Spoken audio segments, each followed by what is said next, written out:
period. And I'm told that host committees have held over 900 virtual hearings or markups, enabling them to continue their work. We passed life-saving COVID rescue bills, including the historic American Rescue Plan, while ensuring the continuity of government during an unprecedented time, advancing appropriations bills, the National Defense Authorization Act, conducting oversight on executive and much more. And I believe that a century from now, historians will look back at the work we did to keep this place running, and they will say that during a once-in-a-lifetime global crisis, we got the job done. Now, let me just state for the record that I have not voted by proxy because I've been lucky. I haven't had COVID. I haven't had to care for a child with COVID. I haven't even had to quarantine for weeks at a time, like so many others. As a person who wrote this rule, I've followed it to the letter.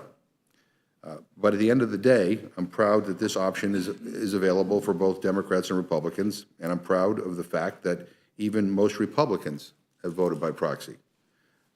Some people have used it because they had to take care of children who had COVID.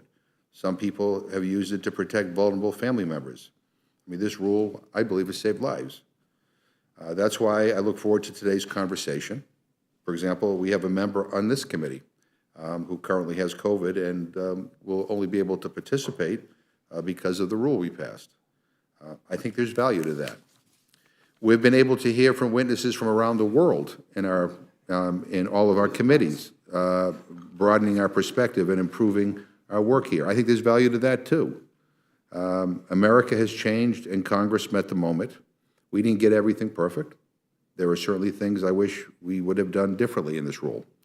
But now, as this pandemic enters a new phase, I believe that it's important for us to discuss how proxy voting and remote committee proceedings have worked over the past 22 months, how they help Congress safely operate through the public health emergency, and whether what we've learned can instruct the work of this institution moving forward. You know, I've always said that Congress works best when we get to know each other in person, face to face. I felt strongly about that when the pandemic started, and I still feel strongly about that. I also feel strongly that the system of proxy voting that we instituted is something that we should all be proud of and something that we can learn from. And that is what this hearing is about. So I hope we have a productive and positive conversation. It's hard to do in this place, but everything is political, but I do hope that that's the way the hearing proceeds. And with that, I'm happy to turn to our distinguished ranking member, Mr. Cole, for any opening comments he may have. Well, thank you very much, Mr. Chairman. Before I begin, I want to join you and wish everybody a happy St. Patrick's Day. And I have to say, just looking out across the room, I've never seen such a stunning display of green ties. And if anybody wants coffee, it's Irish coffee. We can begin the morning. Well, in that case, I'm throwing this out, and I'll join you. But thank you very much. And we're here today to hold a Member Day hearing on proxy voting and remote committee procedures. In May of 2020, in response to the COVID-19 pandemic, the House took unprecedented action and created a system of proxy voting on the floor and a system for remote committee procedures. At the time, I noted that this was the most consequential change to the rules since the establishment of the modern committee system in the Legislative Reorganization Act of 1946. I believe our experience over the last 2 years has borne that out. This action was indeed consequential. Unfortunately, in my view, the results have not been as positive as all of us, I think, would have wanted. Sadly, as I feared, the introduction of proxy voting on the floor and remote committee procedures have changed the nature of the institution, and not for the better. Although some temporary form of procedural change in response to the pandemic was likely necessary, particularly for members who physically could not get to Washington, D.C. in the early days, I believe that both the proxy voting and remote committee procedures have long since outlived their usefulness. Continuing these in their present form will undoubtedly lead to significant long-term damage to the culture of this body and to our ability to continue functioning as a Congress. We must never forget that the word Congress literally means, quote, a physical meeting between delegates, unquote. Over the past 2 years, we've rarely met this definition.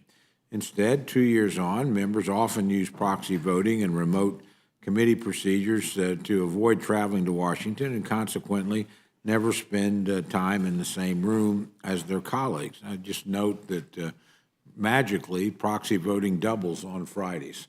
I'm sure that that's something we ought to consider. Not every weekend is Super Bowl weekend, and probably a few of those proxies that are much more for scheduling convenience.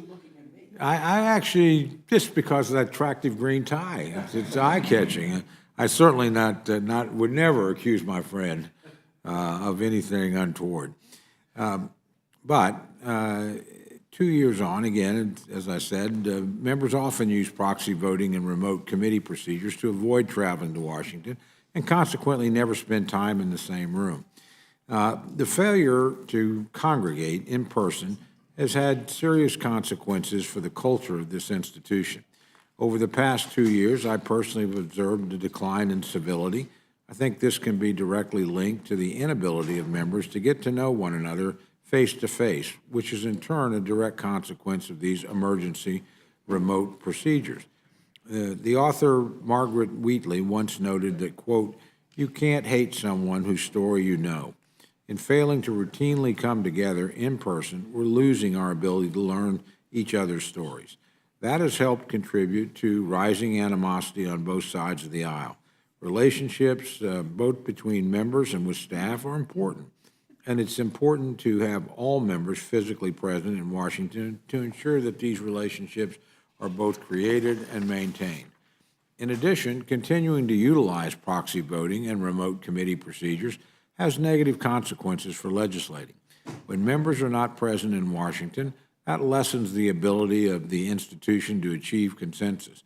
Without the ability to discuss matters in person, face-to-face, members aren't able to fully consider legislation and propose alternatives, often leading to a top-down, take-it-or-leave-it approach. This is hardly the way to ensure that all members' voices are heard or to ensure a productive legislative process that leads to consensus. The use of proxy voting has also resulted in a failure to maintain a productive and efficient legislative process on the floor. With proxy voting, individual votes are sometimes held open for long periods of time, frequently extending up to 45 minutes or longer. With such long vote times, the majority's limited votes to no more than a handful each day. This has meant that we instead are avoiding votes altogether, which is especially apparent on legislation with a huge number of amendments. Rather than doing individual votes on each amendment, the majority is instead liberally embracing large en bloc amendment packages, which makes it very difficult for individual members to know what they are voting on, and likewise makes it more difficult for an amendment to be adopted. This contributes to the same take-it-or-leave-it legislative approach and contributes to a weighting of voting procedures in such a way that frequently benefits the majority at the expense of the minority. I would also note that while technology has created the ability for committees to hold remote hearings, such technology is not foolproof.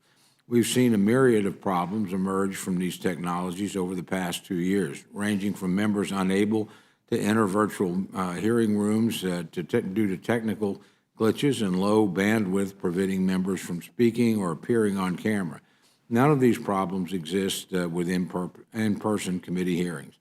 Mr. Chairman, I grant that it may have made sense to experiment with some alternative procedures at the beginning of the pandemic, but today we're moving steadily toward a broad reopening of society. The CDC is no longer recommending broad mask mandates, and indeed the House eliminated its own mask mandate 2 weeks ago. Vaccines and boosters are widely available to anyone who wants them. Testing is widespread and reliable, and the nation as a whole is ready to get back to work and, quite frankly, back to normal. This should include the House of Representatives. It's now time for members to return to Washington to conduct the business of the nation. We can do this safely in person, and we should do so at our earliest opportunity. Indeed, there's no reason for us not to. Before I conclude, I want to welcome all the members of the House who will be appearing before us today. Member Day hearings are an important tradition in the House. I commend you, Mr. Chairman, for doing that today.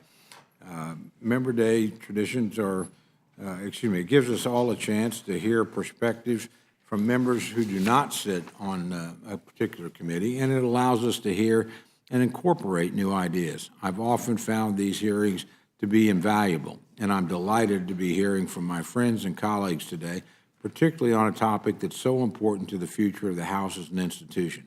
With that, Mr. Chairman, I welcome our witnesses to today's hearing, and I yield back. Thank you very much. Appreciate it. I just want to point out for the record that we are here in person, and the only way that Mr. Neguse, who unfortunately has COVID, will be able to participate with us later today is because we do have the ability to do remote hearings, and I think that's important. It's important for his constituents, but we want everybody to be able to participate in any event. So I think we're going to do these in panels of 6, if that's okay with my friends here, and then we will, because there are a lot of people who want to testify today. So Representative Davis, Franklin, Rutherford, Escobar, Smith, and Sanchez.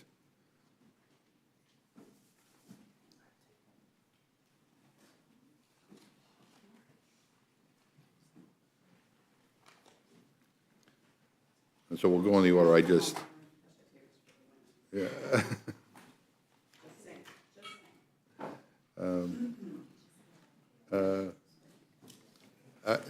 So why don't we go in that order? Mr. Davis. Hi. Thank you, Chairman McGovern, Ranking Member Cole. Thanks for hosting a hearing on this important topic, or should I say, here we are again. 2 years ago, I sat here when we first discussed this issue, and I said then that there is not one member serving today, nor will there be a member elected in the future, that today's discussion does not affect. And it's as true today as it was then. That members might vote by proxy or participate in the duties of our elected office by video link from vacation homes and fishing boats, and occasionally in the wee hours of the morning, maybe from the comfort of their own bed. These are fundamental changes to the fabric of our institution, which has operated in person since before the American Revolution, following a tradition that began with the Battle of Runnymede in 1215. To paraphrase from the English philosopher and writer G.K. Chesterton, sometimes processes exist for a reason, and it makes sense to uncover that rationale before tearing them down. And for Congress, meeting in person is vital for us to be able to accomplish the people's work. This is one reason why, from the very beginning, many of our colleagues and I have been cautious, if not outright opposed, to these departures from important and valuable traditions. How dare we be the members that decide not to show up at the Capitol for the American people? Generations before us, through a civil war, 2 world wars, horrific terrorist attacks, pandemics, and more, cut no corners in service to the American people. And yet over the last 2 years, the Speaker and the outgoing majority have quite literally allowed representatives to phone it in. And now we are here today to discuss how proxy voting and remote proceedings should be continued in perpetuity, not as an answer to a national emergency, but as a convenience. Where's our sense of duty and sacrifice? Now, as I sit here again, my worst fears about the effects of proxy voting and remote proceedings have been proven true. We have 22 months of proof that proxy voting and remote committee hearings do not serve the American people well. And Mr. Chairman, your own party is experiencing the impact. I'd like to share an excerpt from analysis from Punchbowl News in advance of the Democratic member retreat last week, for which I ask unanimous consent to enter into the record. Punchbowl said the multi-year COVID-19 pandemic only exacerbated the physical and personal distance between lawmakers. Proxy voting, remote party meetings, and virtual hearings mean House Democrats have spent far less time in the same room with each other for the last 2 years than they normally would. A lot of Democrats, especially newer members, don't even know each other that well. And across the entire caucus, there's a clear lack of trust. Progressives versus moderates, younger versus older, leaders versus rank and file. These are just some of the fault lines inside the party. Legislative political priorities and prerogatives do not line up, end quote. Mr. Chairman, you personally predicted that this would be the case. In a Dear E-colleague from May 13th of 2020, you wrote, quote, in normal times, we work best when we work together, face to face and side by side. However, this is an extraordinary time and we must adapt, end quote. Majority Leader Hoyer had similar sentiments, stating on May 20th of 2020, quote, "Let me be clear at the outset that there is no substitute for the personal interaction of members in a committee room or on the House floor. But when that is not possible because it poses a mortal danger to the health of members, staff, press, and the public, we must provide for alternative ways to do the people's business," end quote. And in fact, in the same dear colleague I mentioned, Chairman McGovern made clear in his question and answer section the following: "Will remote voting by proxy be a permanent change to the House rules? Would we continue to use it post-pandemic?" And the chairman's response, and I quote, "No, we would temporarily implement remote voting by proxy through a special order resolution that would allow the speaker to put the process in place for 45 days during a public health emergency due to a novel coronavirus." 2 years later, proxy voting and remote committee hearings remain in effect. Mr. Chairman, even if such extraordinary measures were required at the beginning of the pandemic when none of us knew how to live with COVID, the pandemic is fading and is no longer a sufficient rationale to prolong this deviation from standard practice. It's become clear that the chairman's words were at best overly optimistic and at worst woefully short-sighted. If we were to rely on the promises and assurances given by this majority, then proxy voting and remote proceedings would have ended long ago. Yet, in typical fashion, the majority continues to cater to the loudest voices in their caucus, those who have become comfortable with the conveniences of the current system.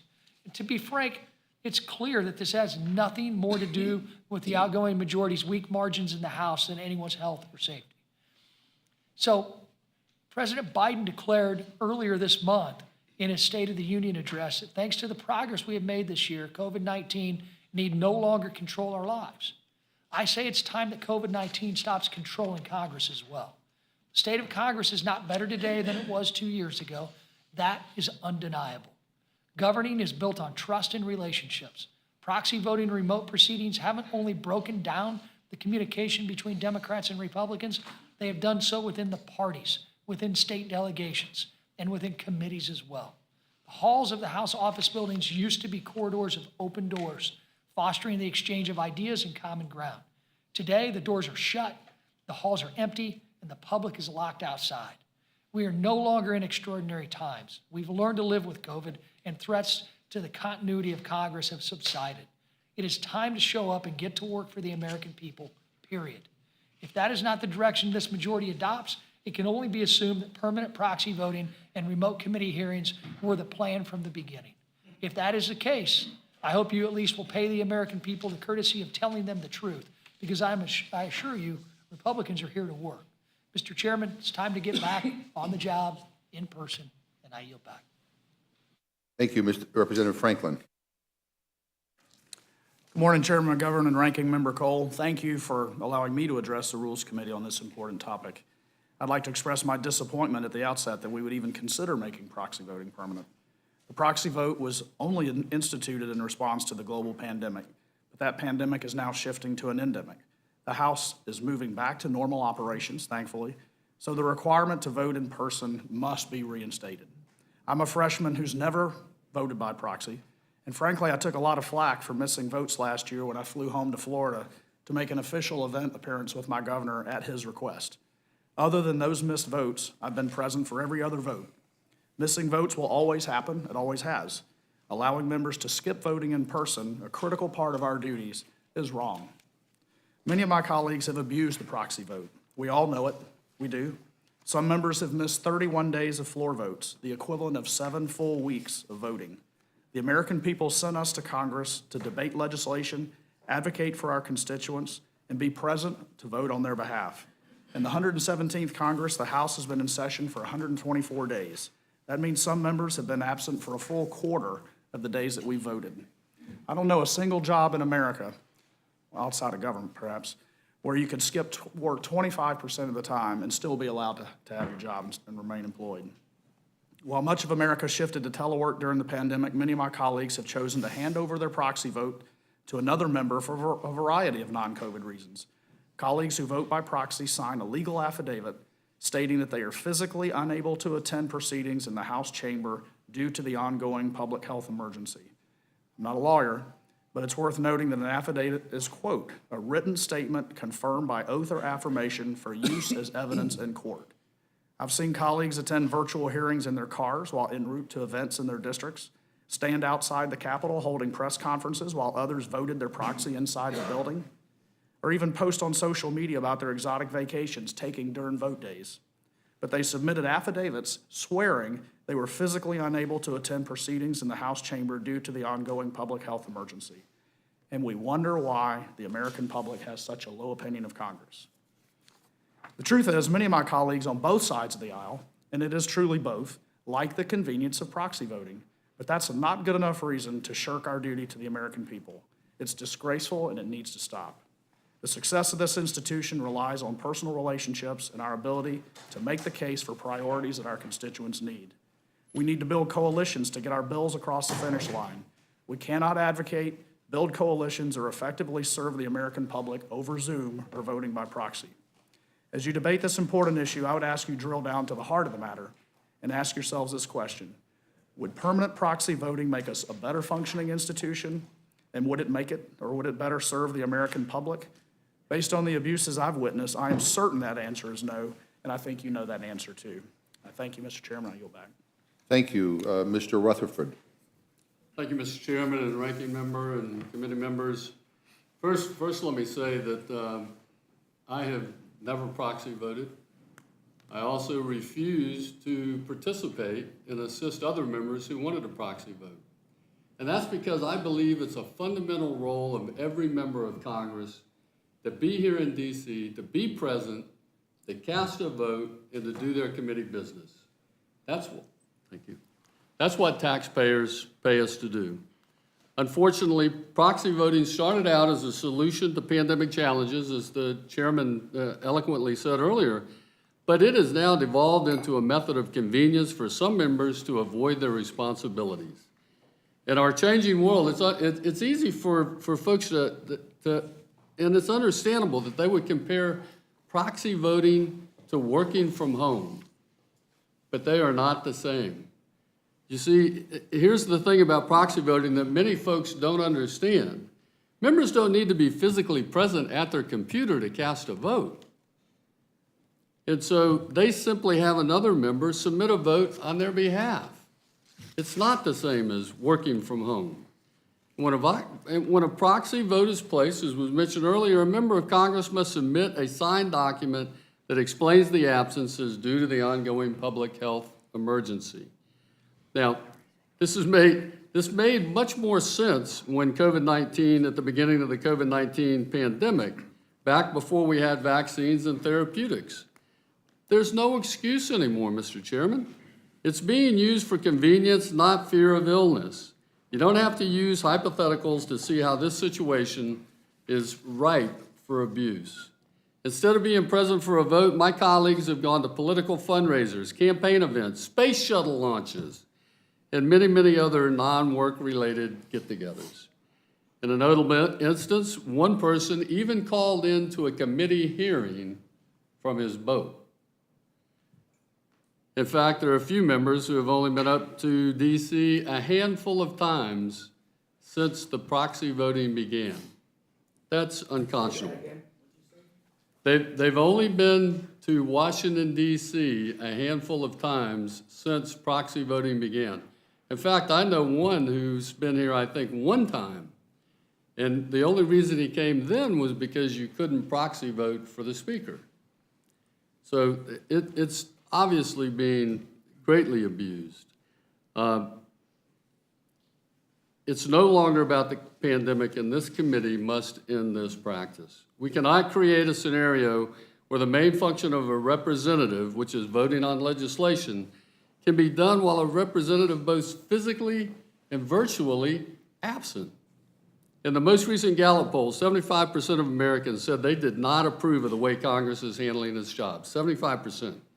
It seems that the perception is that nothing gets done around here, and proxy voting sure isn't helping to change that perception. Finally, proxy voting creates hour-long voting cycles where the people who actually come to work are the ones who are punished because it's our time that's being wasted on the floor because members don't want to show up for work. Those who proxy vote and those who help them are doing a disservice to those here in DC trying to get things done. The bottom line is, Mr. Chairman, the pandemic is over, so we need to everyone to return to DC and reconvene again in person. It's what our constituents expect, and I'm asking the committee to finally put an end to this wasteful proxy policy. Thank you. Thank you. So I'm not skipping over you, Mr.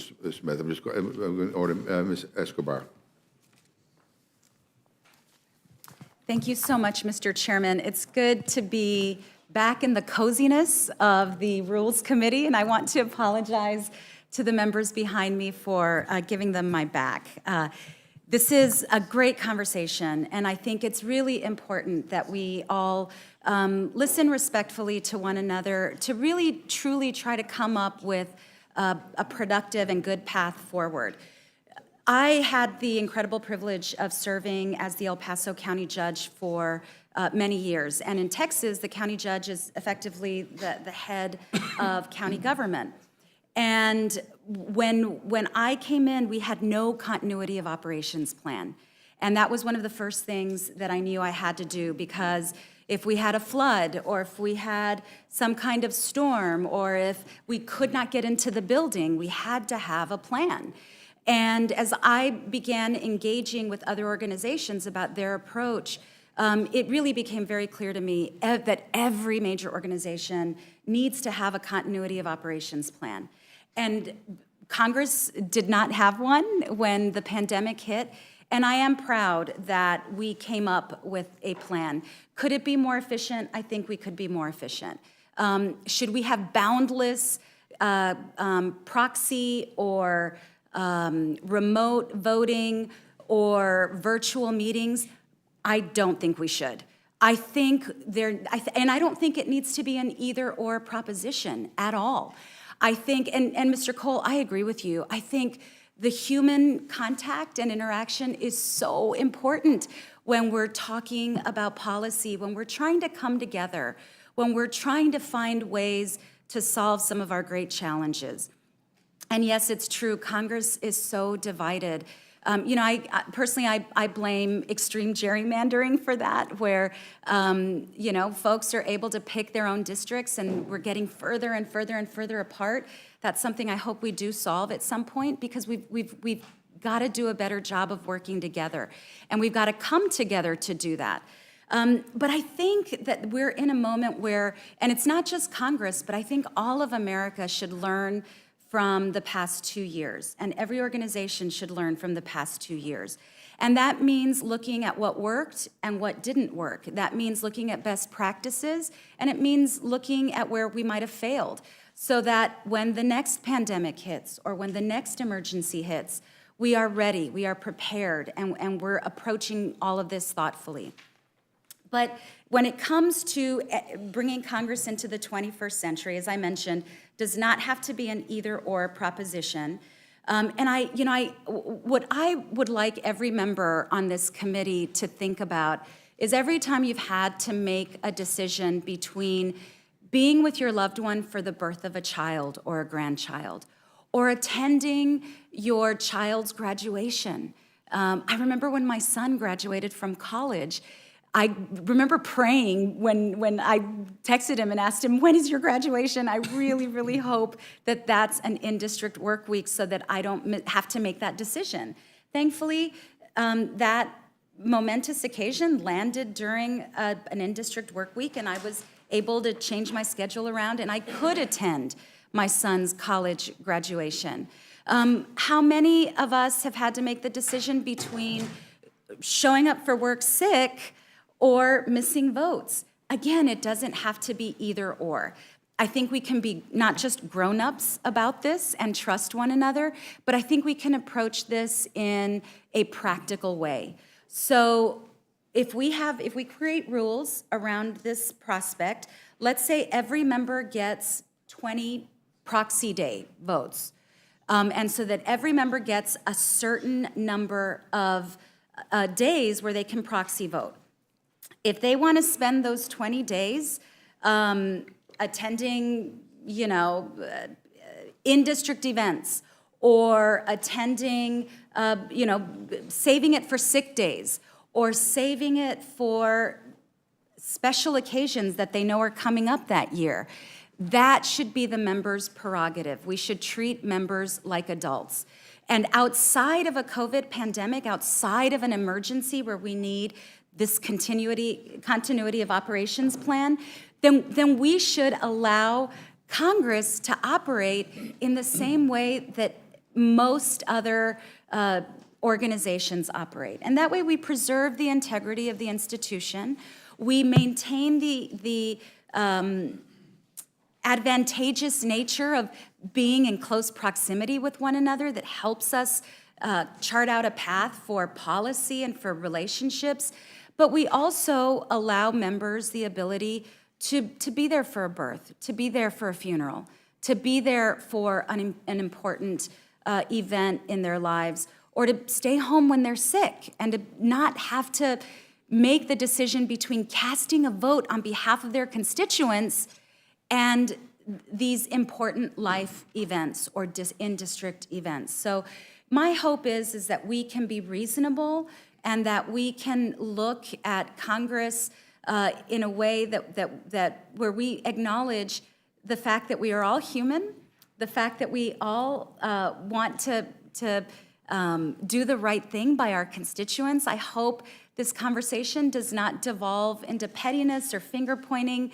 That doesn't serve anybody well.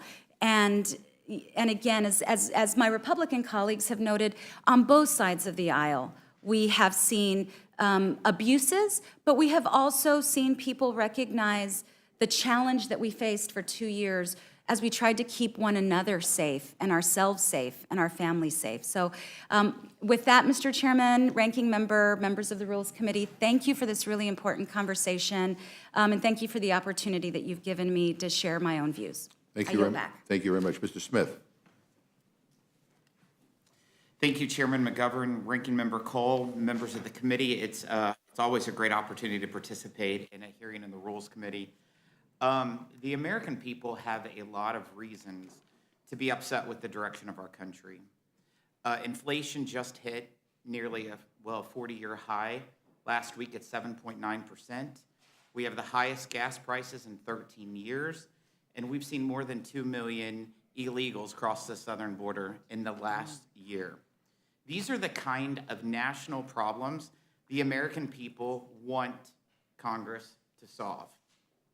They elected us to do a job, to have robust debate, and to make tough choices to take real action in Congress. But at the very least, they expect us to show up to work. And yet, for going on almost 2 years now, the idea of proxy voting has made a mockery of the legislative process. Under the proxy voting rules that still remain in place in this House, a member of Congress could vote to authorize military action. They could spend trillions of dollars or to fundamentally rewrite our nation's laws. All while sitting on their couch at home, on a cruise ship, or on a boat, or even a fundraiser that just using a phone call to a fellow colleague. Think about that. This has all happened in the last 2 years in this body. When it comes to committee work, we marked up 2 reconciliation packages in the House Budget Committee. This Congress, with a combined price tag of over $7 trillion. $7 trillion. That's with a T. One of these bills, the so-called Build Back Better Act, is the most expensive piece of legislation in the history of the United States. Guess how many times we met in person in the House Budget Committee? 0. To spend over $7 trillion, the most in the history of this nation.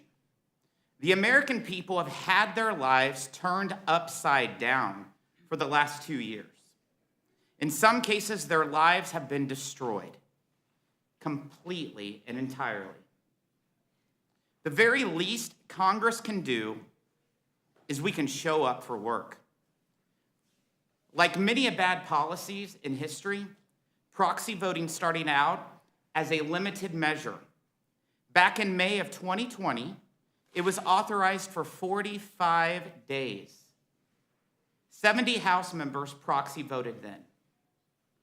Fast forward to now, and more than 300 members have submitted letters to the clerk delegating their votes to other members.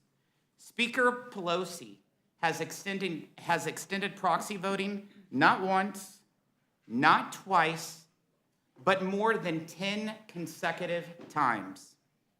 In fact, over 17,000 votes, almost 10% of all votes cast in the House last year was by proxy. A single representative can cast the vote of 10 absentee members. Theoretically, that means it would take no more than 20 members of Congress to conduct business on behalf of the entire House of Representatives, on behalf of the nation. This isn't just the wrong way to govern, it's completely backwards. It runs counter to the design of democracy. Our framers settled this question over 200 years ago, back during the Articles of Confederation and the Constitutional Convention. They rejected proposals to permit proxy voting. Congress is meant to convey in person.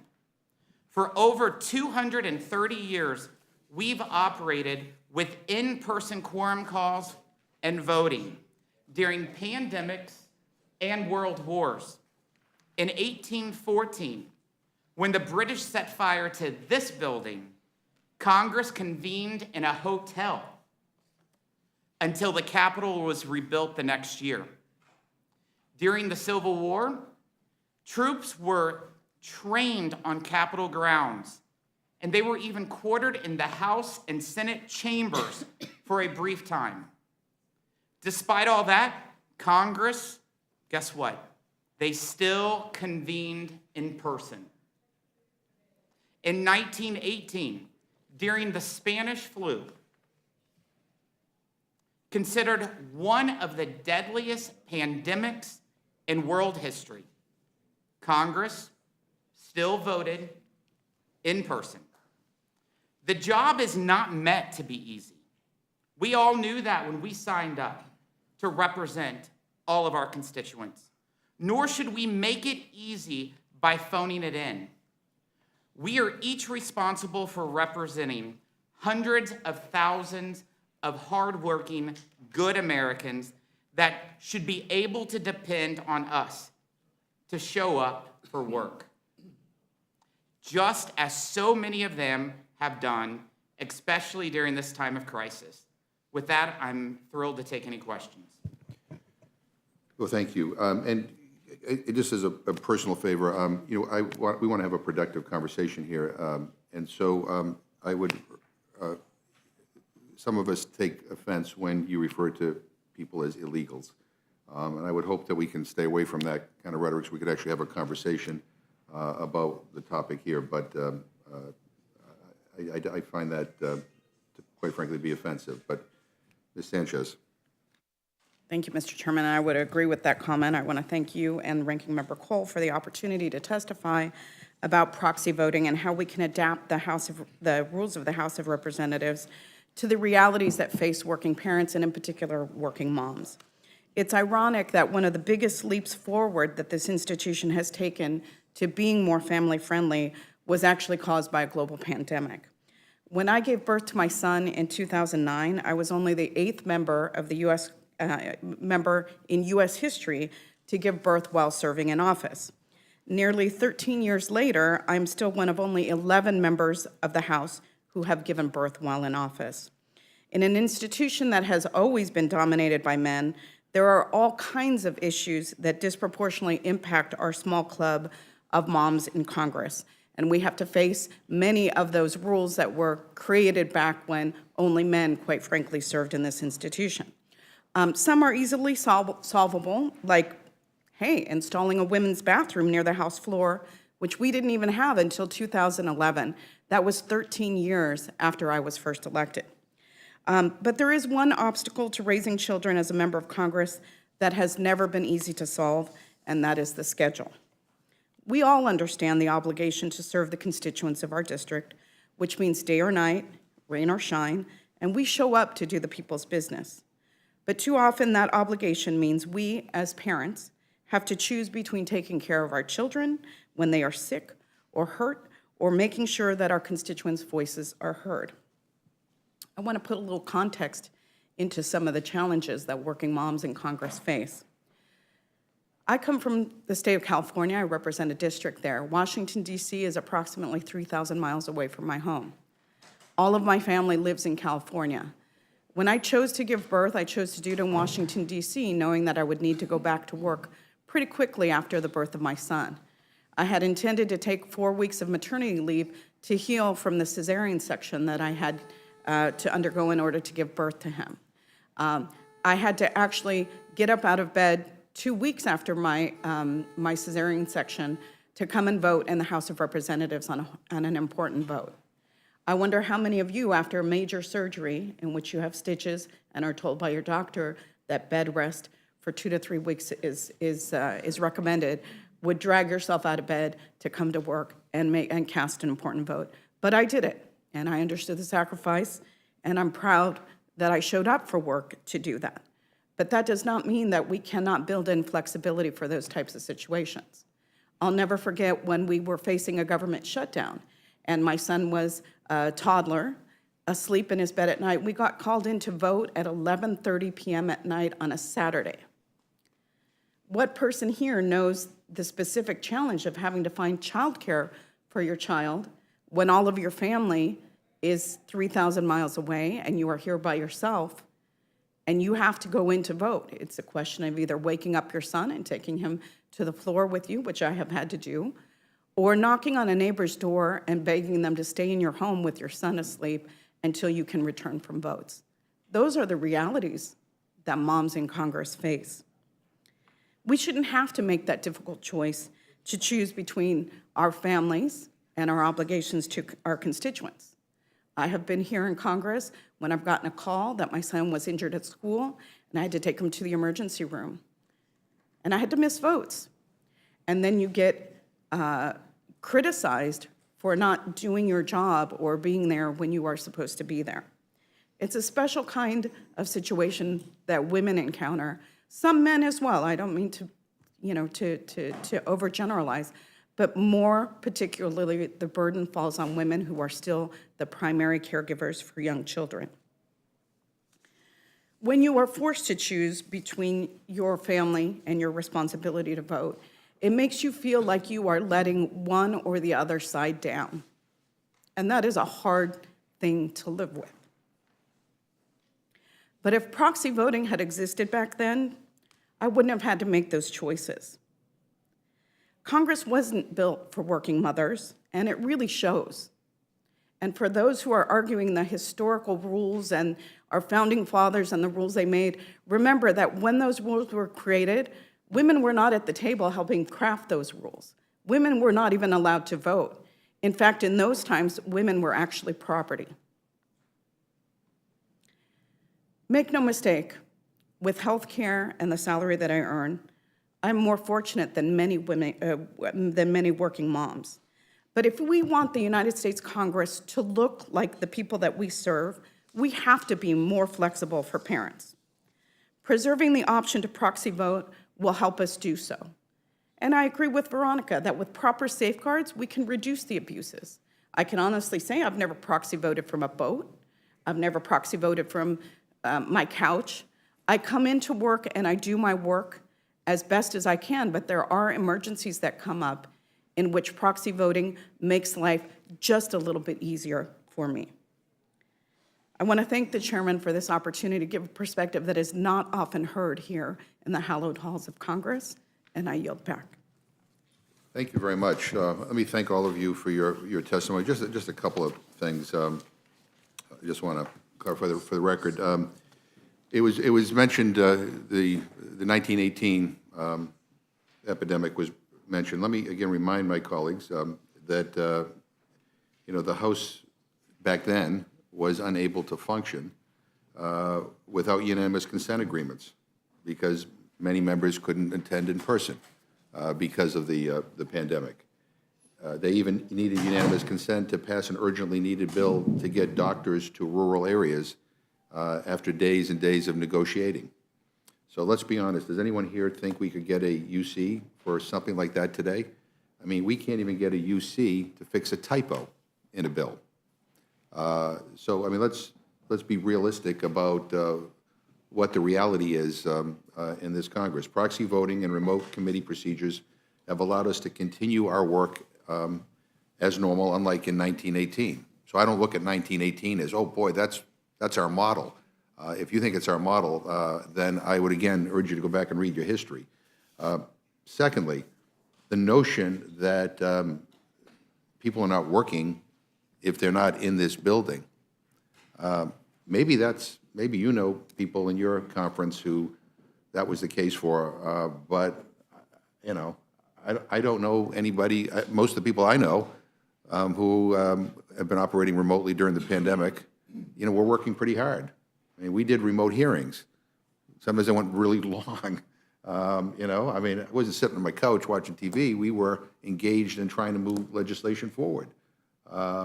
And we have this thing called technology, which enables us to do things a little bit differently than they did back in the 1800s or 1918. And so, I mean, we have electronic voting, by the way, which many people opposed when it came into being because they thought it was somehow unconstitutional or violated the old traditions. I think most of us are grateful that we can vote electronically because otherwise votes would take days to cast here in the House. The other thing is that, for those members that, have utilized proxy voting in a way that we all think they shouldn't have, those members, we know about those cases because the news media reported them. And those individual members have to explain themselves to their constituents. But I will tell you that as I said in the beginning, I mean, I think this saved a lot of lives here. I really do. I know, Ms. Davis, you had COVID, but you had it during one of the breaks. Maybe you think if you had it when we were in session that your constituents should be disenfranchised and not have a voice. I mean, as much as I disagree with you on most things, I still think that you should have the right, especially during this pandemic, to be able to represent your constituents. I know, Mr. Davis, Mr. Smith, Mr. Rutherford, I think you all feel very strongly about this, as evidenced by your opening statements. But just out of curiosity, why did you remove yourselves from the proxy voting lawsuit?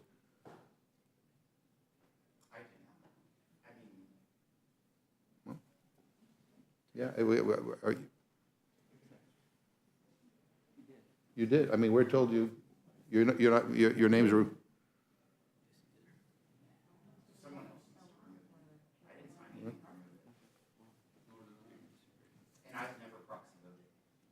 Yeah, and that's fine. I never did. I haven't either. And I'm lucky, right? I mean, but going to what Ms. Escobar and Ms. Sanchez talked about, I mean, life is complicated, right? I mean, I guess the purpose of this is that, I mean, hopefully we are moving beyond the pandemic. I mean, we all hope and pray that that's the case. But this is a time to say, okay, some of the things that we put into place, what makes sense and what doesn't, and could things be changed? Should we keep some of this stuff? I mean, I've heard from many people, Democrats and Republicans, who say they like the idea of being able to have remote or hybrid committee meetings because, somebody could testify who lives in California and not have to fly all the way here to be there in person. Or you can talk to somebody, in Ukraine, or you can talk to somebody, halfway around the world, someplace else. They see value in that versus, and I do too. I mean, I think there's something to be said for that. And then when it comes to proxy voting, by the way, the reason why we did it the way we did and not kind of through, have you sit at your computer, is we want it to be as transparent as possible. I mean, you have to file a letter with the clerk. Your name has to be announced on the floor, so everybody knows that you're voting by proxy, how you voted, then it gets repeated again, when your vote is counted. Computers can be hacked. And, we thought a low-tech approach, quite frankly, would be the best way and the most secure way to be able to do it. And so that's the whole reason behind all of that. But the issue goes down to, if there's a natural disaster in your district and you can't make it here, should you not have the ability to vote? If your child has COVID, if you give birth, if you have a major surgery, if there's a death in the family. Those are the things that I think are worth talking about. And again, this is, we're in 2022. This is not 1918. And, technology has advanced. Other parliaments around the world are embracing technology more than we are. And the question is there any room for that kind of discussion? And if we continue any part of this, I'm not saying that we will, but if we do, what do we keep and what do we not, and how do we make it better? And Ms. Escobar, I'm told you have to leave. So, anybody have any objection? Ms. Escobar leaves. You can leave. You're free. All right.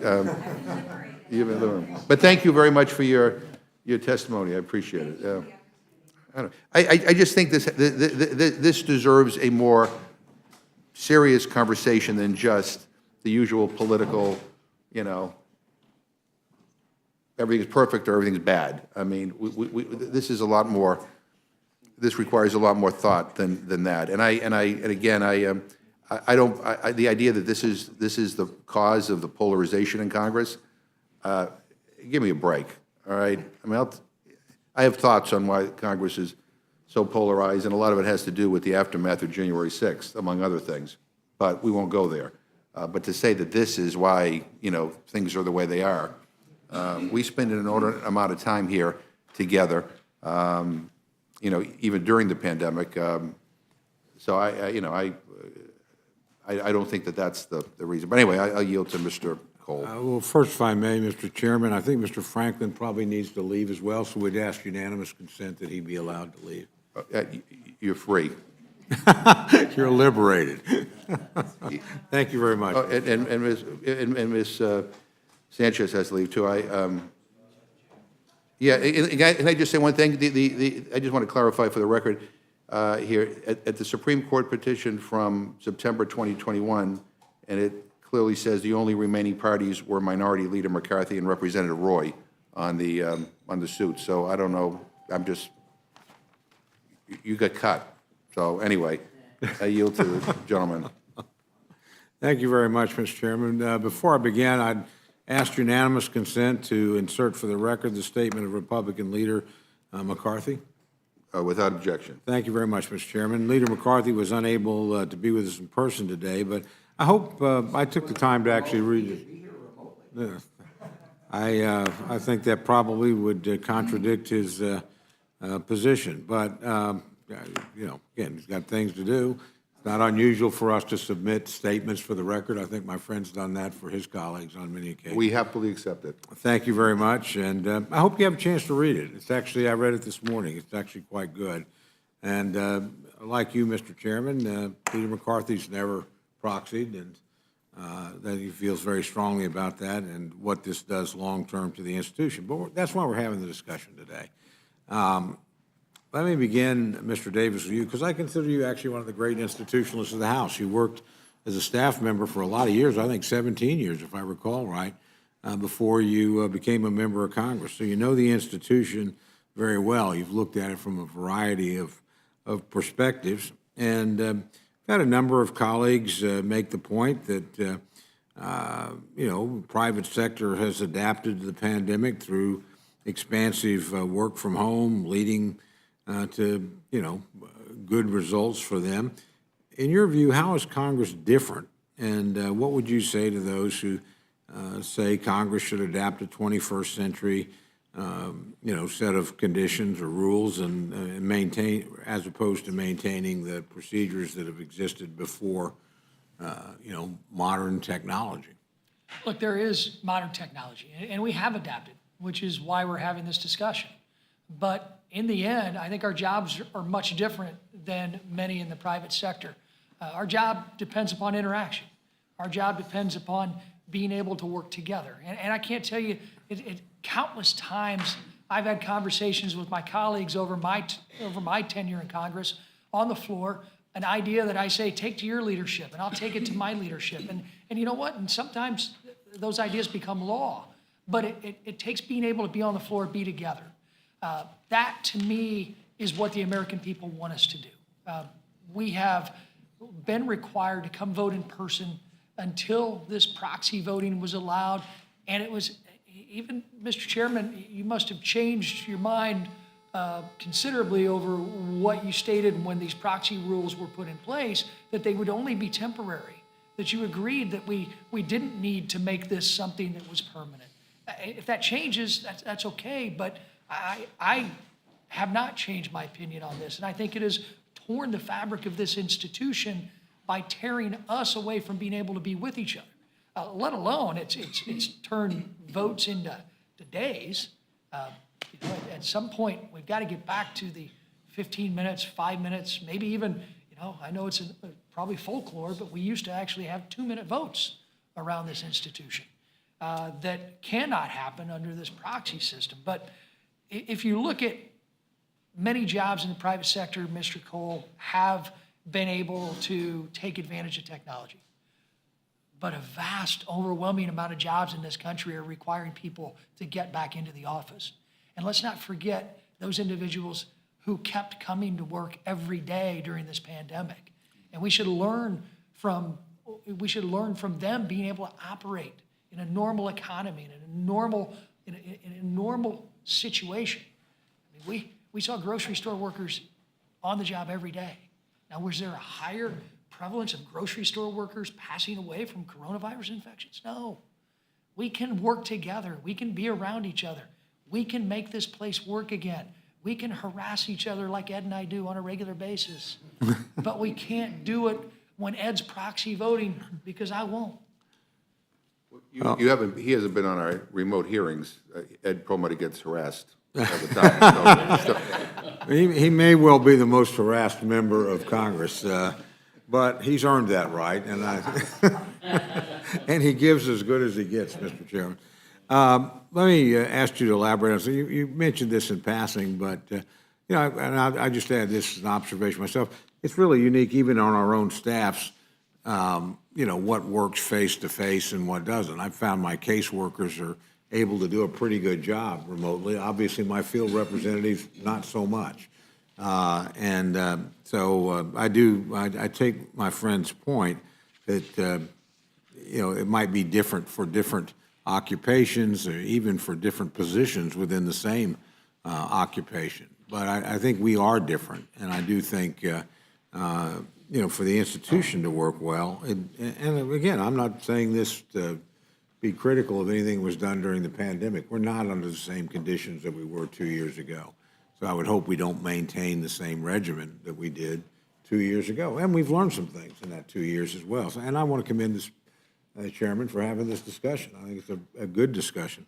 But back to my friend, Mr. Davis, again, you've got vast experience in this institution. Talk to us a little bit about the importance of face-to-face interaction for members of Congress.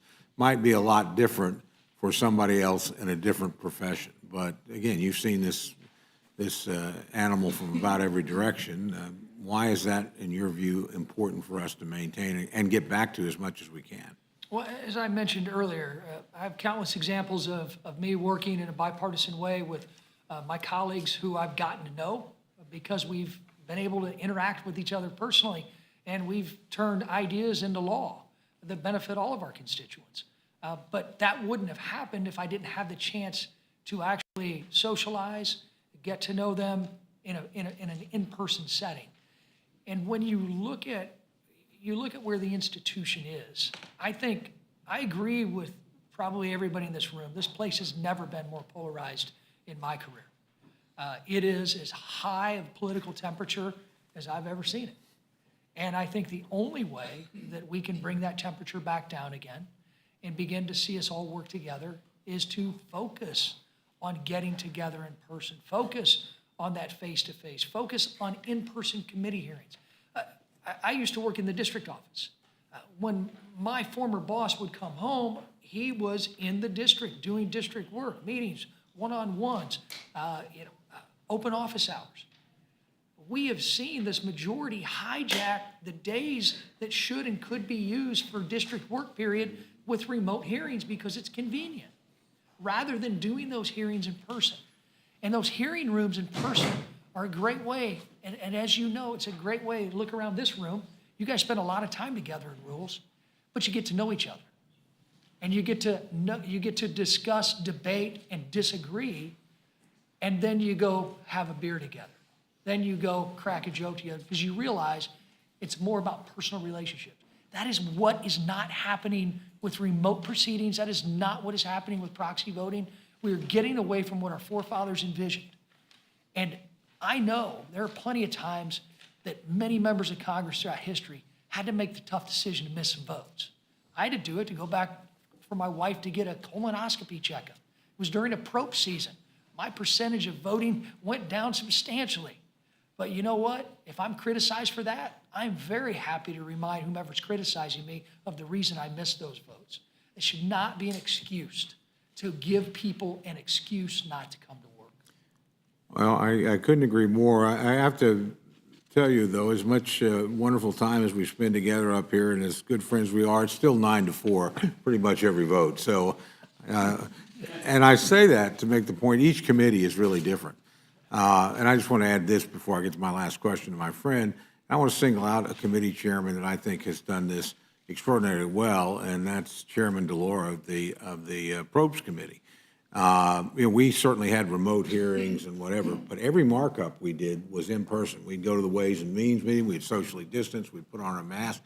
We got all 12 bills done by July of last year, at the end of the August break. And I actually give the House a lot of credit here. We were ready to move on a lot of things, moved 9 of them across the floor. I see my good friend, the Majority Leader, back there who got that done. And the reason why we had a good outcome, I think, last week, where we came together and in a bipartisan way passed an omnibus bill, is a lot the relationships and the manner in which Chairwoman DeLora operated throughout the pandemic. She adjusted to the reality. She played by the rules, but we certainly didn't go any lengthy period of time. I don't think we ever marked, matter of fact, I know we never marked up a bill and weren't in person.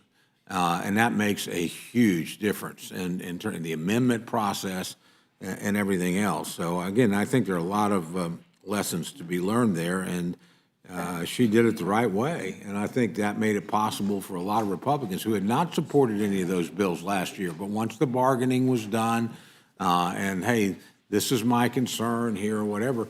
And we had a lot of members, on both sides come together for both of those bills because of the manner in which they had been crafted. And I know she would get us back.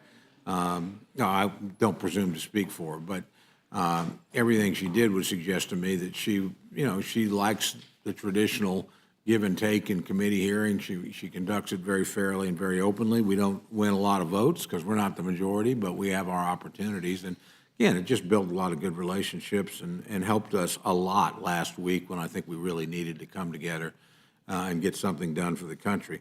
Let me just ask you this last question, Mr. Davis.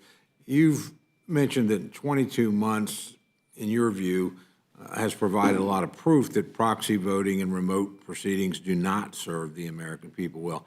Can you expand a little bit on that point, the differences that you've seen, and maybe why we should certainly reconsider the current regime for sure. We may have some differences on whether this is ever appropriate or not. I tend to fall down in the more traditional category there. But I think give and take, it's hard to see, even if we had to do this, why we would continue to do this, because I think on balance, you made the point, this is not good for the institution, doesn't get us where we need to be. So if you're looking at the whole 22 months in totality, how would you describe what happened and where we should go based on our experience in that time? Well, remember, this proxy voting was implemented by the majority as a temporary emergency measure. We're not in an emergency anymore. It should only have been temporary. But these are some of the concerns that I brought up to this committee when Majority Leader Hoyer and I testified in front of the Rules Committee in the Ways and Means room 2 years ago. And it's exactly what I was afraid of then. It's led to the hyperpolarization. I'm glad Chairperson DeLauro is doing in-person markups, because in 3 of my committees, that is not the case. We did multiple highway reauthorization markups via video, and they were nothing. All of the markups I've had in the committees that I serve on in this Congress have been partisan. And I agree with you, Ranking Member Cole, that a lot of it has to do with the lack of being able to have bipartisan interaction in that committee room. That's where I've developed some of my best bipartisan friendships. So those are the end result of this so-called temporary measure that we're debating to make somewhat permanent now. But you don't have to go too far. All you have to do is look at some of the remote hearings that have been in place. We lose our ability to exercise our oversight responsibility with executive branch officials and private sector officials. When they are sitting on the other side of a computer, we don't know who's standing behind them, telling them what to respond to our questions. The ability for us to do our job has been impacted by technology, and not necessarily positively all the time. But there's also a distinct difference, because one other thing to answer your question, though, at GovTrack, they recognize that this Congress is on pace to actually be one of the least productive Congresses. But if you look at how many remote hearings we had, I mean, that's taken our productivity away back home. And I think those are concrete examples, sir. But there's a distinct difference between the proxy voting process and remote technology being utilized. I hope the majority and the minority take that into consideration. Proxy voting has been a disaster that has torn this institution apart, and I will continue to believe that, because I've witnessed it and we've all witnessed it. Now, we can put our heads in the ground. We can act like the Broncos are going to win the AFC West because they got Russell Wilson. Not going to happen. Not going to happen. And I will... Go Raiders, Broncos suck. I yield back. Let me, before we go on, if I may, Mr. Chairman, I actually want to refer to an individual case just to make this point. When we were holding a markup for the Interior Appropriations Bill, I offered an amendment to provide additional funding for something called the McGirt case in Oklahoma. You know more about it than most members of Congress because you've had to listen to me, but it's a Supreme Court ruling that basically reestablished reservation status in vast parts of the state in terms of criminal jurisprudence. And it put a lot of burdens on tribes that had to then stand up police forces and judicial systems that had not had to do that as robustly. So I offered the amendment, explained the problem. The majority didn't know a lot about it. There's no reason why they should. It's peculiar to my state. And they had not allowed for it in the bill. They had allowed earlier in the Justice Bill for additional federal resources that the Biden administration had requested with my support, but nobody had really thought about the tribe. So I offered the amendment. I knew that it would, it was going to fail and on a party line vote. So I withdrew the amendment so that the committee would have more time. Then I got up, walked over to my good friend, the chairwoman of Interior, Ms. Pingree, and from Maine, explain, okay, here's the issue, here's the problem we're running into. And she goes, Tom, we can't fix this right now, right here, but I want to learn more about this. I want to talk to you about this. I want to negotiate, see what we can do to help. I mean, just exactly what you would want any chairman to do in a situation like that. Took a while, but lo and behold, we passed the omnibus bill. There was $60-odd million to help these tribes that were impacted deal with this problem. But if that had been a remote hearing, I couldn't have gotten up, walked over to my friend, explained off the record, or, out of the context of the hearing, here's the deal.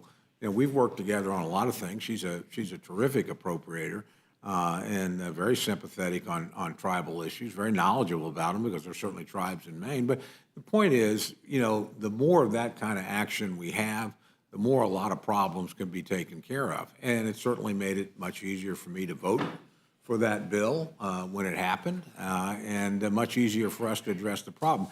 And I don't think anybody deliberately, wants to get away from that, but I think it's something we ought to think a lot about just as an institution as to how we work. Because the reality is a lot of problems around here get solved that way.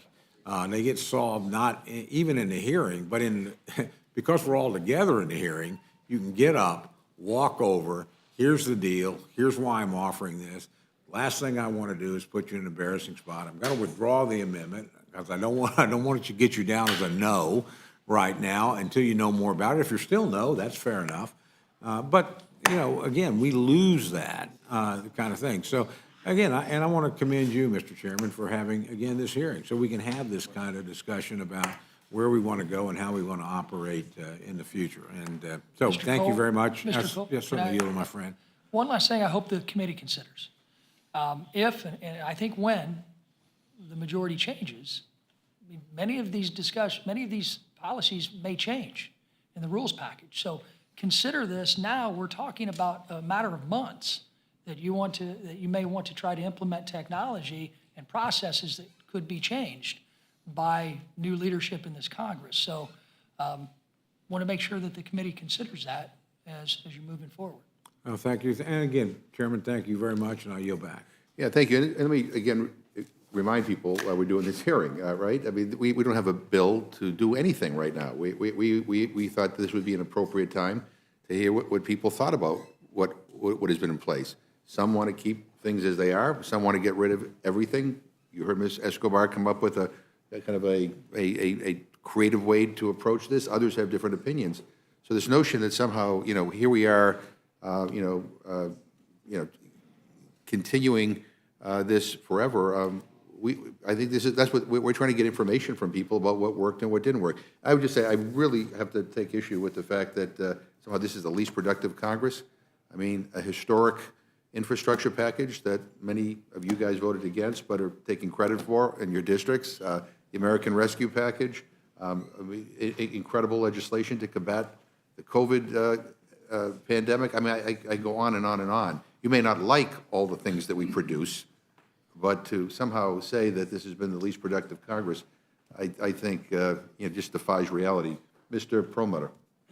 Thanks, Mr. Chair, and I'll save many of my comments for the next panel, but just to you three, and Mr. Smith, you've been up here a lot. In fact, you were up here several times on Build Back Better. So we actually had in-person hearings where you testified, and I can remember them distinctly because you have a very distinct way of making a presentation, okay? I appreciate that. So I just, but I guess I couldn't be farther away from all of your testimonies because, and I'd say to my friend, Mr. Davis, and we actually had this debate 2 years ago when we talked about this. And I'm much more libertarian than anybody, Democrats or Republicans, because I think we ought to just do everything by remote. I mean, not do it, but offer that without any kind of, well, you got to come in here with your doctor's excuse. Because I don't want Mr. Morelli saying, well, you don't have cancer, you only have a bad cold, you should have been here. And I don't want Mr. Cole deciding, well, you know what, it's not a wedding, but it's a bar mitzvah. Is that really what we should be doing. And I don't think we need to police each other. And this is where I disagree with you, Mr. Rutherford, and I appreciate your testimony. But it's the 820,000 people that I represent that are the ones that are going to make a determination as to whether or not I've done right by them. Not you, not Mr. McGovern, not Mr. Morelli. And I appreciate Mr. Cole's comments about, this place works better when you're here. And I agree with that. All right? I think this place serves somebody with a bubbly personality like mine. Okay? But on the other hand, if my dad's passed away and I've got to be at home as part of the funeral, which I did, and I missed a defense authorization, and I lost, a whole bunch of votes on that. I don't want to disenfranchise all the people that I represent.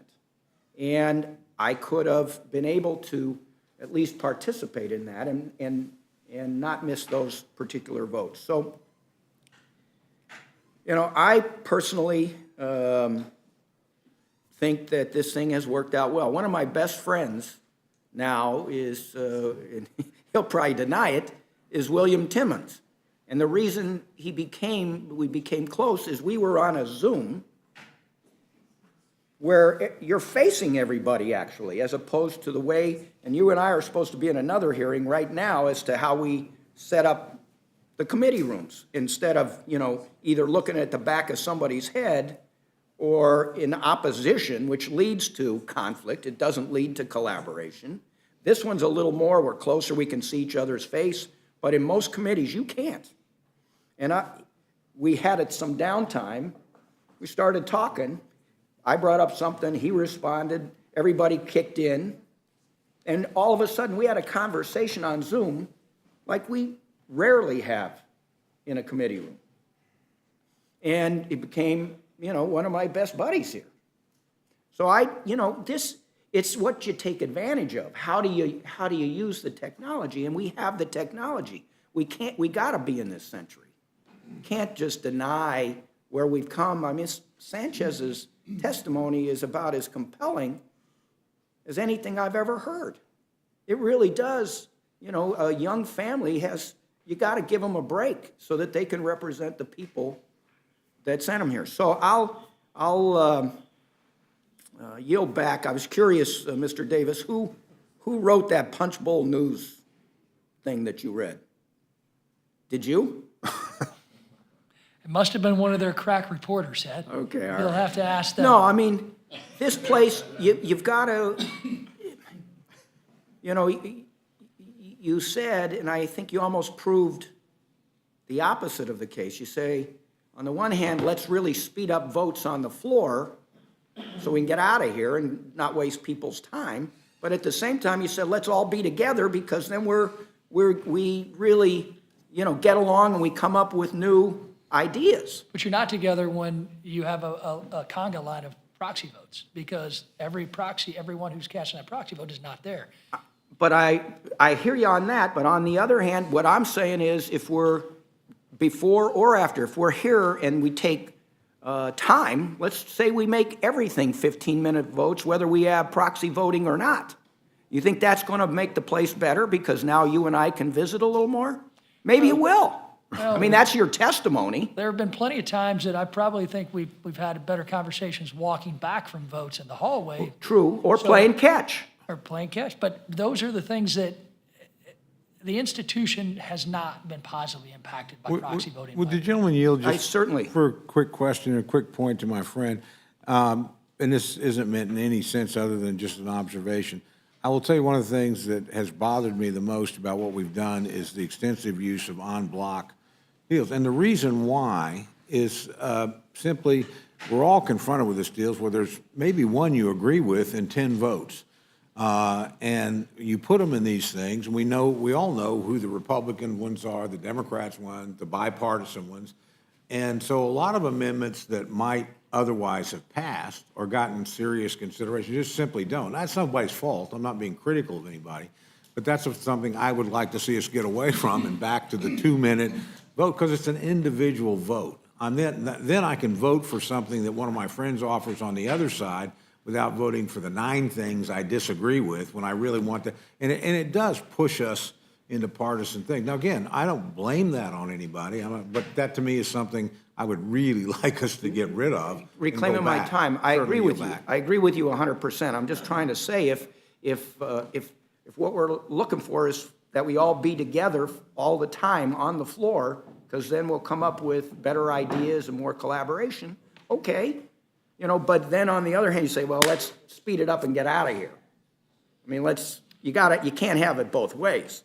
So, My initial comments, I didn't mean to say that just spending time on the floor is the only opportunity. It's also that interaction that you can have throughout your day. look, I agree with you, if this were a perfect world, yes, but people get sick, people have things that go on in their lives, and Mr. Rutherford, you're absolutely right when you say, some folks have violated the affidavit that they sign, and you're right. Now, I'm gonna say, you don't need to sign an affidavit. You can come or go, vote remotely, vote not, and the people will decide whether you ought to be returned or not. As opposed to you trying to be the doctor, your excuse is not good enough to have voted proxy. And with that, I'll yield back. Thank you. And I thought Representative Sanchez's testimony was very, very powerful. And it forces us to actually think about this place from a different perspective. Dr. Burgess. Yes, Mr. Chairman, being respectful of the majority leader's time, do we need to let him give his testimony, or should we continue? You, Mr. Rutherford needs to wait. Well, then, part of what I have to say reflects on your testimony, so. Rodney, I do, Mr. Chairman Davis, Ranking Member Davis, I do have to correct one of the things that you alluded to. I have never had a beer with Chairman McGovern, nor do I ever intend to. But. Well, because I don't. Because my friend, it's worth the experience. I have. It's because I don't drink beer. I mean, it's really as simple as that. You're right on your observations, having to remain home while your wife was having a procedure done.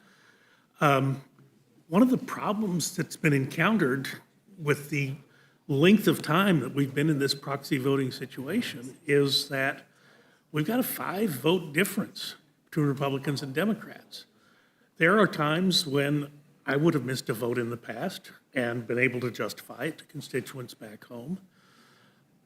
But I also come under some pressure from the whip to not be unrecorded on a vote because it is going to be very narrow. Now, it's all very difficult when the majority always comes to the floor with 223 votes, so there's no drama, there's no guessing about what's going to happen. But if there were to be 1 or 2 votes that peeled off or went differently than would be predicted, suddenly things become a contest again.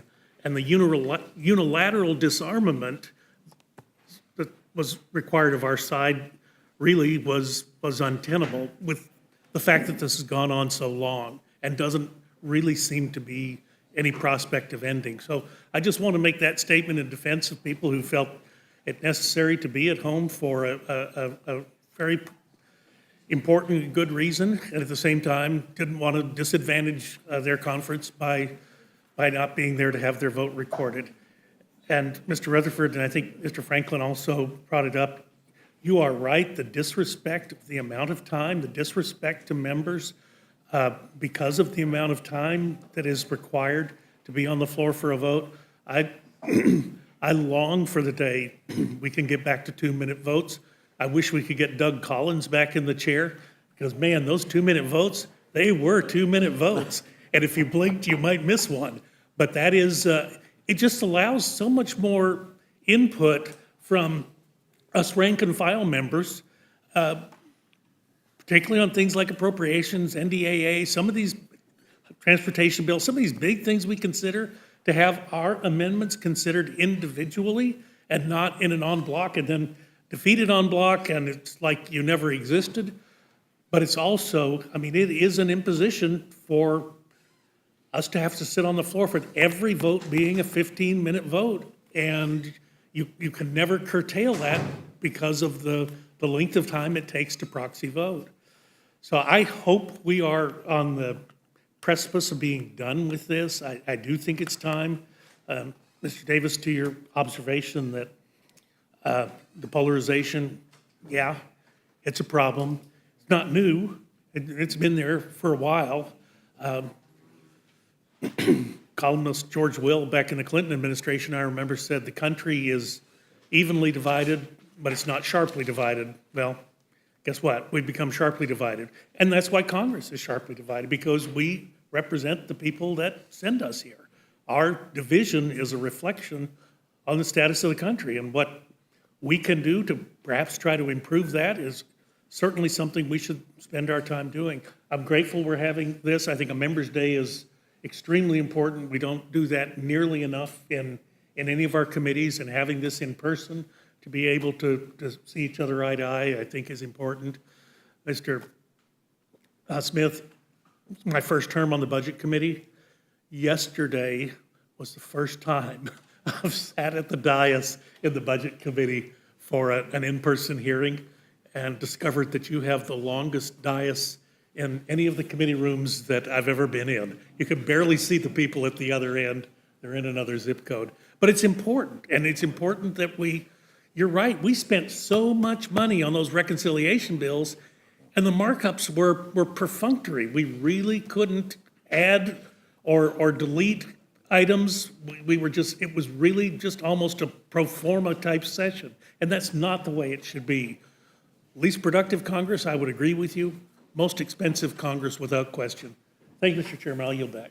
Well, thank you, and just for the record, I want to remind my friend that, we're doing this hearing in person because I miss being with you so much. And I understand why, and I respect that. But also, I should say that during the height of the pandemic, this room was always available. Yes, it For was. the minority to meet, and so we tried to make every accommodation possible, but. And I appreciate that you Yeah. did. And I too, we all have to deal with the inconvenience of long votes, but I could just, maybe what might help is if we can curtail the number of procedural votes, that might also, because that's an inconvenience, not just to members, but to staff as well. But in any event, Mr. Morelli. Oh, I'm sorry, Ms. Scanlon, I didn't, Ms. Scanlon. Thank you, Chairman McGovern. I appreciate it. Proxy voting and remote hearings, I believe, have been an invaluable resource during the past 2 years. I fought to make this rules change at the outset of the pandemic because I wanted to protect my family, my community, and to protect the continuity of government for this body. And I believe those measures have been successful and should be continued in some form. During this time, the House has been able to function smoothly and efficiently, allowing us to quickly respond to the COVID pandemic and economic recession. I have not used the proxy voting allowance, although I fought hard for it to be included. But I am not with you this morning because I had an equivocal test yesterday, and I didn't think I should be there in that cozy rules room until I got a negative test, which thankfully I have. But I didn't think I should be infecting other members of Congress when there was an option that allowed me not to. So these tools have allowed floor action to continue unabated when members can't congregate. They've allowed members who contracted COVID to participate in floor proceedings and hearings, and they've greatly improved the quality and diversity of witnesses for committee hearings. When the rules change were put into place to respond to specific circumstances, they've also shown that Congress can greatly benefit from moving into the 21st century along with our business, education, research, and other communities. Yesterday was a great example of that. We were able to have Ukrainian President Vladimir Zelensky address Congress from an active war zone halfway across the world. In our hunger roundtables here in Rules and in hearings in my other committees, we've been able to have witnesses testify from all over the United States, bringing their invaluable, unique experiences to the legislative process. And it's incredibly valuable to hear those people. And I believe we have also saved tax dollars by saving the expense of bringing folks to Washington or forcing them to bear that expense, which has prevented many witnesses from being able to testify before us in the past. Proxy voting, on the other hand, is a low-tech solution to our pandemic problems, which has proved useful well beyond its original purpose. It's allowed the House to function through the worst of the pandemic when the nation was experiencing thousands of new cases a day. And even today, as we see members having to deal with positive tests, it allows us to continue to function. It's kept us safe, it's kept our families and loved ones safe, and Congress has been able to work through the pandemic without interruptions. These two things, proxy voting and remote hearings, have also allowed members to do their jobs while attending to the emergencies and necessities of everyday life. We've had members use these tools to undergo cancer treatment and maternity leave, to handle personal and family emergencies, and to actively respond to disasters and other emergencies in their districts.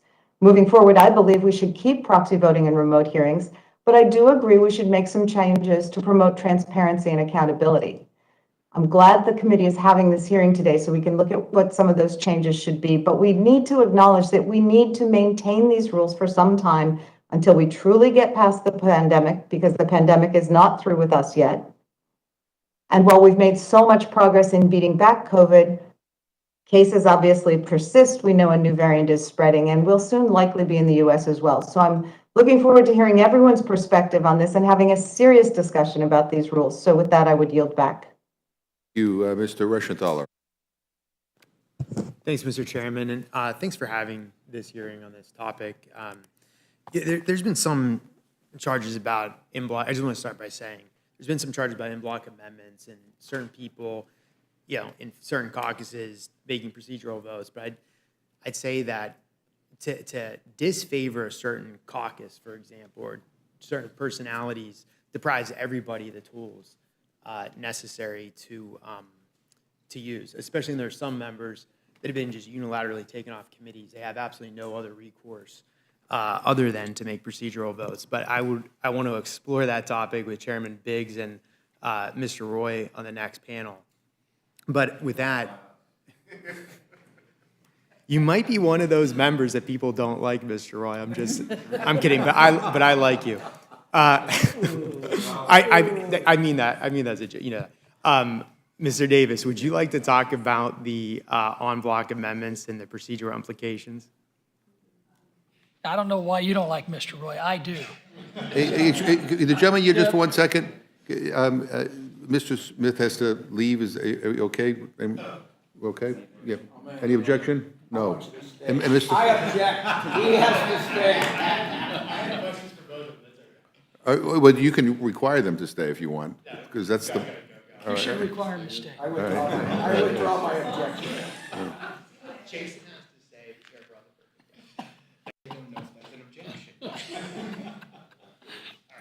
So, Thanks.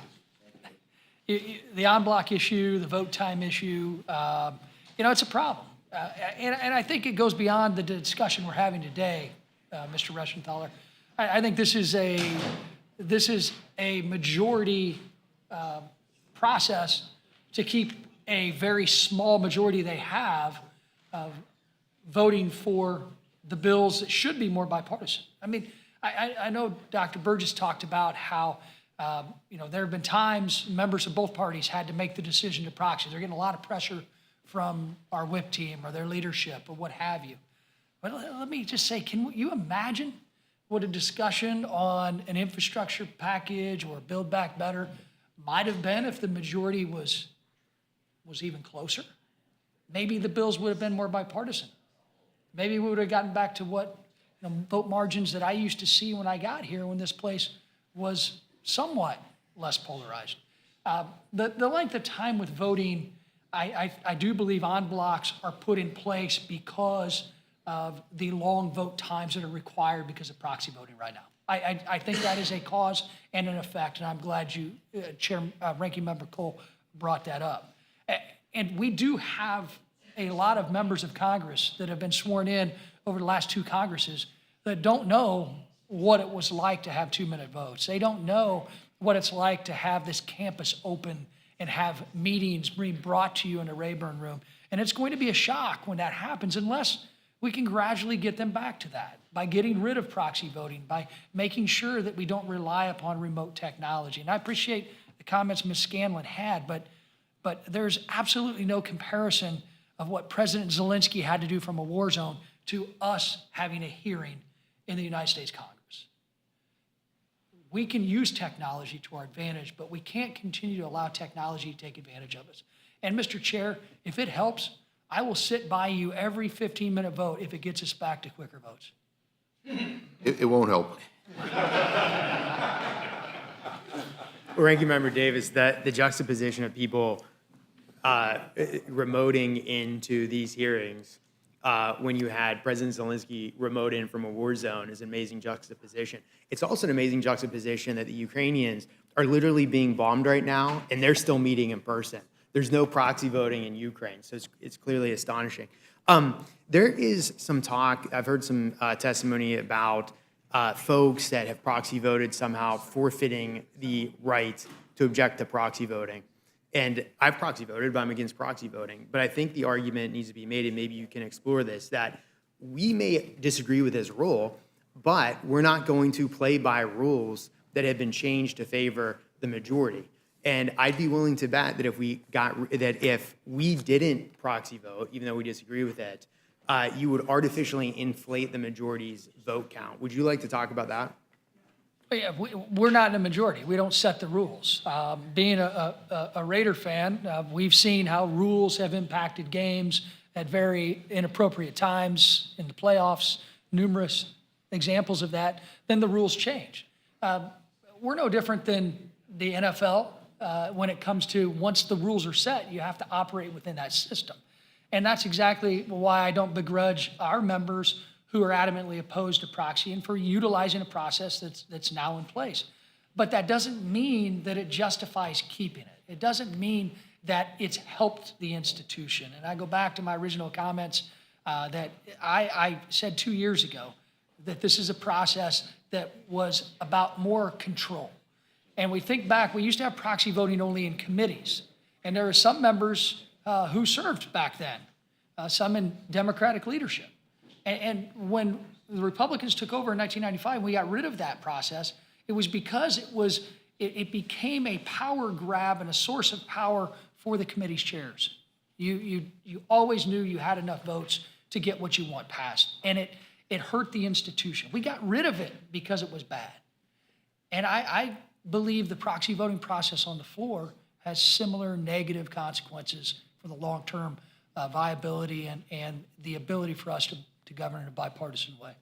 Ranking Member Davis, to that point, you made some comments about you're worried about future members and how this is going to affect future members. Could you elaborate on that? Yeah, we had a disastrous orientation during COVID. I mean, it couldn't be the same as what an orientation normally was, and we've got to do better. We've seen that we had some too many freshmen get caught up by not understanding processes like the Stock Act. Obviously, that means the majority and I on House administration, we need to do a better job of orientation. But there's no better orientation than actually the floor processes here in the House for a new member of Congress to understand. But the processes that have been in place for these new members have been, supposedly temporary, but they've been much different than what we all experienced when we got here.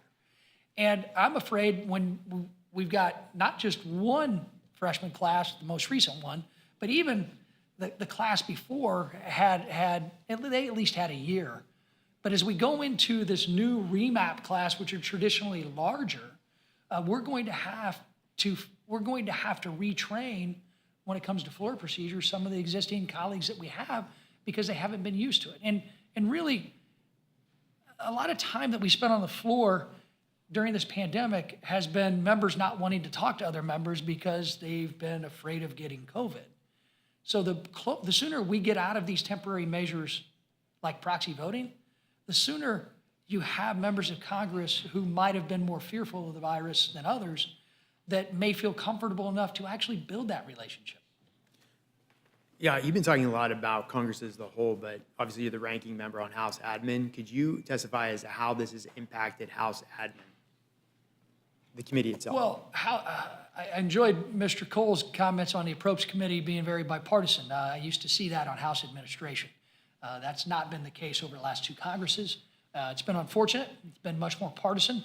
And frankly, I believe the pandemic itself, plus the overuse of remote processes and proxy voting, has really hurt my ability and Chairperson Lofgren's ability to work and interact together to make the House operate. I mean, there are things that shouldn't be partisan that we deal with on a regular basis. And frankly, at the beginning of last Congress, it started out much more bipartisan. But as the pandemic wore on and our disagreements in response and some of the legislative activity that we disagreed on, I think that the partisanship was exacerbated by the remote processes and especially by the proxy voting. If I could not go talk to somebody in person during votes who might not be here. Thanks, Ranking Member Davis. I appreciate it. I yield back. And I just want to say for the record, at least I hope I wasn't critical of Republicans who voted by proxy in my opening statement, although I have to say that I do have a tough time getting my head around the fact that many who have voted by proxy signed on to a lawsuit saying this was unconstitutional. And so I get it that, you know, the rules of the game are the rules of the game, but if you think something's unconstitutional, how do you go ahead and then utilize it? But anyway, I'll grapple with that. Mr. Morelli? Okay. You defer, and we will. You'll go be the first person we go to for questions in the next panel. Ms. Fischbach. Thank you, Mr. Chair. And, you know, I guess Mr. Reschenthaler started to touch a little bit on the freshmen, and since I'm the only freshman, and it looks like even on our panel, there's only a couple of freshmen who are going to testify. And, you know, Mr. McGovern, I think you touched on it when you said you met the moment. In your opening, you used that phrase in your opening statement, and I think that moment is in the past now. And I think we need to move forward. This body functioned for over 200 years without proxy voting. And I think we should go back to those traditions of having people come here, do what they need to do. You know, it's been obviously much more challenging for the freshman class to create those relationships, make those relationships, and sad as it may be that the Rules Committee is probably the closest relationships I've had, because we've been here in person, and that was a joke. So I'm just We are a family. The Adams family. The Adams family. There you go. I love it. But it really, you know, because we have probably met more in person, or at least, you know, than any of my other committees. You know, I sit on the Ag Committee. And the Judiciary Committee met a little more, but my relationship with people is that little box, and getting, you know, and they get their 5 minutes, and that's about all I get to hear from them, and there isn't, and, you know, in many cases, Mr. Perlmutter, you mentioned there's, you know, discussion over Zoom, but not during a committee hearing. There's, you know, it's a little more formal, it's a little more controlled, and so it's unfortunate because my experience in the Minnesota legislature, I understand how important those relationships are. I understand that there's a lot that happens in the hallway, just passing people by saying, hey, you know, I got a great bill, you should look into it, and having staff look into it, and we are missing that. And I really feel like it is so frustrating for the freshmen in many ways, because they don't have that, they're not able to do that. And they will be at a huge disadvantage, and I think even into the future. I think this institution will suffer from the lack of relationships with that freshman class. And you know, obviously, when we talk about, oh, you know, we have to miss votes, you have to miss votes. This is a full-time job, and we are here. And there are obviously very valid reasons why you have to miss votes, whether it be giving birth, whether it be, you know, caring for a sick child, or going to see your parents, your, you know, elderly parents, whatever the case is. But I think Mr. Perlmutter touched on it. It's the voters that get to decide. And for over 200 years, The voters got to decide if a reason to miss a vote was a valid reason. And I think, and I can't remember which of the testifiers mentioned she had had a child while she was in, I think the voters probably said that's a pretty valid reason for missing a vote because they sent her back. So, and that's the way the institution was set up. And you do have to make those hard decisions when you have a family. I served in the Minnesota Senate when my kids were little, and you know what? I made some of those hard decisions. I missed votes, but I had to make those because of the profession that I had chosen, that I had been elected to the Senate. And so I think that we need to put more trust in our voters to help us make those decisions. And we need to get back to the way this institution is supposed to be. It is supposed to be based on relationships. It is supposed to be based on those discussions we have, with people across the aisle. And I, as a freshman, it saddens me that we have missed that. Yes, it was a disastrous orientation because we couldn't even talk to the other freshmen. We had to sit, further apart. We had, masks on. And let me tell you, I introduced myself to the same people like 8 times because they had on masks and they all had the same hairdo. So it was just, it's very difficult. And so and maybe Mr. Reschenthaler mentioned a few little things about the freshman class, but Mr. Davis, maybe, you became kind of the den father to the freshman class because you were the only, okay. Says something. See, this is why we can't have proxy voting, because if he becomes the guy in charge of the freshman class, it's but maybe you can, and I know that I'm not the only freshman who has some of those frustrations, and so maybe you can talk a little bit more about the effects on this institution that is going to have into the future and some of those difficulties that the freshmen have experienced, if there's more that you want to add to what you mentioned to Mr. Reschenthaler. I'll be very quick, because I know we have some others waiting. I mentioned, I think the process itself has led to more partisanship. I agree, it's led to more en bloc votes, it's led to less relationship building.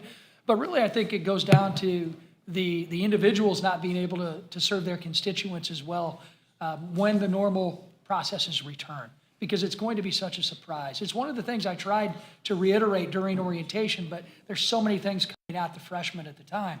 And we're learning from that too as we move into planning for the next freshman class. But in the end, I think your class, above all, in my time in Congress and my time as a staff member, has sacrificed the most in being able to build those bipartisan relationships that transcend politics. It transcend, and even in my case of freshman classes, some who ran for president, we're still friends. And those relationships were developed by having a drink after the day was over, that if we tried to do that at the Hyatt during COVID, the masked vigilantes would come flying around and say, oh, you can't be here. You can't do this. That's where your class suffered the most. And I do believe that we as House administration should develop some type of ongoing process education about what the processes will look like when we return to normal, so that it isn't such a surprise to you and your fellow classmates, both Republicans and Democrats. Because, again, that was in person. I was there in person every day for those orientation meetings and orientation events, and I feel a connection to your class, even though you're a little more difficult to train than others. I don't know what type of burrito. My mentor, official mentor. Mr. Reschenthaler just told me you're his official mentor? Okay, now I know. That's his problem, Now too, Ed. Okay. Thank you. But just, and appreciate a few laughs, but it really is, I think, a serious issue. And I do think that is going to have long-term effects, just given the issues that the freshmen had in developing those relationships. And before I finish up, I want to ask unanimous consent to enter the testimony, a letter from Mr. Thompson of Pennsylvania. Without objection. Thank you very much. And with that, I yield back. Okay, thank you. I want to thank you for your testimony. Thank you for being the last remaining person standing on this panel, I just want to just say before you leave, I mean, we talk about this as either or. One, it either has to be this or that. I mean, there are nuances here that are worth discussing. And again, going back to what Representative Sanchez said in her testimony, I mean, Congress has changed. I mean, in a lot of ways, including more women getting elected to Congress. And there are some realities that I think we need to be a little bit more considerate of. And I don't think constituents should be disenfranchised because, there's a natural disaster in your district. Or because, and I think most of you, or because somebody is ill. I think most of you do too, because people continue to vote, by proxy on the Republican side as well. I mean, this is not a, so I mean, I mean, there's some utility here. The question is, as we move forward, what do we keep and what don't we keep? Or do we keep nothing, or do we keep it all? I mean, that's what we're trying to figure out here. And so I appreciate very much your testimony, and you are free to go. Oh, and Mr. Goose is with us here. Do you have questions of Mr. Davis, or can we go to the next panel? Yeah, just a quick question of Mr. Davis to underscore the point that you had made, Mr. Chairman. Obviously, as you all know, I am not there in person. I'm participating remotely because I tested positive for COVID earlier this week. And so I guess the question, I missed the top of the hearing, but for Mr. Davis, is it your contention that there should be no exceptions, that we should just eliminate proxy voting in its entirety? Yes. Okay. And so I guess I would query to you, and I suppose you've given this some thought, but this week there are 10 members of Congress who have tested positive for COVID, who, like me, are unable to participate, but nonetheless are able to participate via remote voting or proxy voting, if you will. And I guess what would you suggest to the 7 million people whom we collectively represent, who would be deprived of the ability to, opine on various different pieces of legislation that we're considering on the floor, simply because their representative happened to diagnose with this illness?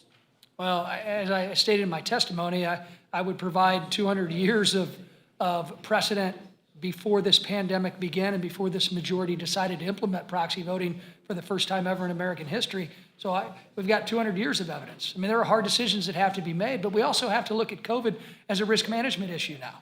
You have the Queen of England, who 95, I believe, came down and tested positive with COVID, asymptomatic, as I see, and I hope you are too, Mr. Neguse.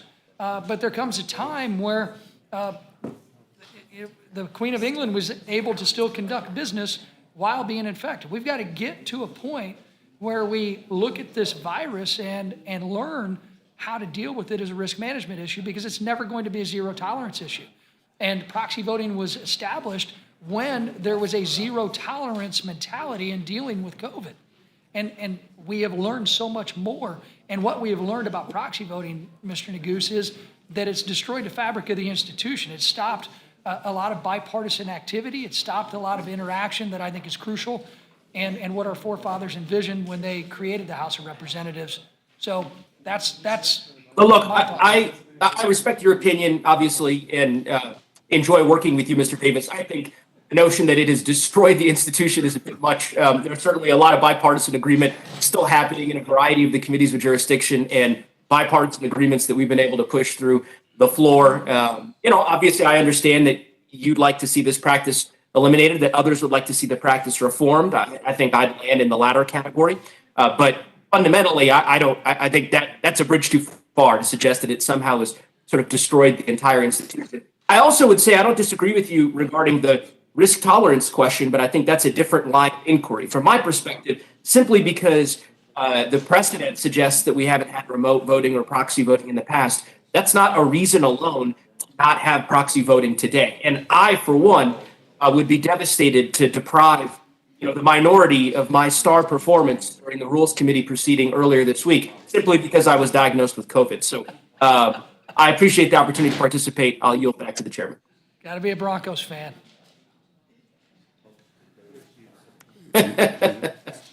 Oh, yeah, I think we're all set. Yeah, I thank you very much. Yeah, and let me just say, just because we've been doing something for 200 years doesn't mean we should continue the same old, same old. The bottom line is, you know, if that were our rationale, some of the people who are serving in this Congress wouldn't be here. So, in any event, I now want to call the next panel Majority Leader Hoyer, Representative Castor, Representative Gallagher, Representative Roy, Representative Rose, Representative Biggs, Representative Takano, and Representative Bost. And so Hoyer's not here, but so we'll begin with Representative Castor.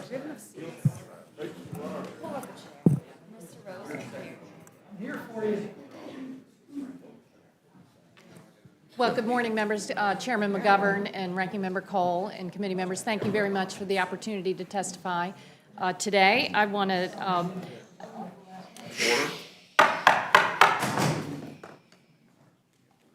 It's wonderful to return to the Rules Committee. Thank you so much for the opportunity. I want to simply highlight some of the benefits that we've learned from holding remote hearings.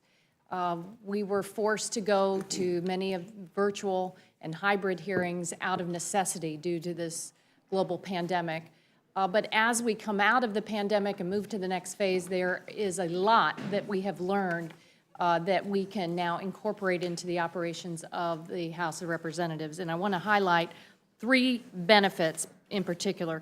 One, remote hearings gave us the ability to hear from a wider variety of Americans and witnesses during our committee meetings, and to hear from people who are underrepresented, who have never had the opportunity or cannot afford to travel to Washington, D.C. to provide testimony in front of a congressional committee. 2, because we were able to have remote and virtual and hybrid hearings, we reduced the carbon footprint across the Congress, across the country. That is a tremendous benefit. And 3, it provided significant cost savings and energy savings to the Congress and to the nonprofit organizations and the wide variety of Americans who want to have the ability to have input in the legislative process. So first, the benefit of greater opportunities of a wider variety of Americans and a larger number of unrepresented groups to participate. Just think about the hearings that you've had in your committees where there were witnesses from farther flung states. There were witnesses from rural areas that typically would not have the ability to travel here. Farmers, tribal nations had the greater ability to access the legislative process. Each of the 14 hearings that the Select Committee on the Climate Crisis held during the 117th Congress has included at least one remote witness, and this really added to the weight and depth, breadth of the testimony, everything we learned on both sides of the aisle to move forward. And I know you've experienced that in your committees, especially the underrepresented groups, environmental justice communities, frontline communities, everyone who's underrepresented had a greater voice in the democratic process. 2, carbon pollution reduction. Remote witnesses also allowed us to reduce the carbon footprint because they didn't have to travel to Washington, D.C. And I just want to get these stats quickly into the record. As an example, 3 out of 4 witnesses for the Select Committee's remote hearing on July 15, 2021 would have needed to fly into the D.C. area to testify in the hearing in person. The 3 resided in Montgomery, Alabama, Los Angeles, California, and Flagstaff, Arizona. And based on the data that the committee gathered, these 3 round-trip, nonstop flights would have equated to a total of 1,894 kilograms of carbon dioxide. This is the equivalent to the emissions of 230,390 smartphones fully charged, to over 2,000 pounds of coal burned, or 213 gallons of gasoline consumed. And this reflects just one hearing. Multiply that across all of the committee's hearings and all of the Congress. What a tremendous benefit and savings.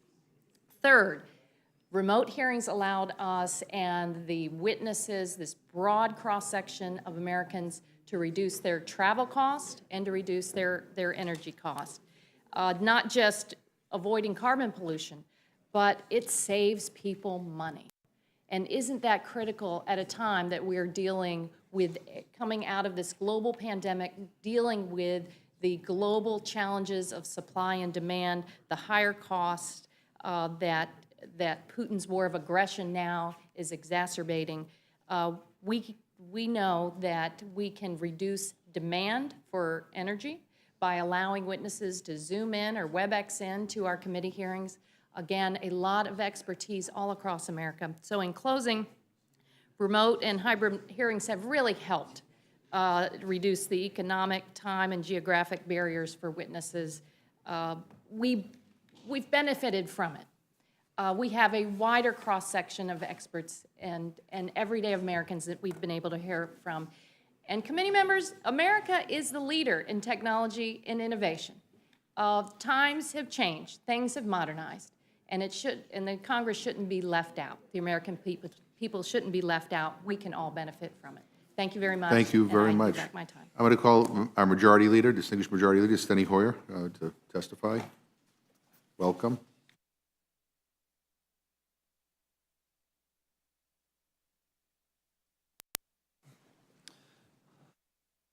Oh, am I on?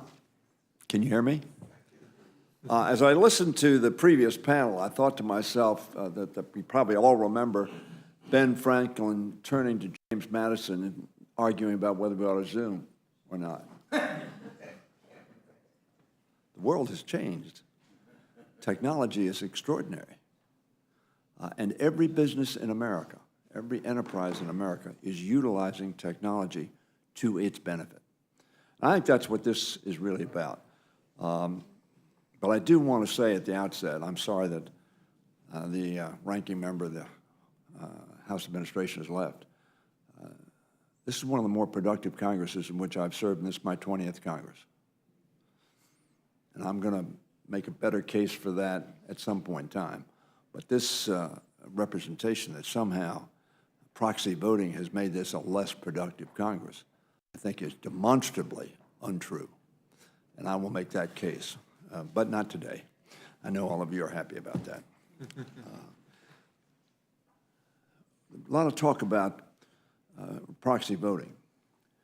This House of Representatives is a relatively, perhaps very unique body because we have 435 people who come from every place in America.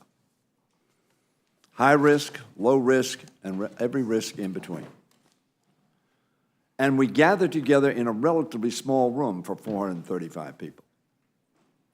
So it was uniquely a place where transmission could be very much magnified.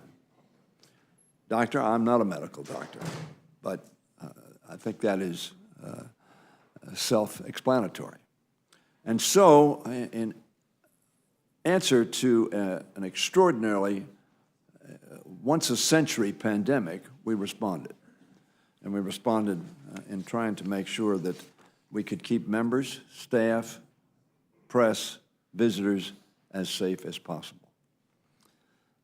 We don't know what safe as possible is, but we made that effort. I think it was the right thing to do. The courts indicated we had the authority to do that, which did not surprise me, and we proceeded. And now the issue is, as we hopefully are passing through this pandemic, what do we do? During the COVID-19 pandemic, Mr. Chairman and members, much like the other legislatures around the world and like businesses across America, took steps to adapt our work to the challenge of social distancing, which we were advised to do. We took unprecedented measures to ensure that members and committees could continue to do our jobs and serve the American people uninterrupted. I made the observation on the floor that my people voted for me. None of them, not a single one of them, cared where I expressed their opinion if it was going to be effective. They didn't care whether I voted for a machine on my side of the aisle, machine on another side of the aisle, or from wherever. That was not in their minds. It was that I was available to express their opinion on a particular issue, which we have allowed members to do, notwithstanding their risk aversion or the realities of our health environment. H.Res. 965, the 116th Congress adopted measures like virtual committee hearings and meetings, as well as proxy voting and longer voting times on the floor. I think reasonable steps to take from a health perspective. Those were big changes, which were accompanied by smaller changes, such as the clerk's office creating an e-hopper. I haven't heard anything about that, where you could file a bill, you didn't have to go. By the way, probably few of you know, particularly Ms. Fishbach, I didn't know what a hopper was, and I was president of the Maryland Senate for 12 years. A hopper is a piece of furniture and it has various levels, and you see it in the old Senate chamber, but I thought a hopper was just a box. Why does somebody have to personally hand that? They don't. They can do it now electronically. The electronic filing of bills, the statements for the record, and the chief administrative officer implementing the quill system for electronically collecting members' signatures. So you don't have to go from each office to office to get the actual signature. As a result of these adaptations, the House and its committees were able to meet safely and produce major legislation that helped Americans meet the challenge of the pandemic and address critical national needs over the past 2 years. And I would say, as an aside to my friends, the polarization has nothing to do with proxy voting. Nothing. Unfortunately, this is the most polarized Congress in which I've served. I came here in 1981, and I tell people I served on the Appropriations Committee. There were 13 of us on the Labor Health Committee. 8 Democrats, we were in charge, 5 Republicans. And what I tell people is you could put us together, throw us up in the air, and come down in random chairs and do a markup, and you would have been hard-pressed in 1983 to say which was the Democrat and which was the Republican on the Labor Health Committee. Sil Connie from Massachusetts was the ranking member of that committee. Other acts we've taken include the enactment of the Families First Act and CARES Act, the American Rescue Plan, essential legislation to fund the government, prevent default of our obligations. I suggest to you that this comment about proxy voting only presumes the outcome would be different if, in fact, we precluded somebody from voting if they were sick, if perchance they were absent, as was the case we just saw in our sister body, the United States Senate, when our former colleague, Ben Ray Lujan, had a stroke, and he couldn't come. Yes, the outcome would have been different, because it would have been then 50-49 on the other side. Should that be the case? Should those people in New Mexico not have been represented because he was fully cognizant, mentally able? He was not physically able for a period of time to come. Should we have said to the Coloradans, by act of happenstance, you will not be represented? I think not. We also, as the chairman pointed out, we passed the infrastructure bill, an extraordinary bill that I frankly think, with all due respect to my friend and Tom Cole, I don't know off the top of my head, Tom, how you voted, but we only got 13 Republicans, 19 in the Senate. The percentage is radically different. Why? Because your leadership said don't vote for it. Then when they voted for it, we talk about partisan. The 13 that did vote for it got criticized, and some even suggested removing them from their committees because they differed. During the time of these changes were put in place, the House passed, I won't mention the bills, but I will go into that at some point in time. As infection, hospitalization, and fatality rates have dropped, and as vaccination rates have risen, we've adapted by ending the practice of voting by group and reducing voting times on the floor. So we are moving towards what I think we all want, a shorter period of time. Now, let me just say as an aside, the defense bill had over 200 amendments on it. It is not unusual to have en bloc voting. We've always had en bloc voting since I got here. Now, you do the math, 5 minutes at 209 amendments. That's over 1,000 minutes, a lot of time. As a practical matter, a body of 435 tries to accelerate. Doesn't do it perfectly, and as Mr. Cole pointed out, sometimes there's a block and you're not for 2 of them, and you're put in the position of, and doing them all seriatim would be better, but it also would be very, very timely.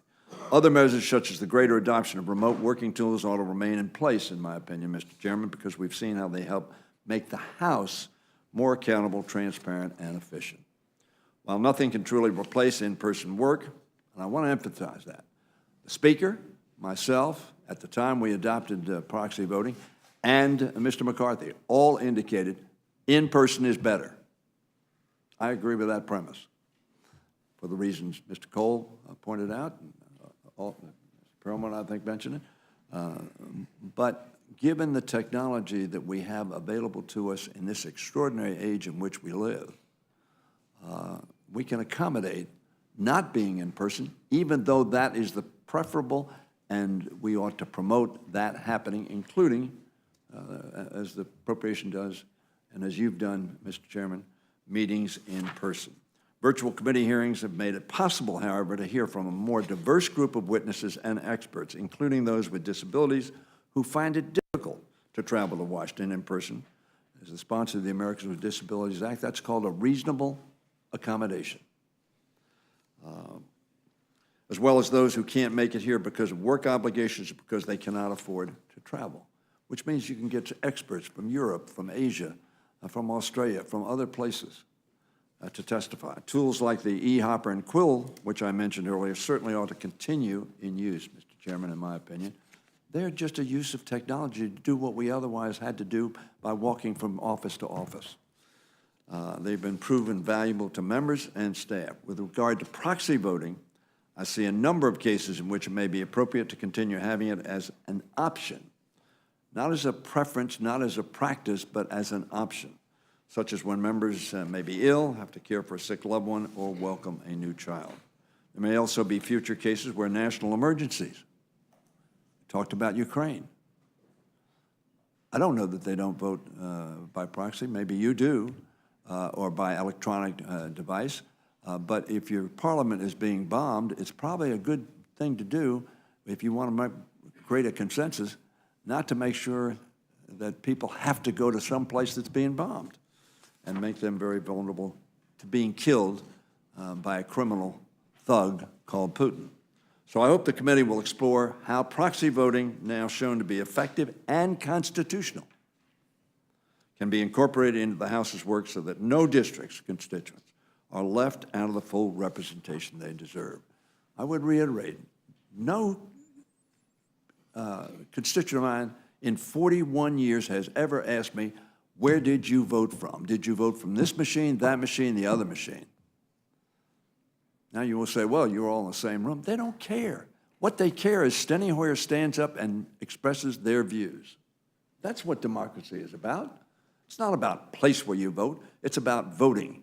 It's about expressing their opinion, about representation. We ought to be prepared for any eventuality, such as if new variant or virus has emerged that is deadlier than for which we do not now have a cure. The business of the House must be able to continue uninterrupted. Technology allows that to happen in ways that our founders had no concept of. I want to thank this committee. I want to thank its chairman. I want to thank its ranking member, who I think is one of our best members and who works very hard at collegiality. And I don't have any doubt, Tom, you walked over there and talked to Ms. Pingree and said, look, this is, but very frankly, we can do that on the phone. We can do it, as Mr. Perlmutter said. I find Zoom an extraordinary technology that is not in person, but is like in person, because you can interrupt, you can see the smile, you can see the frown, you can see the physical gestures. I want to thank this committee again, and the chairman, and all the members for the work that you do. We've contended with this pandemic and had to adapt the workings of this institution to meet its challenge. We've done that. There's been no interruption. And as I say, at a later date, I will make the case that this is one of the most productive. Not to say it's unproductive is to ignore what we have done for the American people.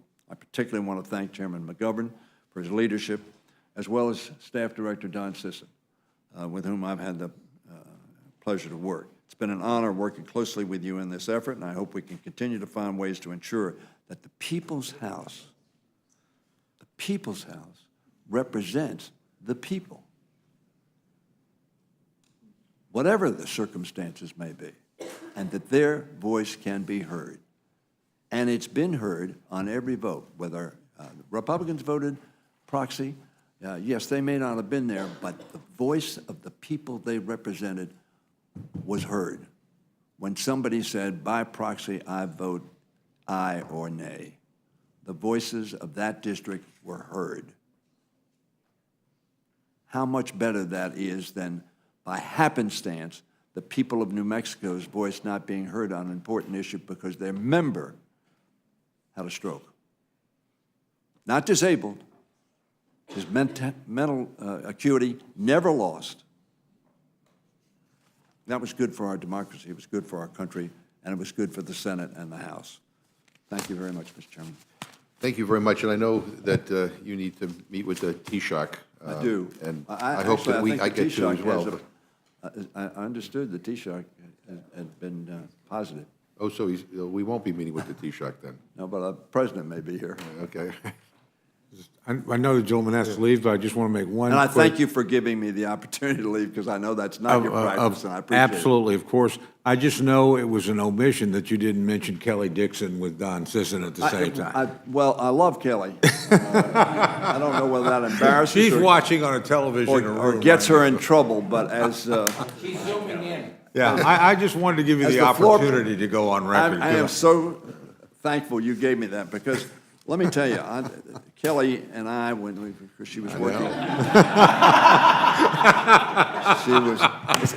Kelly, did that really mess it up that I said I loved you? I mean, I'm sorry if that was, damning you with faint praise, but in any event, thank you, Tom, for giving me, Mr. Cole, for giving me that opportunity. This committee, and I will tell you, I'm so glad you brought it up, because we get pretty contentious on the floor. But there was never a time when I could not, when Kelly was on the floor and helping to manage the floor, when I couldn't go over to Kelly and talk to her and say, hey, this is the deal. And of course, Mr. Cole and I are good friends, and so we've had that opportunity to do that as well. The partisanship that we confront and the polarization is a far bigger issue than whether we vote by proxy or vote in person. This polarization is hurting our country. This polarization where we are not thinking about the substance but the politics is hurting America. And the fact at a time of war, we're at war. We're not physically on the field with the Ukrainians, but we ought to do everything we possibly can to make sure that they can meet this enemy and defeat this enemy. And we need to be united in that effort. We ought to all remind ourselves that we're Americans. We may be Democrats, we may be Republicans, we may be something else, but we are Americans. And Zelensky was right. We're the leaders. We're the leaders of a free world. And if we sound by our division an uncertain trumpet, the world will be a lesser place. Thank you very much. Thank you very much. Mr. Gallagher. I'd like to make a slightly different argument than some of my colleagues. I don't think this is primarily about spending time together. I don't think it's about partisanship. I don't think it's about technology, as the majority leader argued. I think it's just about the truth. Because when you proxy vote, and I've never proxied, but my understanding is you have to sign a piece of paper that says, I am unable to physically attend proceedings in the House chamber due to the ongoing public health emergency, i.e. coronavirus. That's what you're signing your name to, right? There's no dispute about that. It's clear in the language. So we know, notwithstanding Mr. Negussi, who I think is the exception that proves the rule today, the overwhelming majority of members proxy voting are lying when they sign this piece of paper. We've all heard the anecdotes of people going to fundraisers, Democrats and Republicans, by the way. I'm not saying only the other side has abused this. Let me prove this to you mathematically, why this is a massive lie. The average number of proxy votes on a normal day in Congress, a full day like today, is about 68 if you crunch the numbers. Magically, on fly-in and fly-out days, those numbers skyrocket to around 100. So what happened? Are people getting COVID on Mondays, Tuesdays, or Thursday, Fridays, but not Wednesdays? No. They're abusing proxy voting so they can have a longer weekend, right? because it's an inconvenience to come to DC and in the process signing their name to a lie on this piece of paper. Now, if you want to make a different argument, right? I actually think Mr. Perlmutter has made a high integrity argument. He openly says he wants a more libertarian system where everyone can proxy vote. I disagree, but that's an entirely different thing. Then you need to advance a proposal whereby people can sign their name saying, I need to proxy vote because of X, Y, Z, not because of COVID, because it's not about COVID. Indeed, we just had at least 4 members of Congress on this panel admit against interest that it's not about COVID. It's about birthdays, graduation parties, it's about the birth of children, it's about climate change, it's about strokes. That's a different thing. So I actually concede the point to the chairman that I'm not suggesting proxy voting is causing this unprecedented polarization, if that's even true that we're unprecedented in our polarization. I think it is exacerbating a lack of trust in the institution because so many members are lying. I mean, put differently, right? One argument was made that we're disenfranchising voters if their members can't proxy. Are you not disenfranchising voters if you're lying to them? Or someone made an appeal to the integrity of the institution, and if you proxy vote, that we're going to be able to have more options and it will retain the integrity of the institution in modern age. How can you maintain the integrity of the institution if you're institutionalizing lies? It makes no sense. So I'm happy to have the different argument about proxy voting for other reasons. I will still oppose it. And if you put forward that proposal, I suspect you'd lose that vote. But there is no question. It is obvious and inarguable to the point of being self-evident now that people are abusing proxy voting. And every single day we're countenancing scores of lies by our colleagues. If nothing else, we have to change what's on this piece of paper and stop lying. And with that, I yield. Thank you. Mr. Roy. Well, thank you, Mr. Chairman, and let me associate myself with the remarks of Mr. Gallagher wholeheartedly. It's one of the most frustrating things about this entire experience is watching my colleagues blatantly lie when signing a piece of paper, and we all know it's true. We all know it, and we see it every day, but we just kind of countenance it and say, oh, go to a fundraiser, good for you. Or one story was voting from somebody who's out on an interview in a car in the parking lot while there's somebody who's proxy voting for him in here. I mean, and again, both sides of the aisle. Let me be perfectly clear, both sides of the aisle. Look, we talked about a number of things, and my name was invoked earlier. I only respond to it briefly about the institution being broken, and the majority leader has referenced this. Otherwise, I wouldn't go down this road too much because this is about proxy. But the institution is broken, and a lot is made of so-called procedural votes, and they're somehow delaying the institution or causing harm. I mean, well, keep in mind that there are limited tools that you have when you're in the minority, but in particular when you're not a chairman, when you're particularly not on Rules Committee, or particularly you're not the majority leader, right? So there are limited rules you have. And so last week, for example, when I'm sitting with my staff watching a vote being called for a voice vote for basically $16 billion worth of continuing resolution that I didn't bless, and which most people knew in my party, and generally speaking, it's not like I'm shy about it, that's not something I would agree to by voice vote. I was frustrated that our rights weren't protected and that we didn't have a roll call vote on that. So what did I do? I did force 2 more procedural votes. Why? Because that's about all I got in my arsenal. I went down and talked to Keith on the floor. I said, Keith, I'm sorry, you guys are trying to get to Philadelphia.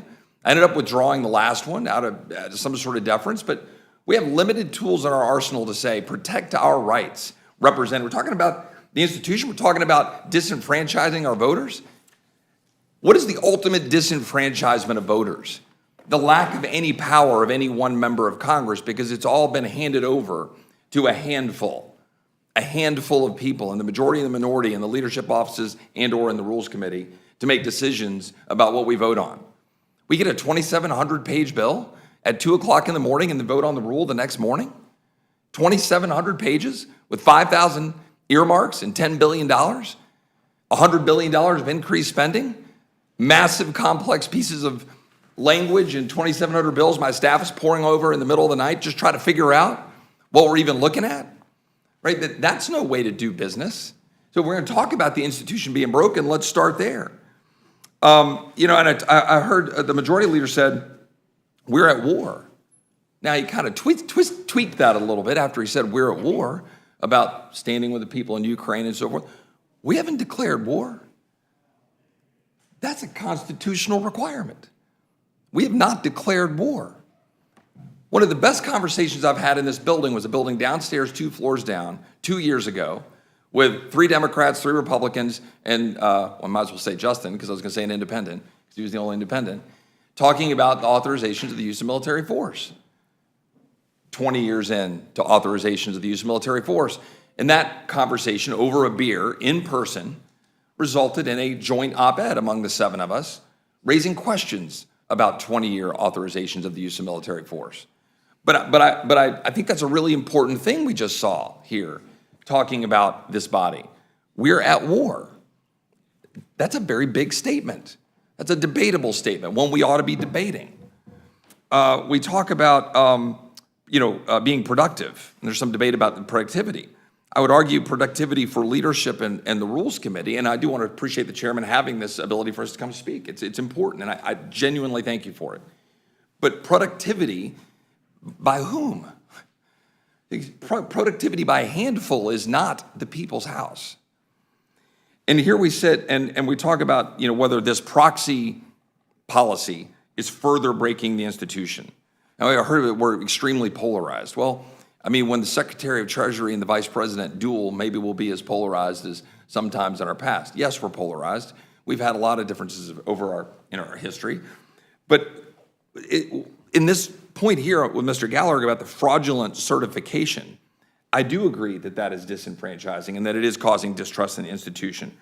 But, one of the best things that I've been able to do in here is work with my friend Dean Phillips on the PPP Flexibility Act. Again, backbencher, Freedom Caucus, conservative, with Dean Phillips, we're able to get something done on a bipartisan basis in the middle of COVID. But we did that because we're able to get to know each other and sit down and have that beer and sit down and know each other. We break down the human interactions when we blow up the whole point of us coming together as Congress. As somebody talked about earlier, the definition of Congress is us coming together and representing the people. The Constitution, and sorry, I had to look at notes because we've been here for so long, but the fact is we all take an oath to defend the Constitution of the United States. We do. And I believe that we all therefore have an obligation to carefully examine the merits of the constitutional question raised by proxy voting. It is a legitimate constitutional question. We haven't had any long, significant hearings on it. I'm sure my friend from Maryland would love to have in-depth conversations about this. I suspect we disagree on this point. But at least we ought to have that in-depth debate about the core constitutional question. And maybe the speech and debate clause protects what I believe is unconstitutional proxy voting. Obviously, the Supreme Court denied cert, deferring to essentially us, right? They punt, essentially. So here we are, and there's a question. I think we have an obligation to defend the Constitution. It is my perspective that it is in fact unconstitutional for us to engage in proxy voting. I think that the Constitution is pretty clear on it. I think if you read the text of the Constitution, words like meeting, assemble, attendance, present, absent, recess, sitting, seat, it clearly requires a member of Congress to be actually present in the House or the Senate chamber. I understand technology has changed. Well, then let's amend the Constitution. Let's have a debate about it. But I believe the Constitution clearly believe that we should be, or articulate that we should be present. Quorum requirements, same thing. A majority of each shall constitute a quorum, and blah, blah, blah, may be authorized to compel the attendance of absent members. If you go and look at the text and the history and the understanding of what quorum is, presence matters. The yeas and nays requirement, right? When you get down to the desire of 1/5 of those present be entered in the journal, it was contemplating presence. And I understand there can be some debates about what presence means and whether you can establish presence in a different form. I don't believe that is what we agreed to in the Constitution when we were establishing these things. Non-delegation principle. We the people, right? Reformed on we the people. All the legislative powers herein granted shall be vested in a Congress of the United States, which shall consist of a Senate and a House of Representatives. I understand we can set our rules. I understand that we can come up with ways to represent we the people differently. But the contemplation is that we're not delegating our vote to another member. We can talk about remote voting, we can have that debate, but this changes the entire point. We have last minute changes on the floor. And we've got these rules in place that says, well, your staffer has to tell you the specific vote on that vote. I don't know how it works because I've never proxy voted. But I know there's some rules in place to try to protect, but you're changing the nature of the institution when you hand your voting card off to somebody else. And that's effectively what we're doing. I could go a little bit more into that and only address the question on the constitutional issues raised about certain members being pulled off of the litigation. And people have talked about that. And so ultimately it was the minority leader and myself on the litigation in the end after having more members on it at the beginning. And in part, that was just to clarify and simplify who was on the case. And we all know the facts. We've seen the stuff that there were some members that had been on the original litigation that ultimately proxy voted. Now I'd say, well, why is that? I wouldn't have, with all due respect to my Republican colleagues who were on the litigation and pulled off. I think that was wrong. But the flip side is the pressure. Okay, what is done when we change the institution? Let me give you an example of a vote. I was sitting in Fredericksburg, Virginia, waiting while we were going through all of the transportation votes last fall. And we were debating. Remember, every Friday we would have these ridiculous sit and wait sessions, wondering when the heck we were going to vote. And it was Friday afternoon. I'd committed months prior to speak at the University of Virginia, my alma mater. And I was supposed to be there. And they'd put out all the advertising, and it was a big thing, and I'd committed to do it. So I'm sitting in Fredericksburg, Virginia, at a Starbucks, because I was just having to figure out, am I going to Charlottesville or am I going back to DC? Waiting for the powers that be to tell me when we were going to vote on a bill I knew I would vote no on, but the vote might be close. But I'm not going to hand over my vote to someone else. And Keith knew this on the floor, and I said, Keith, well, can you let me know as soon as possible? Leadership team knew it, and they were trying to, hey, well, we might need you here for the vote. And my point is just, I had a whole lot of proxy voting members who didn't give a crap about where they were that day because they'd hand off their vote to someone else. There was immense pressure on a lot of members to say, well, you know, we're doing this tug of war about how we're going to run the place, and it makes it a lot easier to force votes at Friday night at whatever without having any advance notice if half the damn body is voting by proxy. So I'm sitting at a Starbucks, and finally Keith gave me the green light. We're voting on some random bill that wasn't the actual transportation bill, and I was like, fine, I'll skip it. My constituents will forgive me for knowing that I would have voted no on whatever that ridiculous bill was that we voted on that night. So that's the question. And I'd say, I know I want to move on to other colleagues, but I just want to offer one more thought here is that what we do here is important. But I think sometimes we have a heightened sense of our own importance. There's 435 of us. There's 535 if you count the Senate. At the end of the day, this country's going to plod along, and we're all going to come and go, and we're all going to be pushing up daisies soon enough. We're just members of Congress. And there's 330 million Americans. And we act like, oh my gosh, this is the most important thing, and we got to be here all day long. Put your vote in the record how you would have voted. And if it was that important of a vote, then give up whatever that thing is, sacrifice for the good of the country, and get your butt to Washington and vote.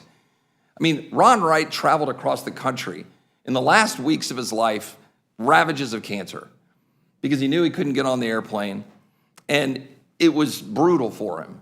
But he got in a car and drove across the country. And I just think when we think about what we're doing here, my son's back here, and clearly, enthralled with everything we're talking about. But my son's back here. Do you know how many things I miss? I miss them all the time. I mean, I heard the testimony earlier about, giving birth and having family members. How many things have you sacrificed, right?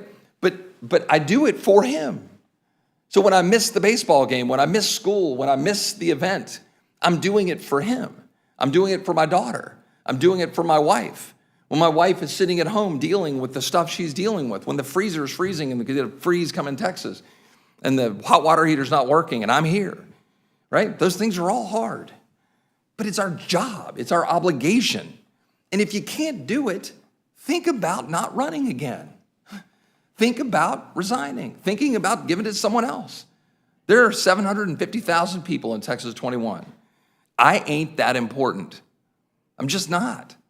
I mean, at the end of the day, our job is what's important. And I believe that the Constitution is strengthened, our republic is stronger if we're here in person and we're following the constitutional order. And if we want to change that, we should debate on an amendment and we should vote on it. And with that, I'll yield back. Thank you, and I know Mr. Costa has to go. Let me just thank you for your testimony. I also thank you for reminding us that, again, these are not either-or situations. I mean, remote committee hearings, doesn't mean every committee hearing has to be remote. It means you can meet like this, but have somebody testify from across the world and be able to provide information.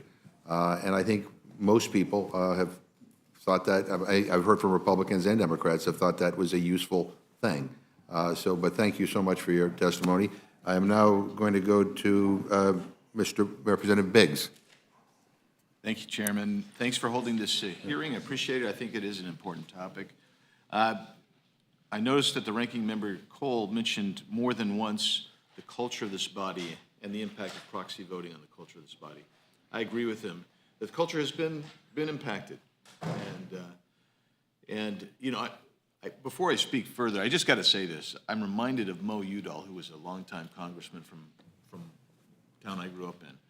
And he used to say, everything that needs to be said has been said, just not by everyone yet. So I feel like I'm going to be batting cleanup for when the bases have been cleared. So I got to make my.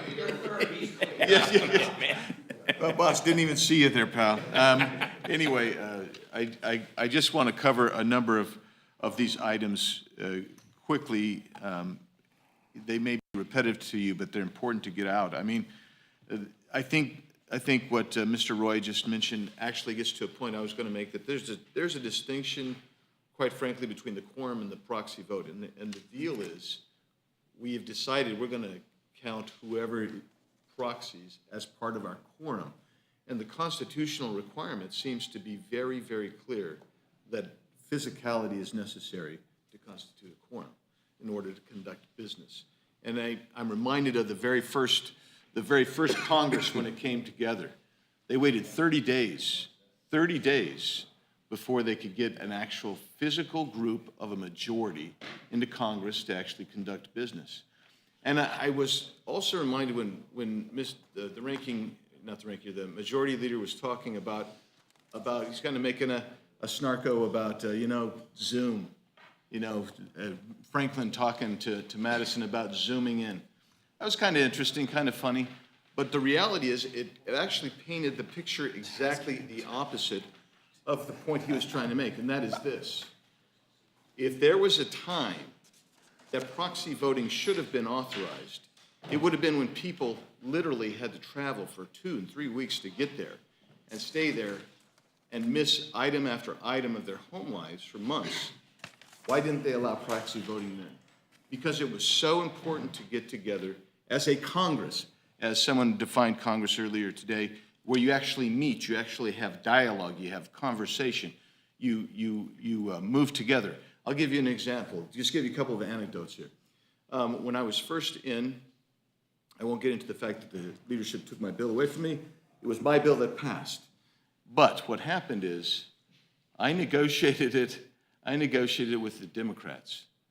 And so when that bill passed, it was the substance of my bill under somebody else's name that I worked my tail off, and it was a bipartisan bill. That never would have happened if I couldn't have gone to talk to people. I talked to Mr. Perlmutter about that bill. Yes, you did, doggone it, and I appreciate it to this day, and so do Americans. The point is, we were able to get together and negotiate these things out, which is missing. I know, contrary, you've created a warm relationship with Representative Timmons over at Zoom. Imagine how warm it'd be if you guys were sitting side by side and in person. I mean, that's a huge distinction. It deals with the culture of the body again. And so, and then we move into this notion of the votes. I don't mind 15, 5, 2, 2, 2 votes. Those are fantastic. We're still on the floor. We can still talk. But you know what? I'll give you an example of what happened just yesterday. I voted on the first bill, and I said, I've got this errand I have to run off campus. I had time after I voted to go down, pick up my car, bring it up, park in front of this building, get out, go back up, and have 10 more minutes to wait for the next. Then I voted, walked out to my car, drove across town, did my business, came back, had 15 minutes to wait. That is, I'm not, Congress is not designed to be efficient, but that kind of takes it to the outer limits of inefficiency. And it also negates some of what we do is in Congress. And I've talked, I mean, everybody's talked about this. I will reiterate what Mr. Roy was talking about and what Mr. Gallagher was talking about. This document that people have signed, even though I've never voted proxy, I never voted proxy, even though my name was omitted from the lawsuit, also over my objection. That happens from time to time. But the reality is, when I read the rules again in preparation for this, and I think the chair was right, I think you guys did try to put some safeguards there, but this document is pretty clear. You're going to be talking about you're not there because of the COVID, and that hasn't happened. And I'll give you an idea to understand it. A study was done and released just a couple weeks ago. You have individuals that have voted more than 400 times by proxy, more than 400 times. I'll tell you, I was very surprised about this because there's a friend of mine on the other side of the aisle, and rarely here. In fact, I think I've been here 6 times in this Congress, 6 times. And I thought, that person has voted by proxy more than anybody else. Had to. 300 times plus. Top 5, but not number 1, because number 1 is over 400. And this, I'm trying to understand how we sanction this, and I know that the chair's looking for ways, and he's mentioned Representative Escobar's. Maybe you find a middle ground. I don't know how you get to the middle ground because you have a quorum issue that I think we have violated the Constitution on. I think the Supreme Court punted on that, and they sent it back to us. But I will just, I don't want to take too much more time because I feel like I'm saying so much, but I will just ask this last question of you. We're engaged in public service. Every one of us gave up something here. We continue to give up something. And my question for you is, why are you trying to take a sacrifice out of public service?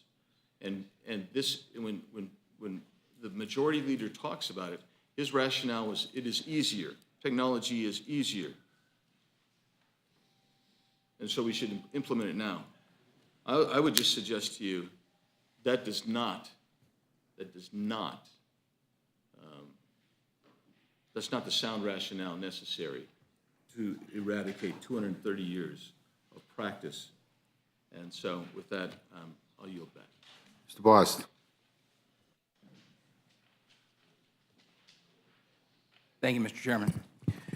And there are a few things that I may repeat, but I'm going to go at a different angle because, you know, as the ranking member for the VA committee, I'm going to talk about some things that have happened in the VA committee while doing this virtual thing. And, you know, I'm proud of being on the VA committee. I'm proud of the fact that I'm an old jarhead, Marine, father and grandfather of a Marine. And I take serious the work that we're doing. But we don't do our jobs well on the Veterans Affairs Committee when we're doing it virtually. Let me give you an example of that. You know, we've done our jobs, but not well. In part due to the limited virtual work, and let me tell you that the VA committee has been stricter than many other committees where they went to a hybrid. We refused not to in our rules by the majority. And it lasted for quite some time. And even at the point when we were voting on some very, very, very serious issues, vaccines were available, cases were down, but we still wouldn't return in the VA committee. So that, you know, that's the rules that each individual committee person or chairman can set. But during one markup, we were spending tens of billions of additional taxpayer dollars, and some of our members, one, could not be heard. Therefore, their vote didn't count or it interrupted the vote. Or some of them couldn't be seen on camera, but they could be heard, which interrupted the vote by the rules. But yet we continued down this path for a very, very long time. And I know that Chairman Takano had to leave, and these are all things he and I have discussed over and over and over again, and the complaints and concerns that we had. Now, someone said in one of the additional talking points earlier of the carbon footprint that we're saving. Well, I don't know. Have any of you noticed that a lot of the people are actually putting a pretty solid carbon footprint because they're doing it while driving around in their vehicles? Even so much so that at one time we had someone driving on a lake with their boat, to the point that the chairman, at that time of the Transportation Committee actually said on record, is he in a boat? Is he driving his boat? I don't think that actually helps the carbon footprint that much. I'm sorry. I think that, the concerns that I see there. And let me also say this. It's really wild because there are 3 of us at this table that have never voted proxy, that until we were removed, stayed on the lawsuit. I've never voted proxy. I believe my constituents sent me here to vote for them, and I believe that.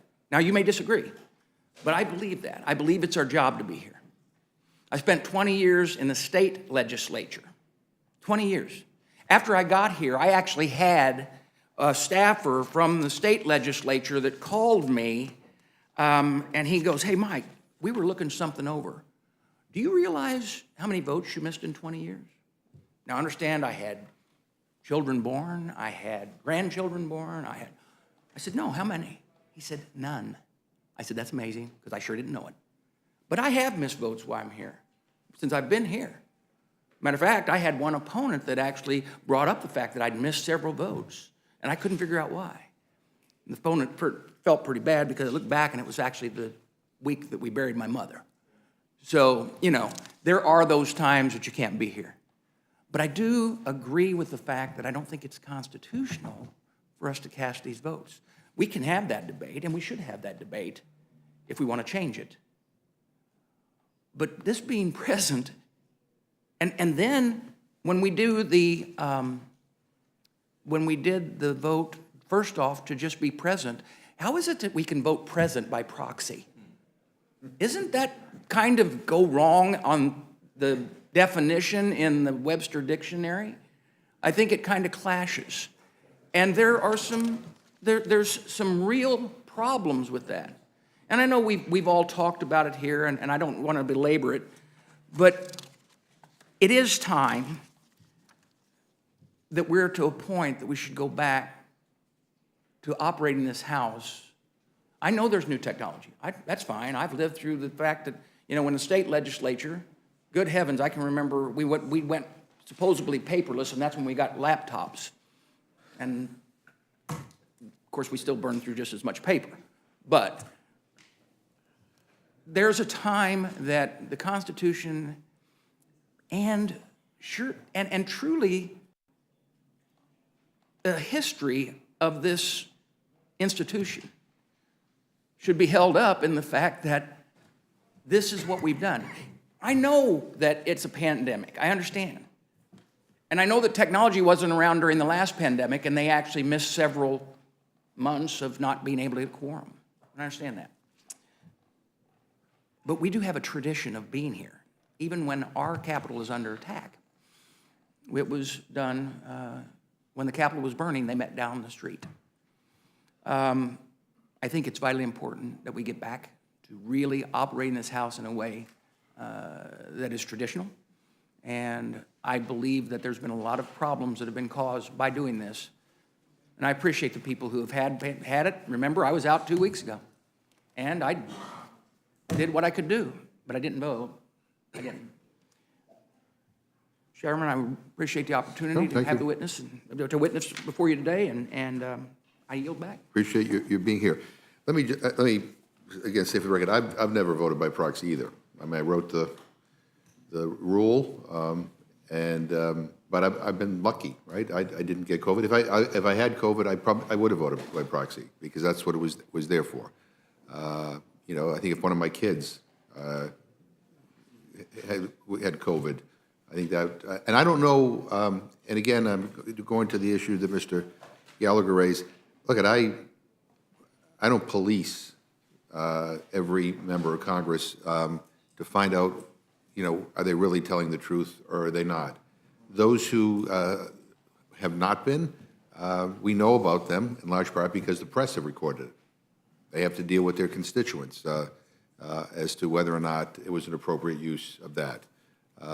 But for me, you know, I have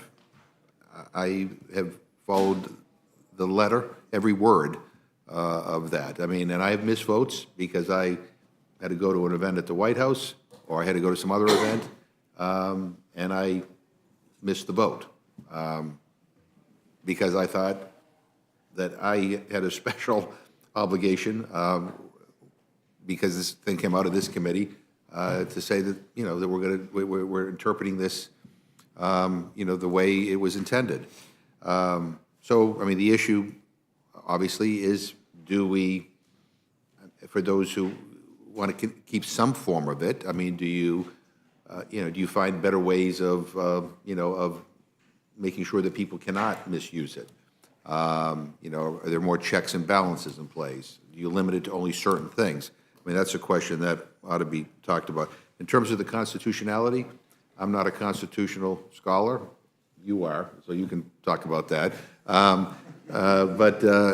But you know, I mean, this went to, a court case was filed, went to the Supreme Court, and, you know, the Supreme Court, you know, did not come out on the side of those who said it was unconstitutional. But if you believe it is unconstitutional, yeah. They didn't grant cert. Right, okay, all right, well, he can. Different. I'll let him, but if you believe it is unconstitutional, again, it's mind-boggling to me that you would utilize it. But in any event, I mean, that's obviously the case here. And going back to what Ms. Castor talked about, you know, hybrid hearings, or, you know, being able to utilize technology in the hearing room, I think there's value to that. I mean, you know, I know the majority leader mentioned President Zelensky, but you could have, I mean, you can conceivably have President Zelensky testify before the Foreign Affairs Committee or the Defense Committee from Ukraine remotely. I mean, that's a good thing. I mean, I think that's something we ought to think is something we want to preserve. Obviously, as you know, the public health emergency is moving in a direction that we all hope it continues to go in, where we no longer have one. You know, my hope is that again, that more and more chairs will say, you know, you got to meet in person.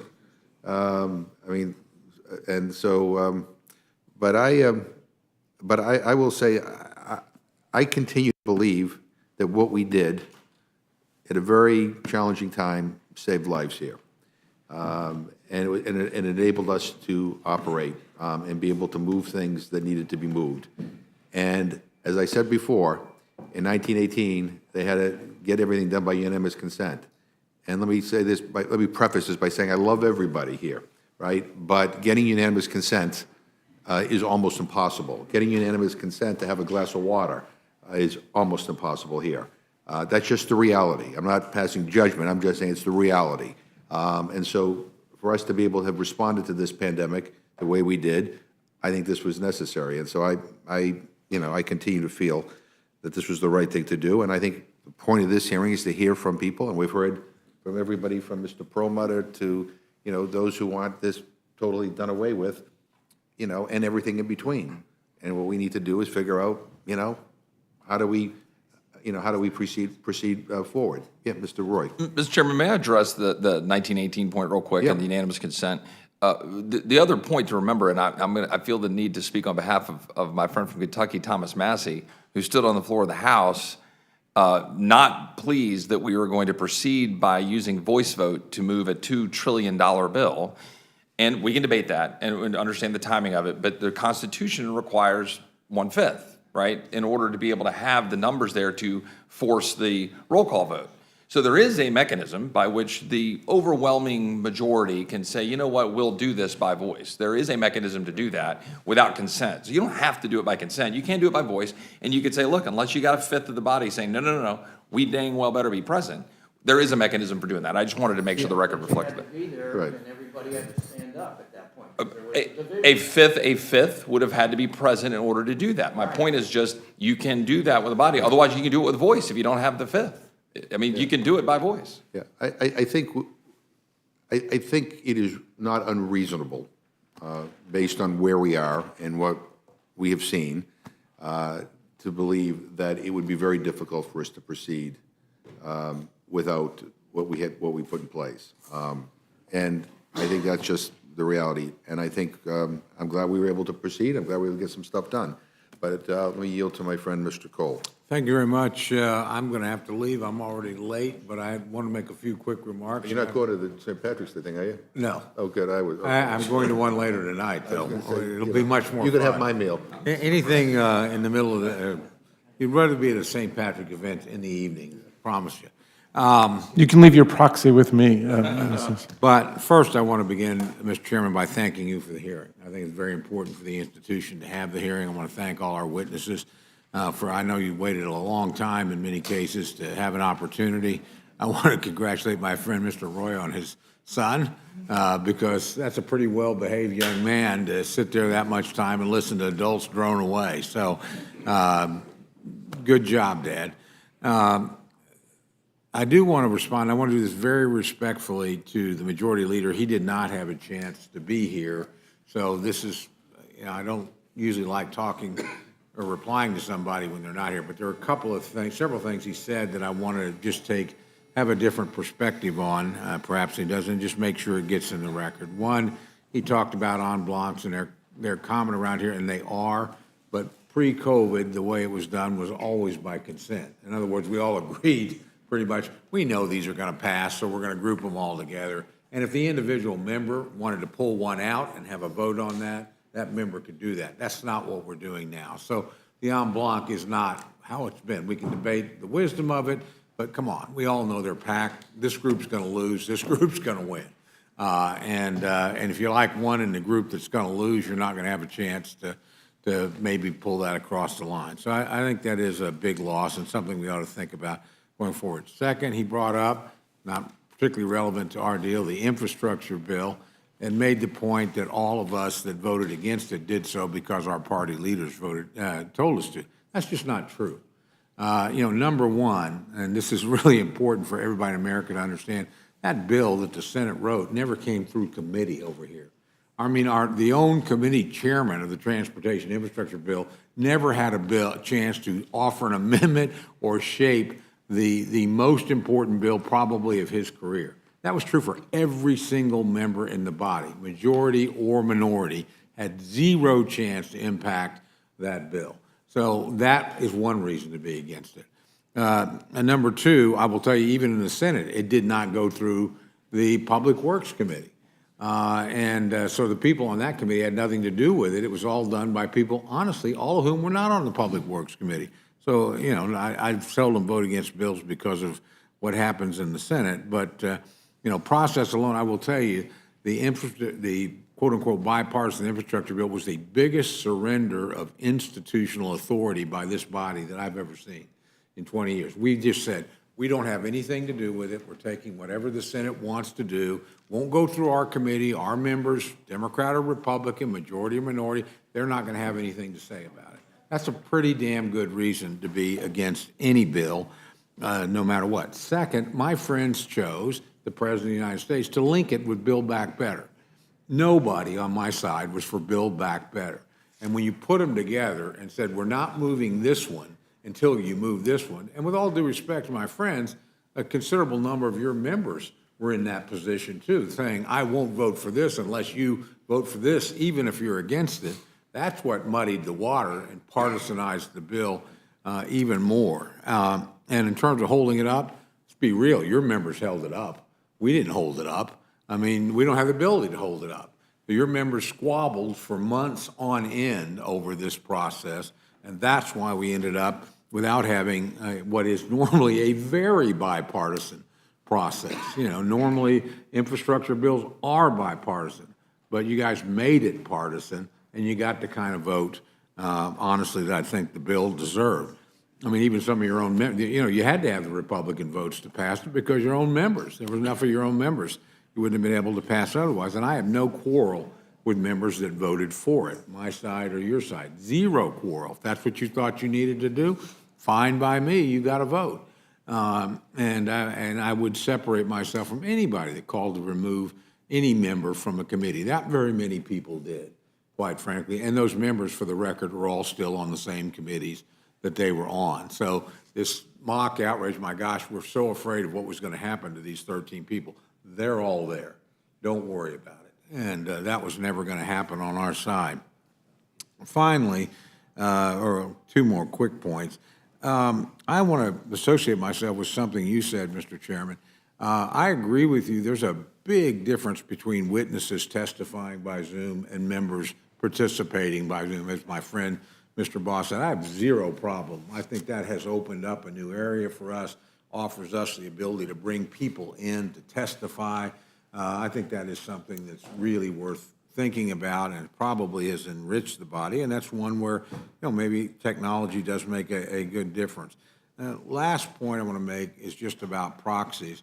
And I agree with you. I'm not interested in policing other members. I'm really not. But I also agree with Mr. Gallagher. I mean, come on. When it's twice as likely on Monday and Friday as it is on the days in between, that tells you everything you need to know. No question this process has been abused in a bipartisan way. I don't single out either side for that. And I think it hints at the challenges of maintaining it. None of us want to police our colleagues. You know, we don't like to do it. We don't like to sit in judgment, and with good cause. But when you look at something and on the face of it, it's being abused every day by members of both sides, it's just an easy habit to fall into. So sometimes maybe we should just remove the temptation. I don't particularly like proxy voting. I'm all for getting away with it. The Senate managed to function on its own without it. I think the majority leader made some good points about, the challenges of somebody just not being there for a very good reason, like our friend Mr. Lujan was in. That's worth considering. I don't agree with it. I think that just happens. I'm sort of where my colleagues that remain on the panel are. I just don't like the practice. I think it's bad, and I think it ultimately destroys the thing. And you just deal with these problems when they occur. And Mr. Roy made a good point. Honestly, none of us are usually that important. That's a pretty rare deal. And I noticed the Senate managed to get through it without ever proxy voting and managed to get to this whole process. So if we're one of the most productive Congresses in history, something I would probably not accept, but, for the purpose here, they had to do their part too, because nothing happens around here without both bodies agreeing. And if they were that productive and they could do it without proxies, then we should be productive and we should have been able to do it without proxies, or certainly not going forward, certainly not in the current climate that we're in. But last point, and I want to finish on a very positive note. Again, we have this discussion today where we've had a robust exchange and where we've had views that are very different across the spectrum because you gave us the forum. And my colleagues here, and I hate to say this, I'm getting ready to walk out. Thank you guys for being here all day. And those of you that are following us remotely, I appreciate that participation too, because again, our members of our committee, Mr. Chairman, have continued to participate in a variety of ways. And they spend a lot of hours up here. We've made you guys spend a lot of time here, and we apologize for that. But, this is pretty routine in our committee. It is a very robust committee. It's a very well-run committee by the chairman. I would like it if it were 9 to 4 in the other direction. Matter of fact, it's maybe too well-run in that sense. There's never a defection on the other side, and there's never one on ours either. And again, thank you for hosting the debate, because we're going to be wrestling with these problems for a while. We've had very unusual circumstances that led us into this particular place. They're worth talking about. They're worth thinking about. They're worth us wrestling with as a body as to what we should do going forward. Because again, I do see some limited cases where I would agree this technology can be useful. I don't think I probably would ever come to the point that I think proxy voting is useful, but if those are the rules, I guarantee you I'll play by the rules. And if you make them the rules, I don't have any problem with somebody that says, okay, I don't agree with the rules. There's a lot of things about campaign finance I don't agree with, but I play by the rules. There's a lot of things, procedurally in my committees I may or may not agree with, but if that's the procedure and these are the rules of the House, they've been voted by a majority of the House, I accept that. And I play by those rules. And then if the majority changes, I hope the rules will change that reflect maybe something a little closer. But that's not abuse of the system, and I don't think that's doing anything wrong. But with that, again, thank you very much. Thank you for allowing me to go on a little bit as a rant, particularly as I'm getting up and leaving, which is not courteous. So I apologize to my colleagues on the panel. I particularly apologize to you, Mr. Chairman, and everybody else up here. We appreciate it. I mean, Thank you. Thank you very much. Appreciate it. Thank you. Mr. Perlmutter. I'm going to pass to Mr. Raskin because I have to go vote remotely in that room in financial services. Mr. Raskin.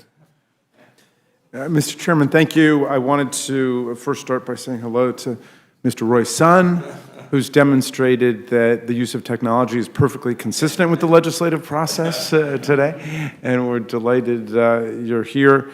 I got to agree with one point my friend Mr. Roy made and then disagree with one point. The point I agree on is that the Supreme Court's denial of cert, letting stand the lower court ruling, which is that this is a political question, doesn't decide it for us because all of us swear an oath to uphold and defend the Constitution against all enemies, foreign and domestic, and to interpret it the best we can. So it's not just within the province of the judicial authority to interpret the meaning of the Constitution. I think all of us are called upon to do that, and that's why this is an important and fundamental conversation that we're having today. However, I think that my friend from Texas kind of flippantly said, well, if we didn't have telephones or computers when the Constitution was written, then we update the Constitution to adjust to the technology. The Supreme Court, for one, has been very emphatic, actually,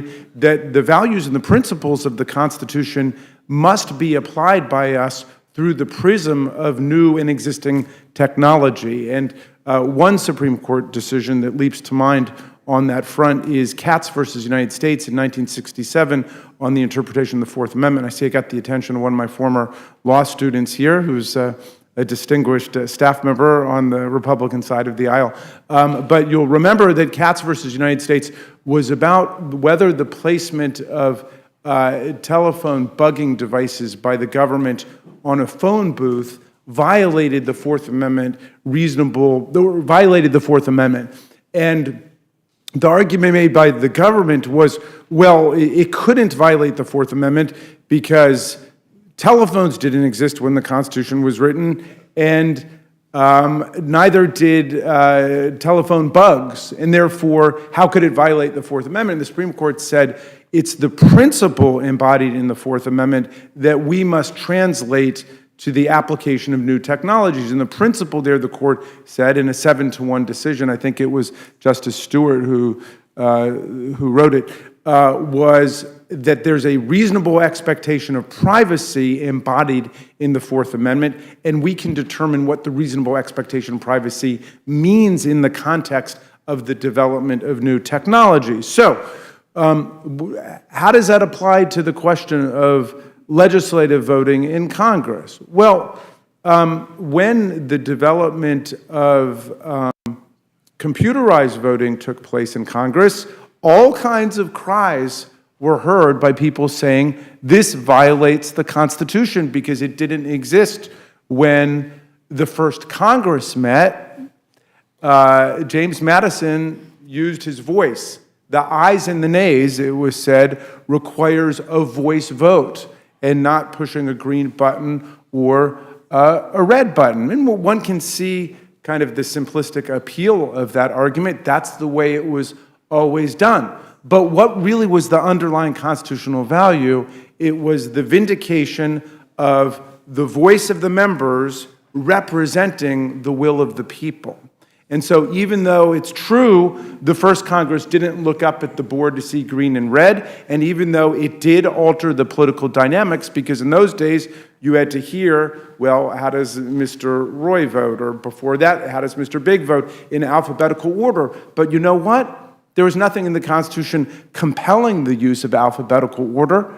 And the real issue was the vindication of the will of the people as transmitted through the effectuation of the vote of the member. And so the computerized voting took place and the proxy voting took place during COVID. Now, I would argue that proxy voting actually effectuated the meaning of the Constitution, all built into the first three words of the Constitution, we the people, because the people's voice was enabled to be heard by virtue of the proxy voting that we developed. Because otherwise we know that there would have been legitimately here, and I'll get to the question of the illegitimate uses of it, which I think is the real question, but legitimately we would have lost hundreds or thousands of votes representing the will of the people. And so we actually vindicated the constitutional design and the will of the people by implementing proxy voting. Now, so let me turn to that. And let me first say, I'm pleased to hear a lot of consensus, I think with the possible exception of Mr. Bost, that on hearings, the use of Zoom technology and other such technologies was a very positive thing, that we were able to actually incorporate the voices of a lot more Americans from all over the country, including the non-mainland, Hawaii and Alaska, and we were able to do that in a way that saved people money, that didn't require people to spend $1,000 or $2,000 to come to Washington. And it also had some positive environmental implications, at least for those who believe that climate change is a problem. All right, so on the hearing side, I think that there's a very strong consensus that we've done the right thing, and this is something that we should enable in the future. So the real question comes down to proxy voting on the floor. Now, let me start with this. If anybody's got standing to complain about proxy voting, I think it's me. Okay, I live closer to the Capitol than any other member of Congress, with the exception, I think, of the non-voting delegate from the District of Columbia. Okay, I have been the proxy voter. I've been the courier for hundreds and hundreds of proxies, and I will say this does qualitatively change the experience of the member who's got to do it, because it's like a second job. You're working all the time to make sure you're getting the proxy votes in, that you are scrupulously observing exactly what they've told you to do, and then you have to stand up, record all those votes, then you've got to go down and turn in the red cards and the green cards and so on. But you know what? I was proud to do it. I've been proud to do it, because those people would otherwise not have been able to vote. And their constituents, millions of constituents, would not have had their will embodied and representative in the votes that took place. And you know what? I ended up using it just about 3 or 4 weeks ago, because I came down with COVID. Now, I was in the shocking position suddenly of asking somebody else to carry a proxy for me. I think I missed only 2 days, maybe it was 3 days worth of votes. I had a positive test.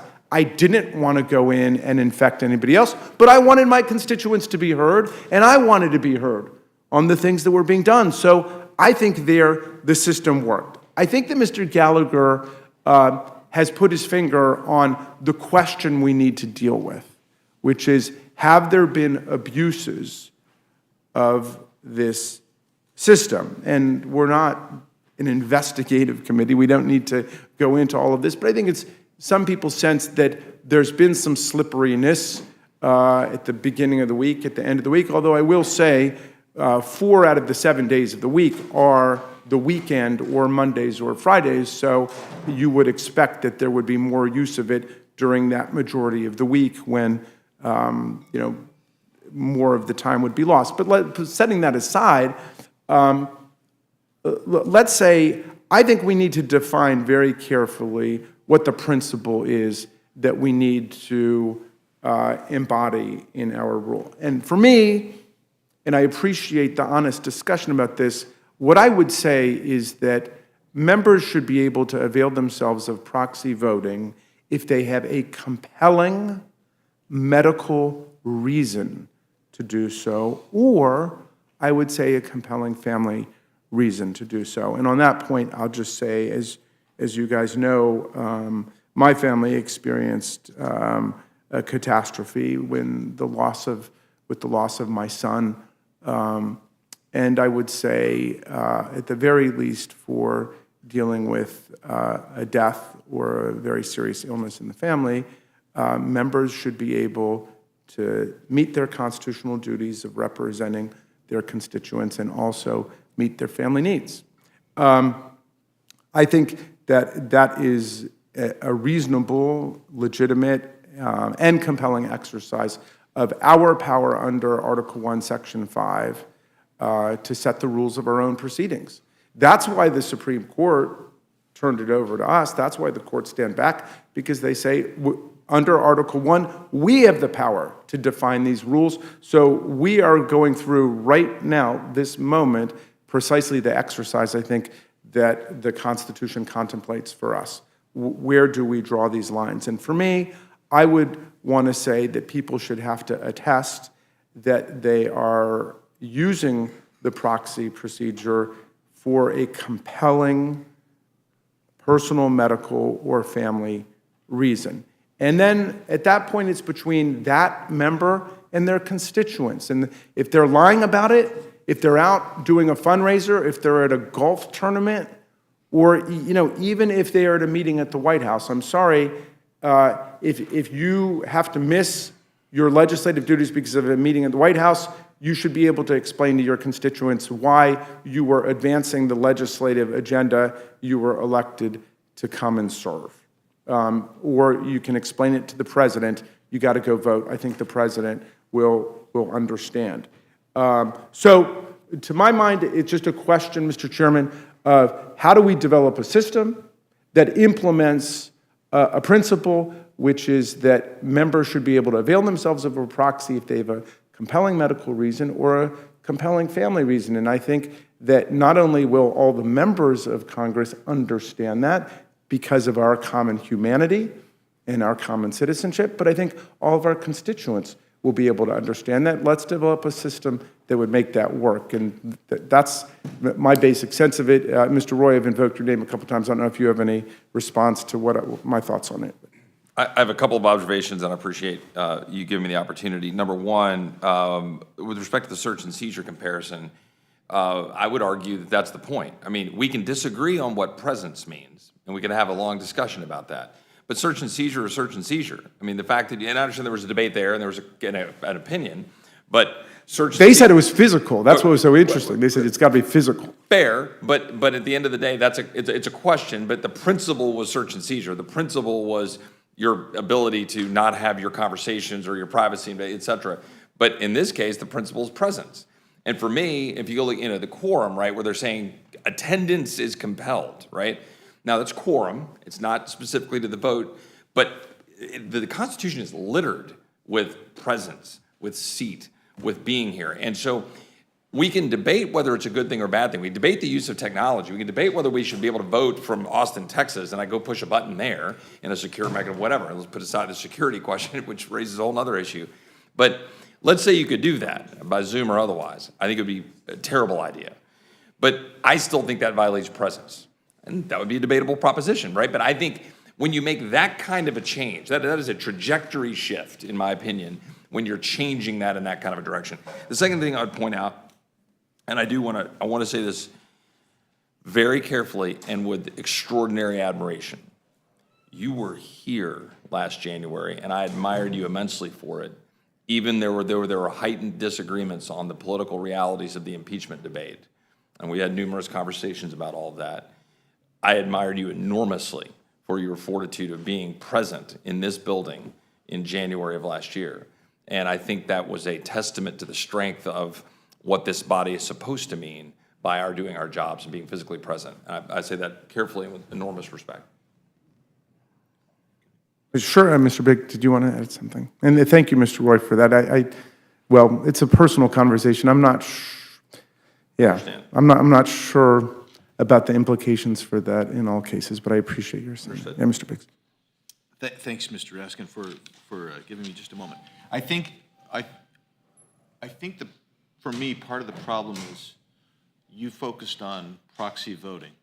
And I think where I am, and I think Mr. Roy probably is there too, that's very different than, you never get to the proxy voting question because you haven't resolved the quorum question. And until you resolve the quorum question, I don't think you can address the proxy voting question. And I don't think allowing people and just throwing it in a House resolution that, okay, we're gonna deem you, if you vote by proxy, that you are physically present. I don't think that gets to the question of the constitutionality of how we're now defining quorum. I think that's where the shift really is taking place in how you're defining quorum. And once you've defined quorum and said, if were we to get there, and I think it's unconstitutional to say that a quorum consists of somebody who's not on site, not present, not meeting the myriad references to it, or Article 1, Section 5, which says a minority of the body can send someone to compel you to attend. Have I been off the whole time? My staff said you weren't on anyway. Sorry.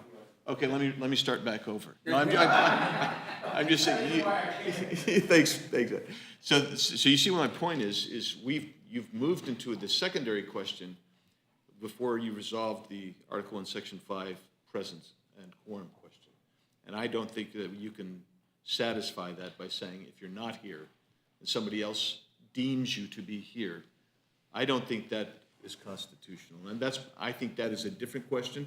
But I think I don't think you ever can get to the proxy voting question until you resolve that question, and I don't think you can resolve that question in favor of a proxy presence for quorum. Well, I think you're right. We've treated them as really the same question. You could bifurcate it and say, you could make the argument, perhaps you're making it, that once you've established a physical quorum as traditionally understood, then you could have proxy voting at that point. Or you could say you can't have proxy voting at that point.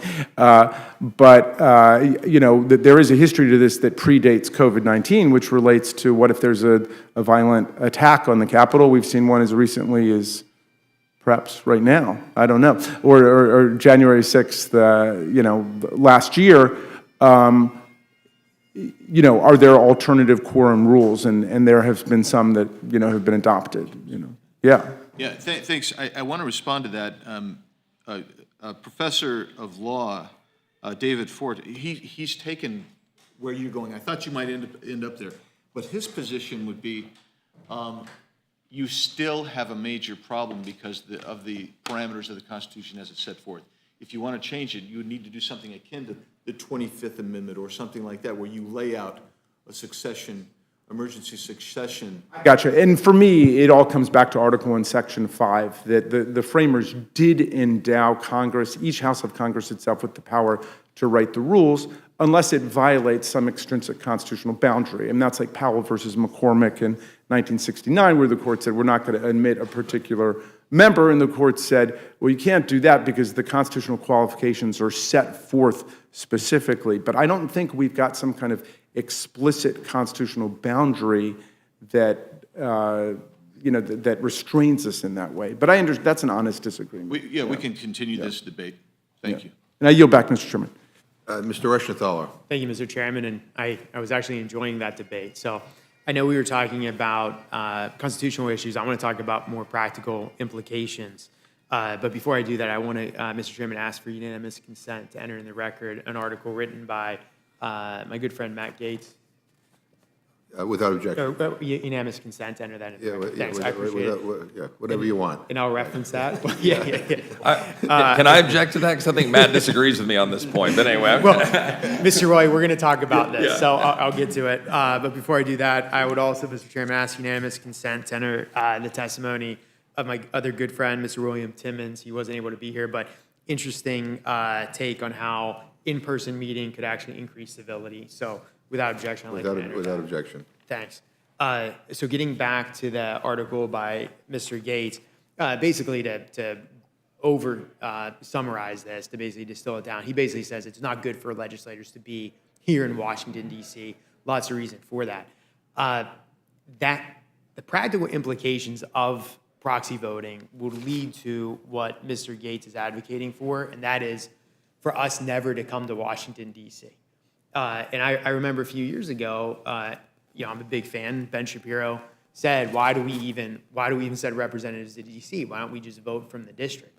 And there's an inclination by people to jump to that default position. There are serious implications to us not being here. And I tell my constituents all the time, I say, look, if I'm not in Washington, D.C., you're not represented in Washington, D.C. Like, your voice is not heard here. And it's just more than voting, because it's the face-to-face interactions, it's the advocacy in committee, in our conferences, et cetera. We've got to be here to effectively push legislation. And if we're not here, I have a big fear that all the power that the rank and file has will just gravitate to leadership, because leadership is here. Mr. Roy, do you have any thoughts on that practical implication? Yeah, I do. And in fact, Matt or Mr. Gates and I have debated this quite a bit on the House floor and then just in general.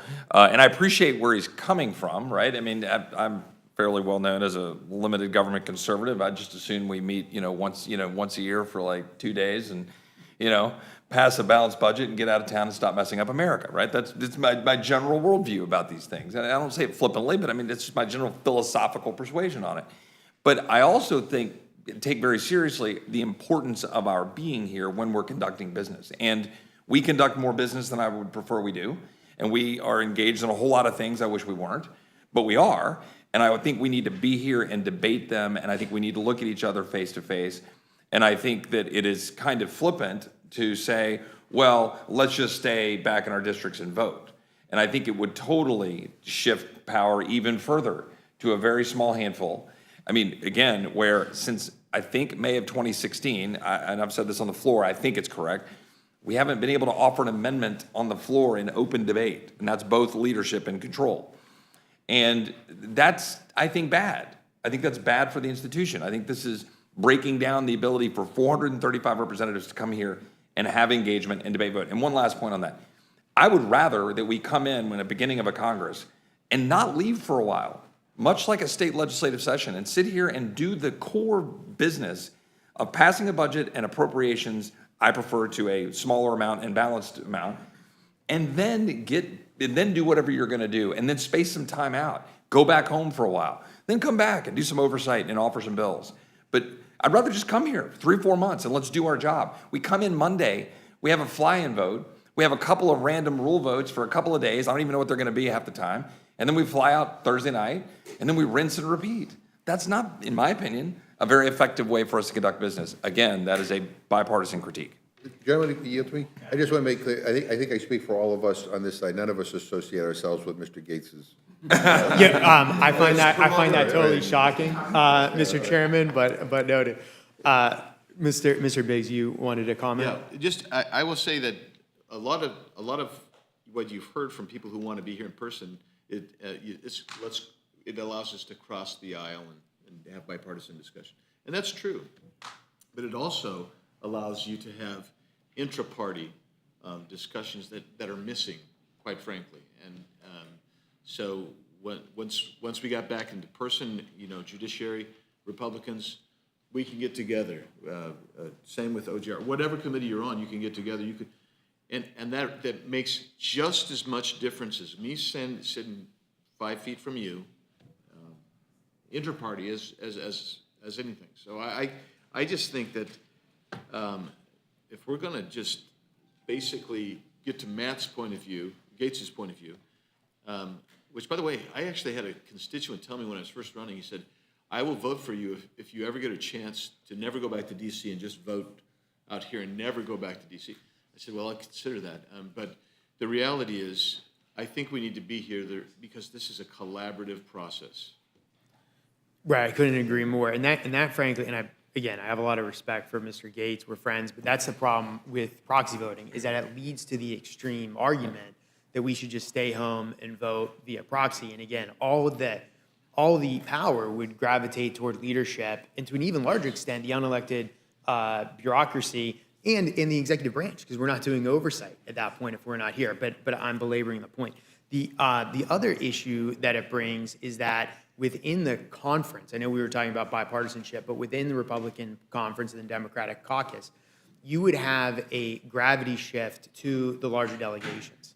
What I mean by that, if you can't build relationships with people from various states, then what you would have is you'd have all the leadership elections determined by, in our case, would be Texas or Florida. And on the Democratic side, it would be basically California and New York, because you would just vote as a delegation. So someone from a small, I'm from the 5th largest state in population, but somebody from a small state would have zero shot of working his or her way through leadership, and certainly they would not be well represented. Like Steny Hoyer, for example. What's that, Mr. Raskin? Like Steny Hoyer, for example. Yes, exactly. Thanks, Mr. Raskin. Do you have any thoughts on that and just the shift toward the larger states? I think. Oh no, now I'm on. I think you're exactly right, and I think it would not only would you see the power go to those states which are already there. I mean, you got California at the top 2 spots anyway, but you would see it filter on down. I think. Now, I don't know how the Democrats choose their chairmen and chairwomen, but I think you would see it filter down. And I think that you're right on the first point you made in your first question, is that it would also arrogate power to the center or the leadership. So that'd be a concern.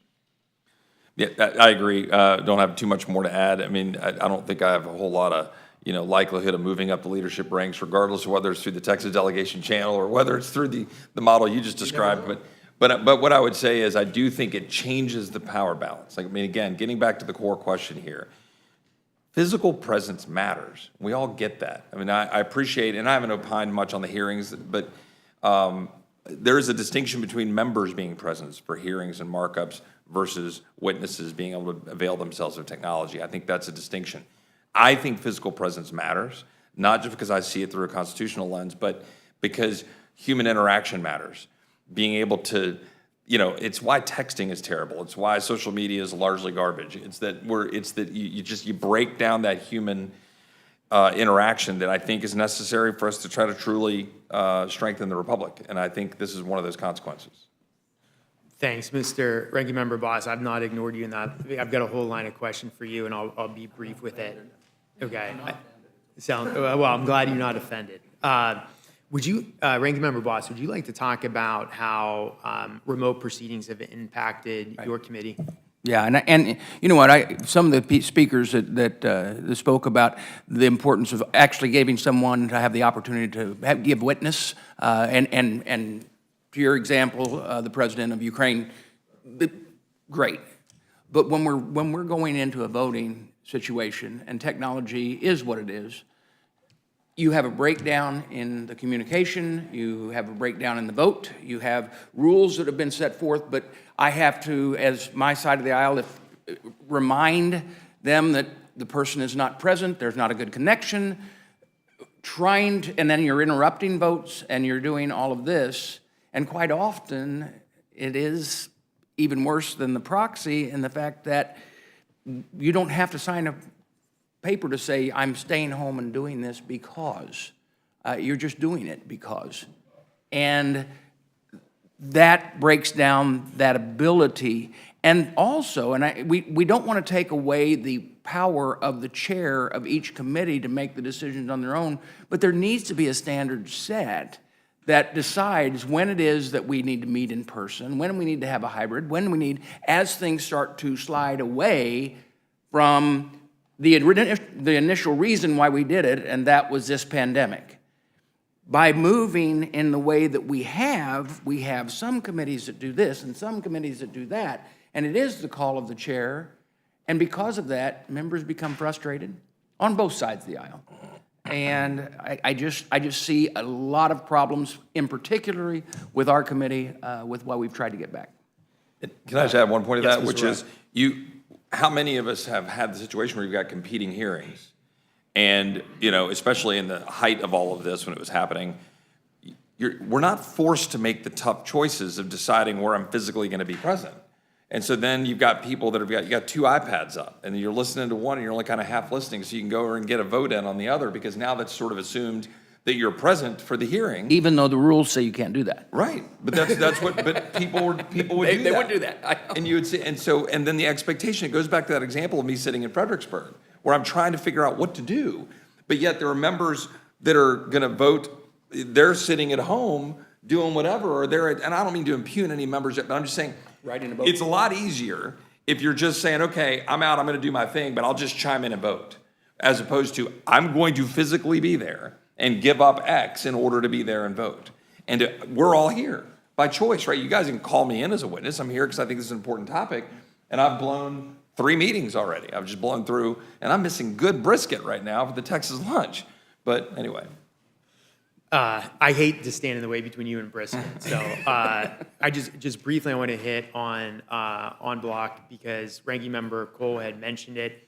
Ranking Member Boss, I saw that you lit up at that point. Would you like to talk about how it's affected bills coming out of your committee in particular? Other than the fact that I would just agree with the previous speaker that on block is something that we've done. It is done in other ways, but now with this, it even confuses that more. You don't have really the chance to remove things from en bloc like we did whenever I first got here. We should have that. And whoever's in the majority and they have the power, it's going to move. But at least have the ability to remove things that might be detrimental to those, no matter what side you are. Chairman Biggs? So I offer this solely because I'm a contrarian. In this sense, I don't think we should ever do a non-block. I think we should have a recorded vote on every bill, every amendment. And the reason is because I think it's our responsibility to let the American people know what you're voting for and who's voting for it. I mean, the first rule change that I got to vote on in our conference before I had even been sworn in was whether we were going to go to a recorded vote on everything, no suspensions, recorded vote. And when they came up and said, "How are you going to vote on that?" I said, "You mean we don't have a recorded vote on everything?" I was stunned, and I remain stunned by that. And quite frankly, I think my constituency is, every time I mention that, they are baffled by it. And they want to know what we're doing, and they want to know what every bill is. And they want to see how I'm voting on every bill. And I think that is really what this place is missing sorely, if you want to get trust back from the public. Thanks, and thank you for the generosity and time, Mr. Chairman. I yield back. Thank you. Before you, Mr. Perlmutter, let me just say, I think we all agree that presence is important, whether in committee hearings or on the floor. The question is, are there exceptions? Are there cases that should be considered, in a way that, where somebody could vote remotely? And I think that's kind of what we're trying to figure out here. But no, I think in-person meetings and hearings and activity on the floor is very, very constructive and very, very productive, and enables us to get things done. So I don't think that that's the question. The only thing that's been bothering Mr. Roy, something you said. So you were in Fredericksburg at a Starbucks, not Dunkin' Donuts. I mean, Dunkin' Donuts is the coffee of Massachusetts. And Mr. Reschenthaler, only drinks Polar Seltzer, which is a Massachusetts product. But anyway, I bristle when I hear that. Anyway, Mr. Perlmutter. Thanks. Just a couple points. First, I think we should, and we started sort of distilling this thing. I think we can break this down. You know, what do we do on the floor? Is proxy available? Could we actually do remote voting on the floor, or you always got to be there? Okay? Second, what do we do in committee? Can you have remote voting? Do you have to be present? Can witnesses be remote? So, one, you've got the floor. Second, you got committee. Then, I think Mr. Hoyer did a great job in his testimony talking about sort of the electronic upgrades of, do we have to actually hand, you know, even traditionally, and we've always done it, you put the thing in the hopper. Can't you do that electronically? You know, in the courtroom, you know, you always had to go deliver it by hand to the clerk of the court, but you don't have to do that anymore. But that was tradition. So do we allow technology to really take its place, or does that damage what we do here? And I don't think it does damage, but that's where this debate comes in. And then lastly would be kind of the witnesses. What do we do with witnesses? Primarily, obviously, in committee. But I think we can kind of segment this. I'm going to be very laissez-faire about the whole thing. I mean, obviously. I don't think that Mr. McGovern needs to police me as to whether I should have stayed home or not and voted from my house or voted from wherever. You know, that's the people. They're the ones that police me, and I don't want to disenfranchise them. So that's where I'm coming. And, you know, quite frankly, and I appreciate sort of the comments about sacrifice and all that jazz. You know, I was here a year ago, November. I caught COVID I was here, got it on Veterans Day, had to stay here by myself. I was told to get off the campus. My stepson had caught it. They found it when he was going back to work in New York. My wife calls me and says, you better go get checked. I said, I'm fine. No, go get checked. I get checked. You know, downstairs, they call a few hours later. I'm in Longworth. And they say, you got COVID. I said, that's unrepeatable here. I said, I don't have COVID. They said, get off the campus. I said, get off the campus now. You cannot remain here. And I said, okay, I'll go to my apartment. Can I go home? No, you will quarantine in your apartment here for 10 days when I used proxy to be able to vote on a couple of matters that we had come up before Thanksgiving. So it wasn't that I hadn't sacrificed, Mr. Roy. I was here, but I couldn't be here. But the fact that we had a mechanism in place that took into consideration both proxy and technology, I could represent my people. They didn't lose their vote. They didn't lose their voice. So I think this is, I guess I would, one thing you had suggested, Mr. Roy, and I appreciate this, is, you know, because we're trying in the Modernization Committee to figure out a better way to schedule things. You know, I've got 3 committees going right now. You know, and how do young families operate? It's not, you know, that we're masochists here. Let's make it as hard for us as possible. That's silliness to me. You know, voting on every single amendment that may be agreed to, I think that's, you know, and I think you overstated your case a little bit there. I mean, I could understand the rest, but that sort of I don't get. But I remember one of the things that changed the dynamics in this place was back in '94. Not that I was here, but just reading the history. And at that time, Representative Gingrich said about Democrats, they've gone Washington. They're in Washington too much. You know, they've gone, and to the point that Mr. Gates is trying to make, nobody should ever go to Washington because potentially you change. And I think that, because we're not here on weekends, we're not here to socialize, I think it did have an effect on how this place operates, just from my view of history. So as much as I might agree with you on let's come in here and stay a block of time and just get stuff done, we're all going to be subject to this going Washington. I'd in the campaign say it about you, you'd say it about me. I do think it probably hurt the ability to collaborate. You know, because where the friendships really develop are in passing, at dinner, you know, doing sports together, families outing together, then you can't demonize the other person. And that's what you all are talking about, and I agree. The presence, it's harder to demonize somebody. Last thing I want to say is I've just started thinking about Paul Bunyan, okay, and the steam engine. You know, Paul and Babe, you know, they're out there, they're chopping everything down, they can do it, and then this steam engine comes along. Well, I can beat that steam engine, and I'll show you how strong and how tough I am and all that stuff. Well, the steam engine seemed to work, and it beat poor Paul Bunyan. And for us to deny the technology, well, in the Disney movie, it did by 1/4 of an inch, 240 feet. But I just want to say, we can't deny technology that, and it may be that we aren't able to conduct business the way, by using technology, we can't conduct business. But I don't think we should deny the technology just because it makes our lives a little bit easier. That working, you know, that mom, you know, Linda Sanchez's testimony was just, I think, spot on.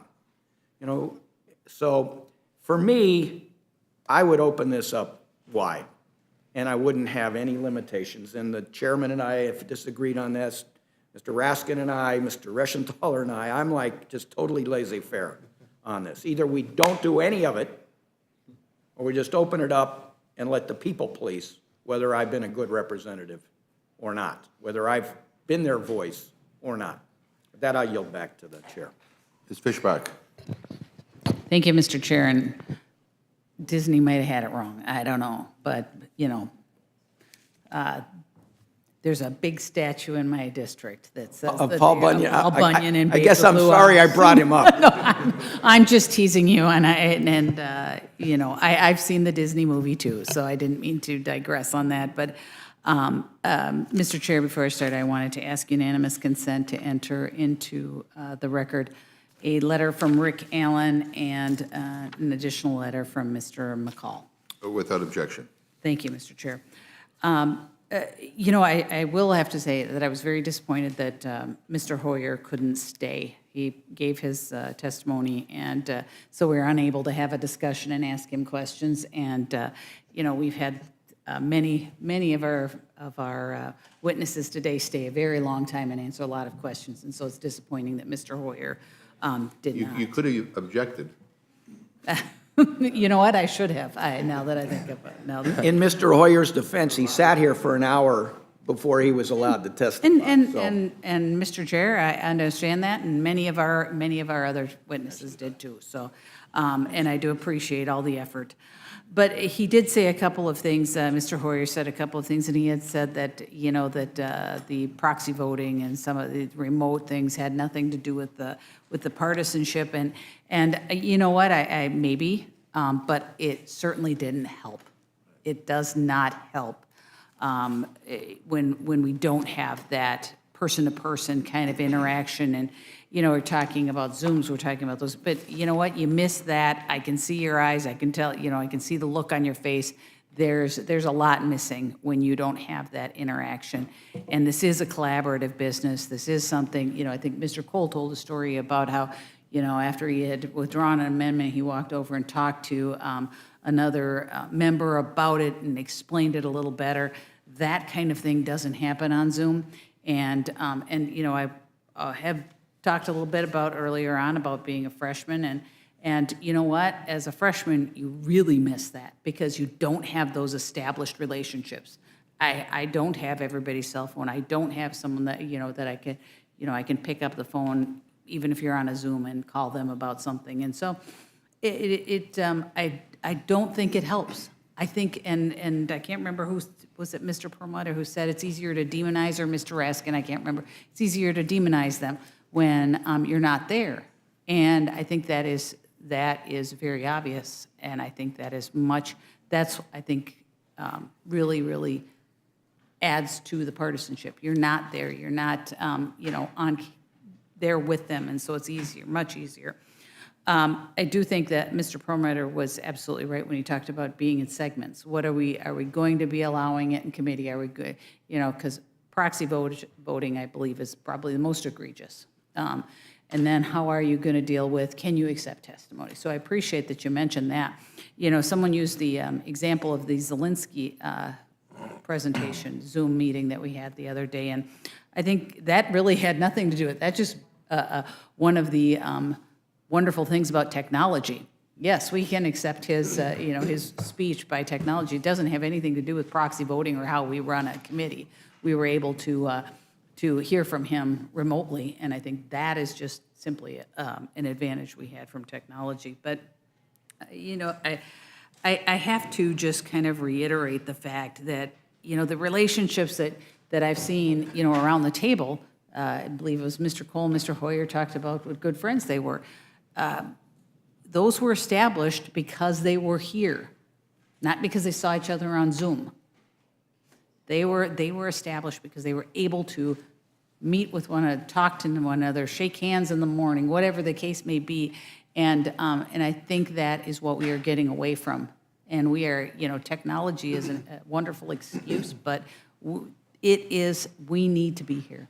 We need to be here to talk to one another, to collaborate, to do the best we can for our constituents and for the country. And so I just have real strong concerns about moving to that direction. Someone talks about just voting from our district. Well, that's just, how do you offer an amendment if we're just voting? Then we might as well just say everybody, we'll just put it all on the internet and everybody, and I know that there's some that might advocate for that, but just, eliminate representation and just have everybody vote, up or down on every bill, the whole country, everybody gets a vote.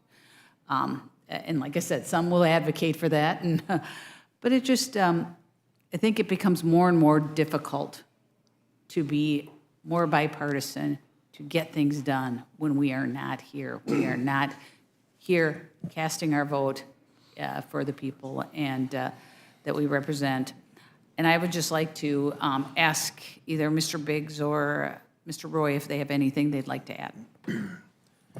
I'll just add, number one, because I haven't stated affirmatively how much I appreciate the Republican leader leading litigation to make this point. I think it was important. It didn't come out the way I wanted to in terms of the Supreme Court granting cert, but it was important for the leader to lead that lawsuit, and I want to thank him for that. And to the point just raised, I mean, at the end of the day, for me, this is, we've all said here, we agree, human interaction matters, it's better, and so forth.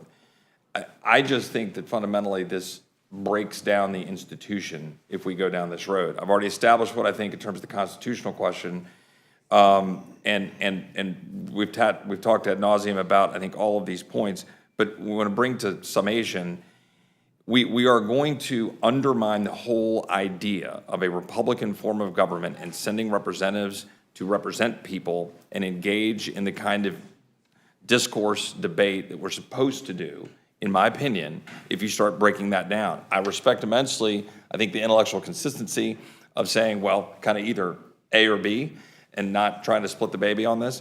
But I think that there's a danger in opening that up wide, as the gentleman would do, in which, kind of come on, let your constituents decide. Yeah, they'll decide, but in the process, you've empowered a handful to make decisions. And I would actually disagree about getting things done.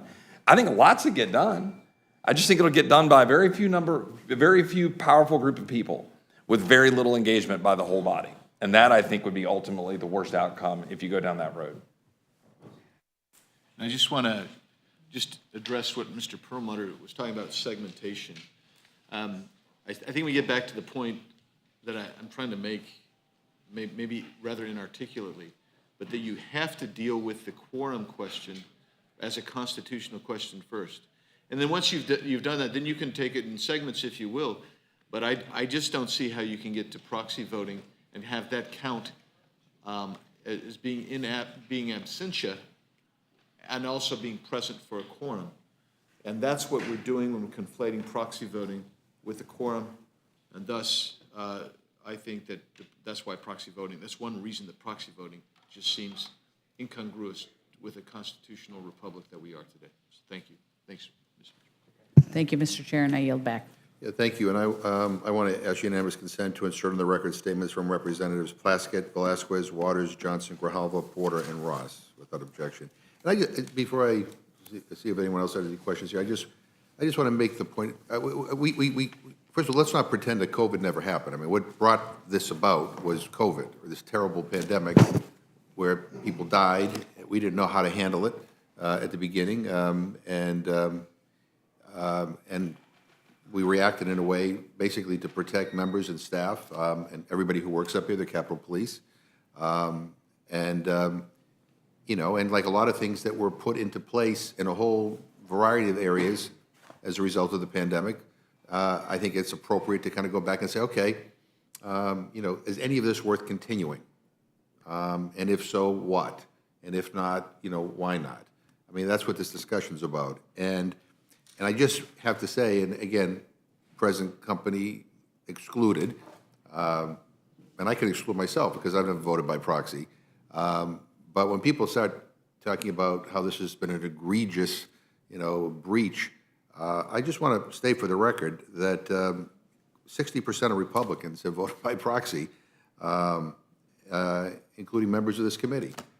So this idea that somehow, you know, this is a terrible constitutional breach, that it's egregious, and then, you know, but don't pay attention to what I've done. And I appreciate that your consistency. I mean, I've missed votes as a result. You know, I mean, I went to the White House when the president announced his relaunch of the moonshot to deal with to combat cancer in this country, and I wanted to go, and people saying, "Oh, you got to vote. You should vote by proxy." No, because it is not COVID related.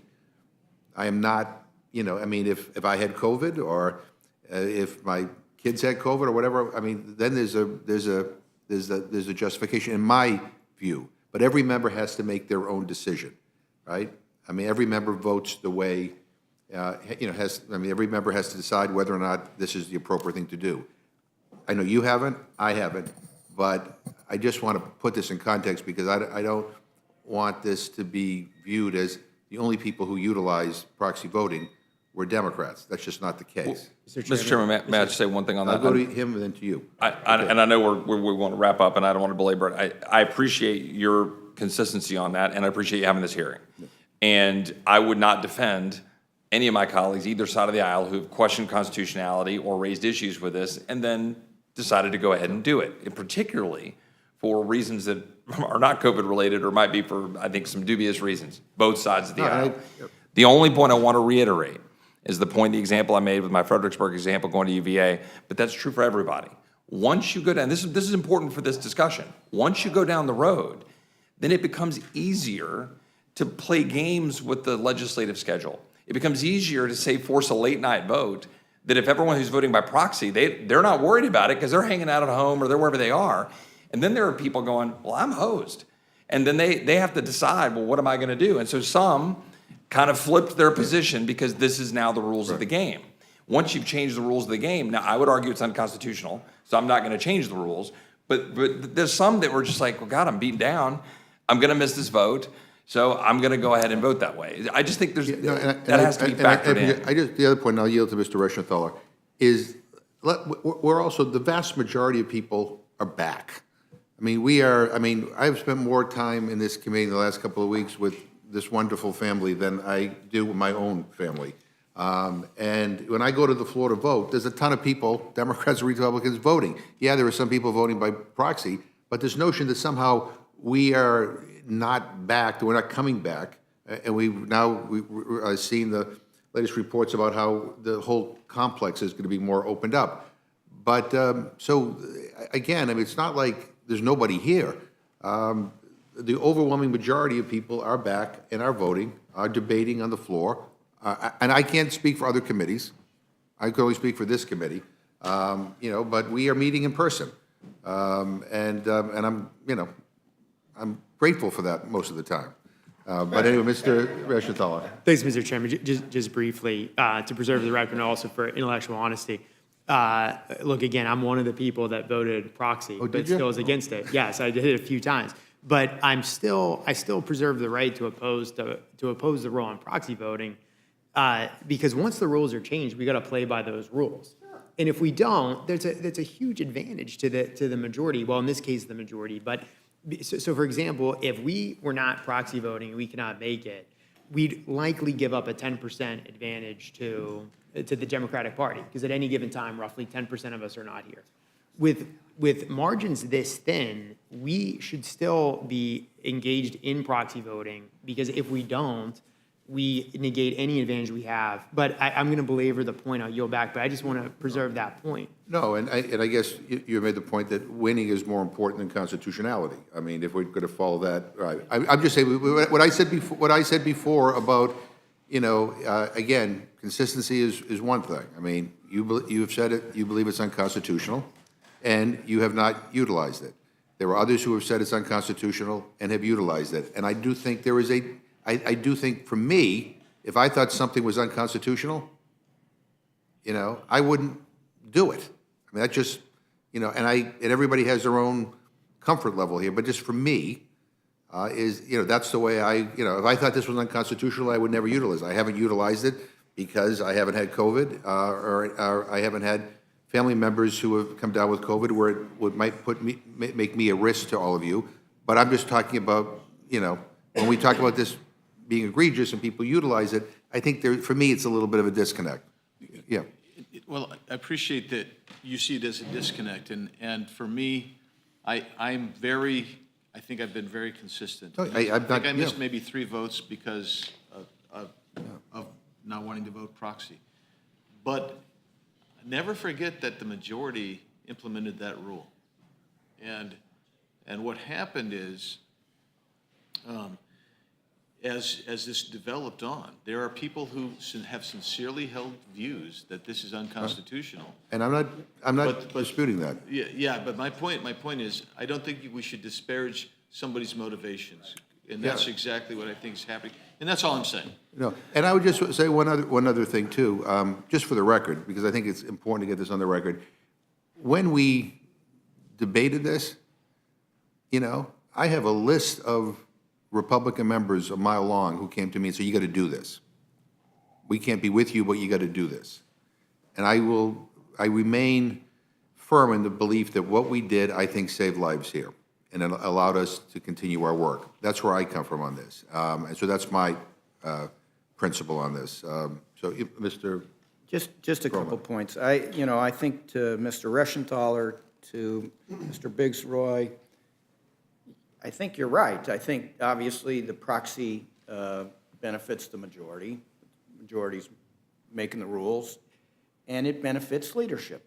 I don't think there's any disagreement there. Now, how does that play out when we make a vote on the rules? If you guys are in charge sometime, you may say, you know what, we want to do proxies. It depends. Now, on the constitutionality, just for the record, I got to say, having been part of, drafting this rule and all that stuff, the fact that we do have to be here present at the beginning of the session, which, a year ago was chaotic and scary, but we had to be here. That's when you set down the rules, and ultimately we had to be here again when we changed this rule. There is a quorum at that point. There is no issue about that. And we, in my opinion, and I think the Supreme Court would agree, I think that's why they didn't grant cert, because it's, in my opinion, it's pretty darn clear, we have the right to write our own rules as we see fit. To your point, were there enough people? Yes, when we did the rule. And then the rules are such for the next 2 years. And then you have to vote again on the rules package at the beginning of the session. And with that, I'll yield back. Thanks, Mr. Chair. I mean, the discussion has been great. I think we've all said it a million times. We'll go to you or to Mr. Roy first. Who was it? Well, he was asking for. Okay, we'll go to Mr. Roy, then Ms. Fishbach. I was going to make 2 points. The first point I was going to make to the point that we're all back. I would note that 13% of the votes that have been cast since the State of the Union have been cast by proxy. And I don't believe 13% of the body's been dealing with COVID, but I'll let other people reserve judgment on that. And so to say we're back, okay? So, and then the second point is on this issue, to say that the quorum principle is transitive, that it translates from the day one and that you can then establish quorum essentially for the rest of the time. The rule is transitive. I don't believe, I would take issue with saying that the constitutional requirement for quorum to then conduct business is a one-time start of the Congress thing and then you're done. I would take issue with that. Okay. And Ms. Mr. Fishbach. Mr. Chair, thank you. And I just wanted to point out that the majority put this rule in place, good or bad. I mean, my understanding, and I wasn't here originally when it was put into place, but my understanding is no Republicans voted for it. And then when we voted on the rules again, that is the case. So the majority put this in place, and Mr. Perlmutter admitted that this is an advantage to the majority, and I guess I'm concerned about the rules being skewed one way or the other on purpose, but that's the case. And Mr. McGovern, you say that, it saves lives, it was good at the time, it was everything, but now is the time to end it. And I think that's what we are getting at, is this, it needs to be stopped now. Potentially, there was a value in it during the pandemic, but we have the opportunity to end the proxy voting now, where whoever took advantage of it didn't take advantage of it. But that's the question in front of us, and I do believe that we should be ending it and go back to the tradition of the institution, which is no proxy voting. And I mentioned it earlier, over 200 years, that has been the way it has been done. Before you go, just to make sure, is there anybody else on the Democratic side who wants to ask a question? Is anybody? My son Charlie hopes not. No, but wait a minute, Dr. Burgess does. I'm just worried that someone will invoke Mr. Udall again, so I won't say anything.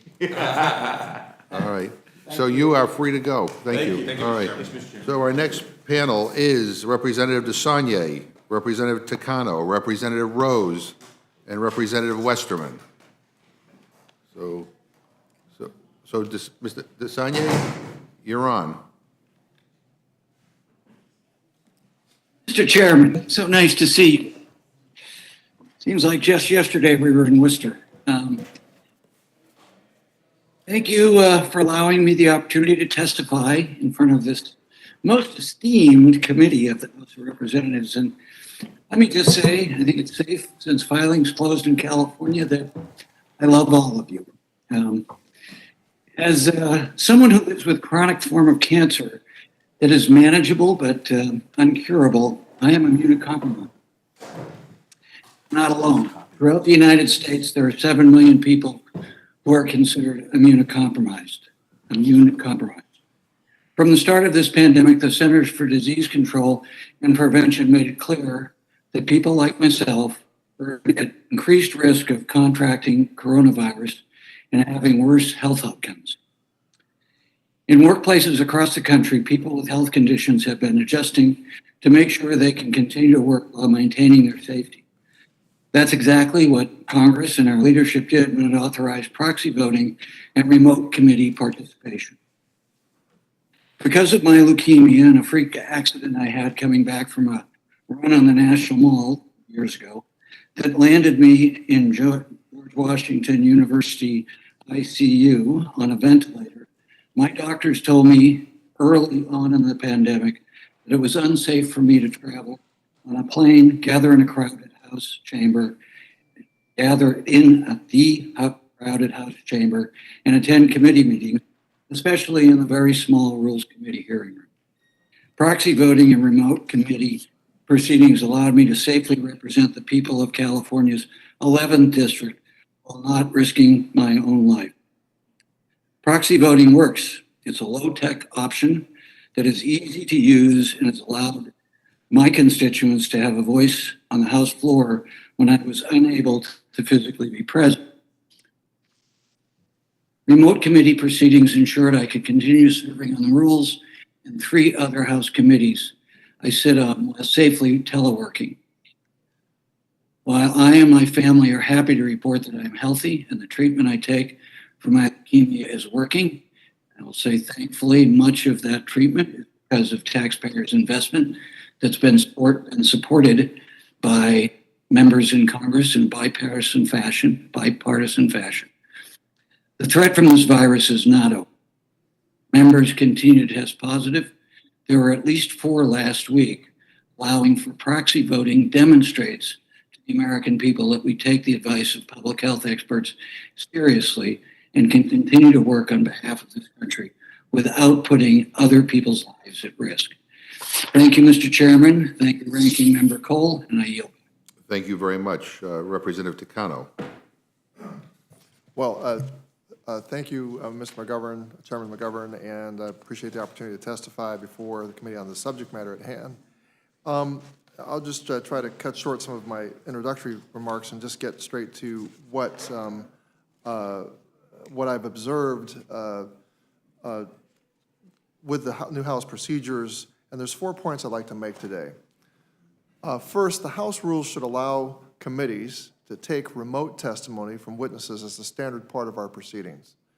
Prior to hybrid and virtual hearings, too often committees only heard from witnesses who had the ability and resources to travel to Washington, D.C. I have a small travel budget. I could pay for some witnesses to get here, but certainly not on the kind of basis that we began to do when we changed the rules. Allowing witnesses to appear virtually means that we can gather a much greater amount of diversity of opinions and experiences, and therefore gain a more complete understanding of the issues. Virtual hearings allowed my committee to hear from many more veteran organizations representing minority, women, Native, LGBTQ+, and other veteran communities, some of whom would not have been able to join in person. As an example, one compelling witness we met at our roundtable on veterans and the digital divide. The witness is a double amputee living in very rural Montana. He told us that to testify in Washington, he would be required to catch a once-a-day Amtrak, travel 2 hours to the nearest airport thereafter, and then catch 2 flights to Washington, D.C. This is the type of American that we need to continue to hear from, and it's my hope that we can allow virtual testimony in the future in order to open the door to diverse voices. Here, the pandemic taught us that we can use technology to bring the government closer to the people. Second, the pandemic forced us to modernize some antiquated House practices that we should continue.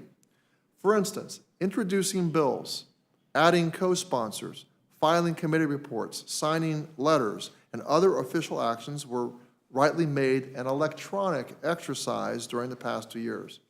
As members, we may not have noticed the change, but these updated procedures have saved many hours of work for our staff and should be continued and improved upon. Third, Congress must strengthen its technological ability to handle virtual hearings. We must acknowledge the hard work and long hours performed by the House Information Technology and Recording Studio staff, as well as committee and personal office staff to support these events and determine the best systems to use under stressful times. However, even after 2 years, we have not worked out all of the kinks. Committee rooms still do not have the technology that we need to avoid issues as basic as sound quality and reliable connectivity. We still use workarounds to ensure that we can integrate in-person and remote participation to attempt to hold seamless proceedings. We need support staff and resources devoted to the virtual aspects of our work for the long term. Technology contracts should be both robust and flexible and should account for necessary support for these for remote hearings. I might just add that I'm hopeful that the bipartisan infrastructure bill, which provides funding for rural areas and underserved urban areas in terms of broadband, is also partly the solution to make sure that there are connections from throughout the country that are going to be reliable and secure, allowing various parts of our country, diverse parts of our country, to be able to participate in what goes on here in Washington. So the House should continuously evaluate the technology options available so that we can test, that we may best meet our responsibilities to American people. Fourth, we should ensure the House rules clearly address lessons that we've learned for holding virtual hearings. There is a need for more guidance and training from members and staff on how to successfully hold virtual markups and hearings, as well as additional guidance on the enforcement of decorum. At the very least, we must be prepared for the next emergency that forces Congress to work virtually. And there will be another emergency. This is not a matter of if, but when a major natural or human-made disaster strikes. I believe my committee's experience has shown that remote proceedings can be successful, and there's also additional work to be done. And I look forward to continuing to engage with this committee on that effort. I just might, on a final note, I was just looking on this issue of the quorum and proxy voting, and probably the hours of testimony that preceded me, you probably already covered the sort of experience in 1918 and the pandemic and the idea that we had a quorum of 50, and there was hope then that somebody would not object to the absences of the quorum, but the government actually ran on 50 votes, and so it seems to me an absolutist reading of some parts of our Constitution, the parts of our Constitution that address the presence of a quorum. Well, I mean, I don't know how much more democratic it is that 50 people were running the government than all 435 of us being able to participate because of proxy voting. That's my final reflection, and I yield back. Thank you very much. Mr. Rose, Representative Rose, welcome back. Thank you. Thank you, Chairman McGovern and Ranking Member Cole and members of the committee for allowing me to provide testimony on proxy voting and remote committee proceedings as established by the House Resolution 965 of the 116th Congress and renewed in the 117th Congress due to the public health emergency established in 2020. Since May of 2020, when House Resolution 965 was passed, thousands of votes have been cast in committees and in the House chamber without members being physically present. Unfortunately, members were allowed no alternative to remote committee proceedings, but we were allowed to choose whether or not to participate in proxy voting in the House. To this day, I'm proud to have been one of, by my count, 56 members of the House who have, in my opinion, not abdicated their constitutional duty to represent their constituents by participating in proxy voting. There are many reasons for this. First, and most importantly, failing to vote on important legislative matters in person would be failing my constituents that elected me and trusted me to serve their best interests in Congress. My constituents wake up every morning and go to work on the farm to feed our families, in the classroom to teach our children, into the police station to serve and protect our communities, or into the factory to make the things we use in our everyday lives. They should rightfully expect the same from me and all members of Congress when we don't meet those expectations, when we don't lead by example. We lose the moral authority to lead our country during one of the most perilous times in our history, when such leadership is most direly needed. Second, oftentimes there are important discussions, debates, and procedures that happen in the chamber. Constituents whose members vote by proxy and thus do not have their representative present in the chamber lose out on those thoughtful discussions and debates that can sway opinions or change legislation. While the world is becoming more connected than ever with this constant streaming of ideas and information on the internet, its people are actually becoming more detached from reality as we spend more time on our phones than we do with real people. This has almost assuredly been at least a contributing factor to the rise of raw partisanship we see in the Congress today, where toxicity amongst political ideas or ideologies has become the norm. One simple way to combat this is by meeting face-to-face and actually listening to one another's ideas. Of course, we may choose to disagree on particular issues, but it is easier to understand and respect from where the other side may be coming by simply having those face-to-face conversations. I have found that respect and affinity for one another is almost always enhanced from a positive face-to-face human interaction. Unfortunately, we seem to have fewer and fewer of these opportunities today, and proxy voting only exacerbates the situation. Last, the rule on establishing proxy voting and remote committee procedures was implemented during a time when our strategy was to mitigate the impacts of the pandemic on healthcare providers. We put our trust in public health officials and locked ourselves inside our homes for 15 days to slow the spread, or flatten the curve, as some said. Commercial flights ground to a halt, and lodging was nearly impossible to find as governments imposed restrictive measures to limit private businesses from offering services in a countrywide effort to mitigate the health effects COVID would have in the short run of the pandemic. This obviously made it difficult for members to travel to Washington, D.C., hold hearings, and conduct additional official business, as it would have flown in the face of our public health officials. But those days are long over. There are no more excuses or mandates. As the resolution makes clear, the only purpose of proxy voting should be due to the ongoing health emergency, which no longer exists, in my opinion. Members bring no honor to themselves or to this institution when a foregone public health emergency is used as the reasoning for them not casting their votes in person. At the end of the day, members of Congress have a constitutional duty to represent their constituents. While we can differ in our opinions as exactly what is required of us to satisfy those constitutional responsibilities, we are all sworn to uphold, and surely we can agree that there is merit and honor in striving to optimize, not merely meet those obligations. By continuing to proxy vote after any national health emergency has obviously dissipated, the quality of our representation of our constituents is, to one degree or the other, diminished. The pandemic has brought much heartache on our constituents in our country. The least we can do is make our best effort to represent them as effectively as possible, and to do that, the requirement for in-house voting and the face-to-face member interaction that accomplishes such an essential accompanies such is an essential component. I hope the committee takes into account these reasons for why I have chosen not to participate in proxy voting, and will finally mark the end of this emergency procedure that may never have been appropriate, but that has certainly outlived any legitimacy it may have ever had. Thank you, and I appreciate the opportunity to address the committee. Thank you, Representative Westerman.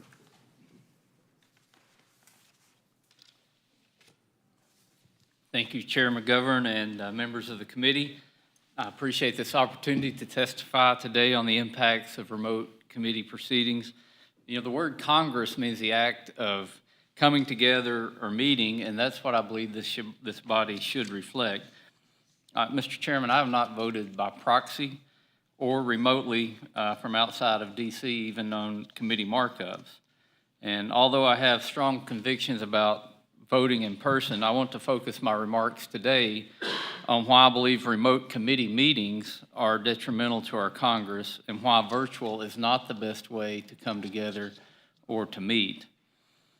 In June of 2021, the House Committee on Natural Resources held its first hybrid full committee hearing where we received testimony from Secretary of the Interior, Deb Haaland. At that time, I expressed my frustration that it had taken 6 months for our committee to hold an in-person hearing. Little did I know then that meeting would be our only in-person full committee meeting of the 117th Congress to date. Simply put, I believe the persistence of remote proceedings has made our committee and this institution less civil toward our colleagues and witnesses, less efficient and effective as a deliberative body, and ultimately less able to serve the constituents we were all elected to represent. I never thought I would have to say this, but committee proceedings are not a time to shave your face or brush your teeth, and they're certainly not a time to change your pants. But I've seen it all on our remote proceedings. Sometimes I wish I could unsee things, but I simply can't. While my Democrat colleagues may not always agree with the positions of our Republican members, just as I don't always agree with our Democrat members, Our committee rules exist for an open, fair, and respectful debate of pressing issues. Unfortunately, in our committee, members of the Democrat majority have found new ways to circumvent our rules and weigh in without saying a word, constructing tinfoil hats that they proudly wear on the non-public back end while our Republican colleagues are speaking. The disrespect in our committee is not limited to interaction between members either. We have had members of our Democrat majority make fun of witnesses for their attire, lie in bed, and order and eat their lunch while witnesses are offering testimony.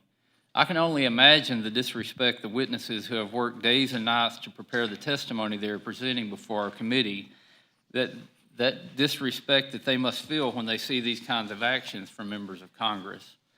Conversely, we have also had members deprived of their ability to engage and question witnesses. When witnesses choose to log off from committee proceedings before adjournment, members lose the opportunity to benefit from the expertise of the witnesses. Unfortunately, in some instances, early witness departure has been due to technical difficulties. Other times, it was a calculated action to avoid questions that challenged their testimony or were contrary to their own worldview. Regardless, it is an unfortunate outcome that could be easily remedied by a return to in-person proceedings. A virtual format also deprives members of full participation in committee hearings. Looking at a computer screen of faces is not the same as being in a room together. In addition, the value of personal interaction with our colleagues, we've had Republican members denied recognition to speak because the chair could not hear them over background noise or because of technical difficulties on the chair's end. And this is just in the Natural Resources Committee. I also serve on the Transportation Committee. Representative Boss talked about people voting in their swim trunks on the lake. We've seen all kinds of things in the Transportation and Infrastructure Committee that I don't believe are becoming of what Congress should be about. Recently, in our committee, a subcommittee hearing was delayed because the Democrat subcommittee chair was precluded by Democrat staff from participating in person from the committee room. The hearing was noticed as remote, and therefore the staff would not turn on the AV equipment in the room, and the chair was forced to run back to his office and log onto his computer alone. While he relocated, the entire subcommittee proceeding was held in limbo. While the Natural Resources Committee hearing room has been open upon request for the use during committee proceedings this Congress, I must bring my laptop and earbuds to participate as our proceedings have been remote and the majority will not turn on the microphones or the AV equipment in the hearing room. Members who show up in person are forced to be on their computers even though our hearing room is one of the most technologically advanced rooms within the House office buildings. This is the challenge of the subcommittee, or this is the challenge the subcommittee chair encountered when he mistakenly thought he could conduct his hearing from the hearing room. He didn't have his laptop, and the committee refused to move to a hybrid format. American taxpayers did not equip Congress with offices and technology for it not to be available or to be used.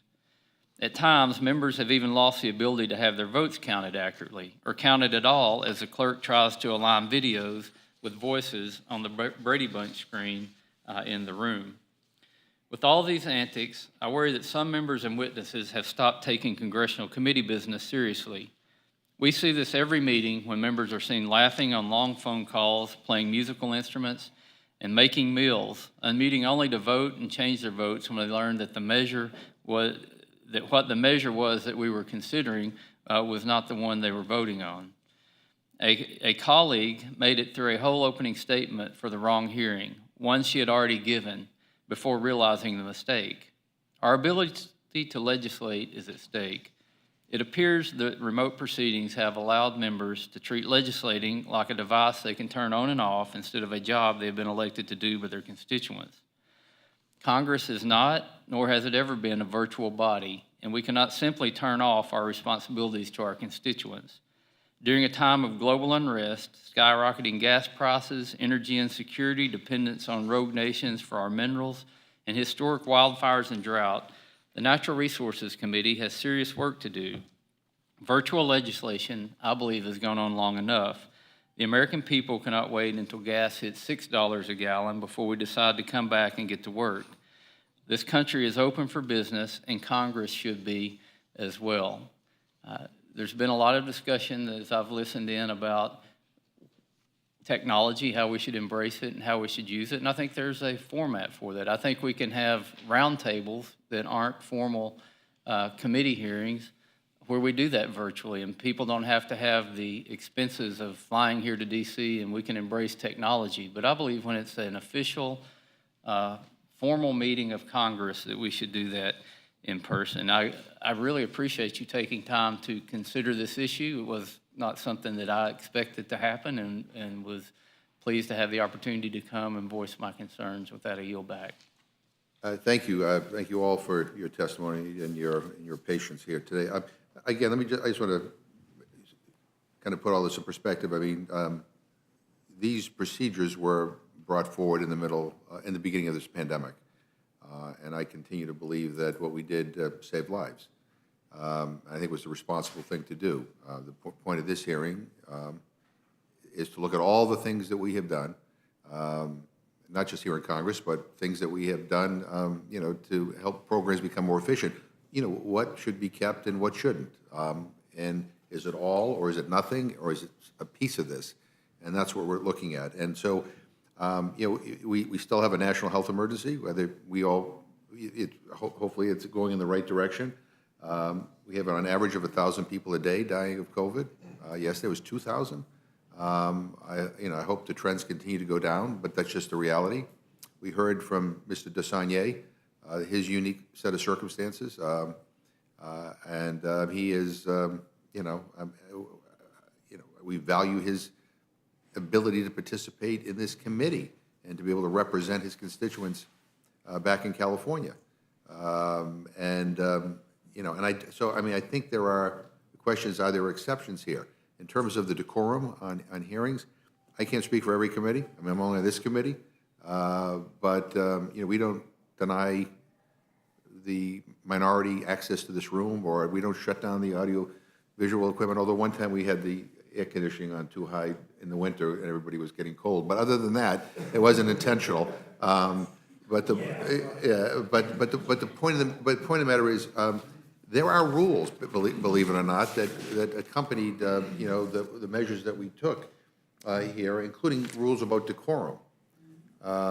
And to be honest with you, all the chairs, should insist that those rules be enforced. And I think if they're not, you have every right to complain. I mean, members participating remotely, for example, must conform to the same standards for proper attire as required to participate in a committee proceeding in person. I'm not going to read all of them here, but there are standards here that are supposed to be followed. If they're not, it is perfectly appropriate to call it out, and we need to reflect on that as we move forward to say, how do we make sure everybody follows the rules that were there? As far as somebody changing their pants in the middle of a hearing, that's a new one. We haven't seen that in this committee yet, and I hope we never do. But I just point that out to you because, these rules were put in place as, for the safety of all those who work up here and making sure that we had the ability to get our work done. If the rules aren't being followed, if certain committees are not adhering to the basic rules of decorum, then we should have a discussion about that as well. So, again, I appreciate your testimony. And again, we heard a lot of different ideas today, and we certainly value your contribution here. Did you want to? Oh, okay. You were just okay. I'm going to yield to Dr. Burgess. Thank you, Mr. Chairman. Mr. Takano, it's a little bit off topic. Can I ask you, are the men and women who work at the Department of Veterans Affairs working remotely, or are they back in the building? I don't know how to answer that question. I mean, I've not been over there recently, and things change very quickly. So the answer is I don't know. It strikes me, and it's been a problem for some time. It's not just during the pandemic and with remote working, but getting questions answered by veterans from the Department of Veterans Affairs takes a long time. And I don't know if you've done any oversight hearings as to has this problem increased with remote working at the department? Just off the top of my head, I mean, I'd have to get back to you with on that question. We've done some oversight. We have concerns about, there has been a backlog of claims processing and because of the way exams get done and the comp and pen exams. And so there was a lot of issues there that I'm not prepared to answer that question, but I will definitely get back to you about that, Dr. Burgess. Right, and I didn't mean to put you on the spot. It's, my office in the Rayburn building is right across from the Hubert Humphrey building. I don't think there's been a light on in that building for 2 years. I mean, it's working from home. I get the impression that the CDC is the same way. I feel like the FDA in a lot of instances is not on-site and working. Again, I know the Center for Medicare and Medicaid Services is not, and it seems like it has lengthened the time that our constituents are required to get an answer to their questions. And the only reason I bring that up is we can't very well ask the men and women of Health and Human Services, Department of Energy, to go back into their buildings and get to work if we're not willing to abide by that ourselves. So there is a real downstream consequence of not recognizing that whatever was necessary to get us through the pandemic is now in the rearview mirror. Ms. Fischbach outlined it very eloquently in the last panel, but we need to recognize it's in the rearview mirror and get back to work. This morning, our doctor's caucus had a briefing with the head of the director of the CDC, and I was grateful that she came on. It was an important opportunity for us to exchange ideas. Unfortunately, because of technology, the first 15 minutes were kind of lost, and that's the reason I was late to get to this hearing, Mr. Chairman. But what came up in that briefing was concern about the loss of credibility that our federal agencies have, in the CDC's case, because of conflicting information.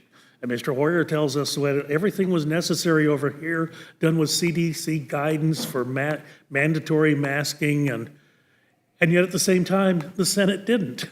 And so the public looks at that and says, this doesn't add up. This is not consistent. We don't know whether to believe what is coming out of our federal agencies, our public health agencies. We don't know whether to believe that or not. And so then when they're confronted with losing their job because they don't do a vaccine when the federal government says they have to, even though the federal government doesn't have the authority to do that, they get rightly frustrated, and oftentimes they take that frustration out on their member of Congress. I'm sure many of you have felt it as well. Mr. Rose, let me just ask you, is this your first trip up here? My first trip to Rules? Yes. Yes. Well, welcome. I thought it was, and usually we acknowledge a member's first visit to this to the Rules Committee, and welcome. We hope it's the first of many. Now that you know where we are, Thank you. don't make yourself so scarce. Oh,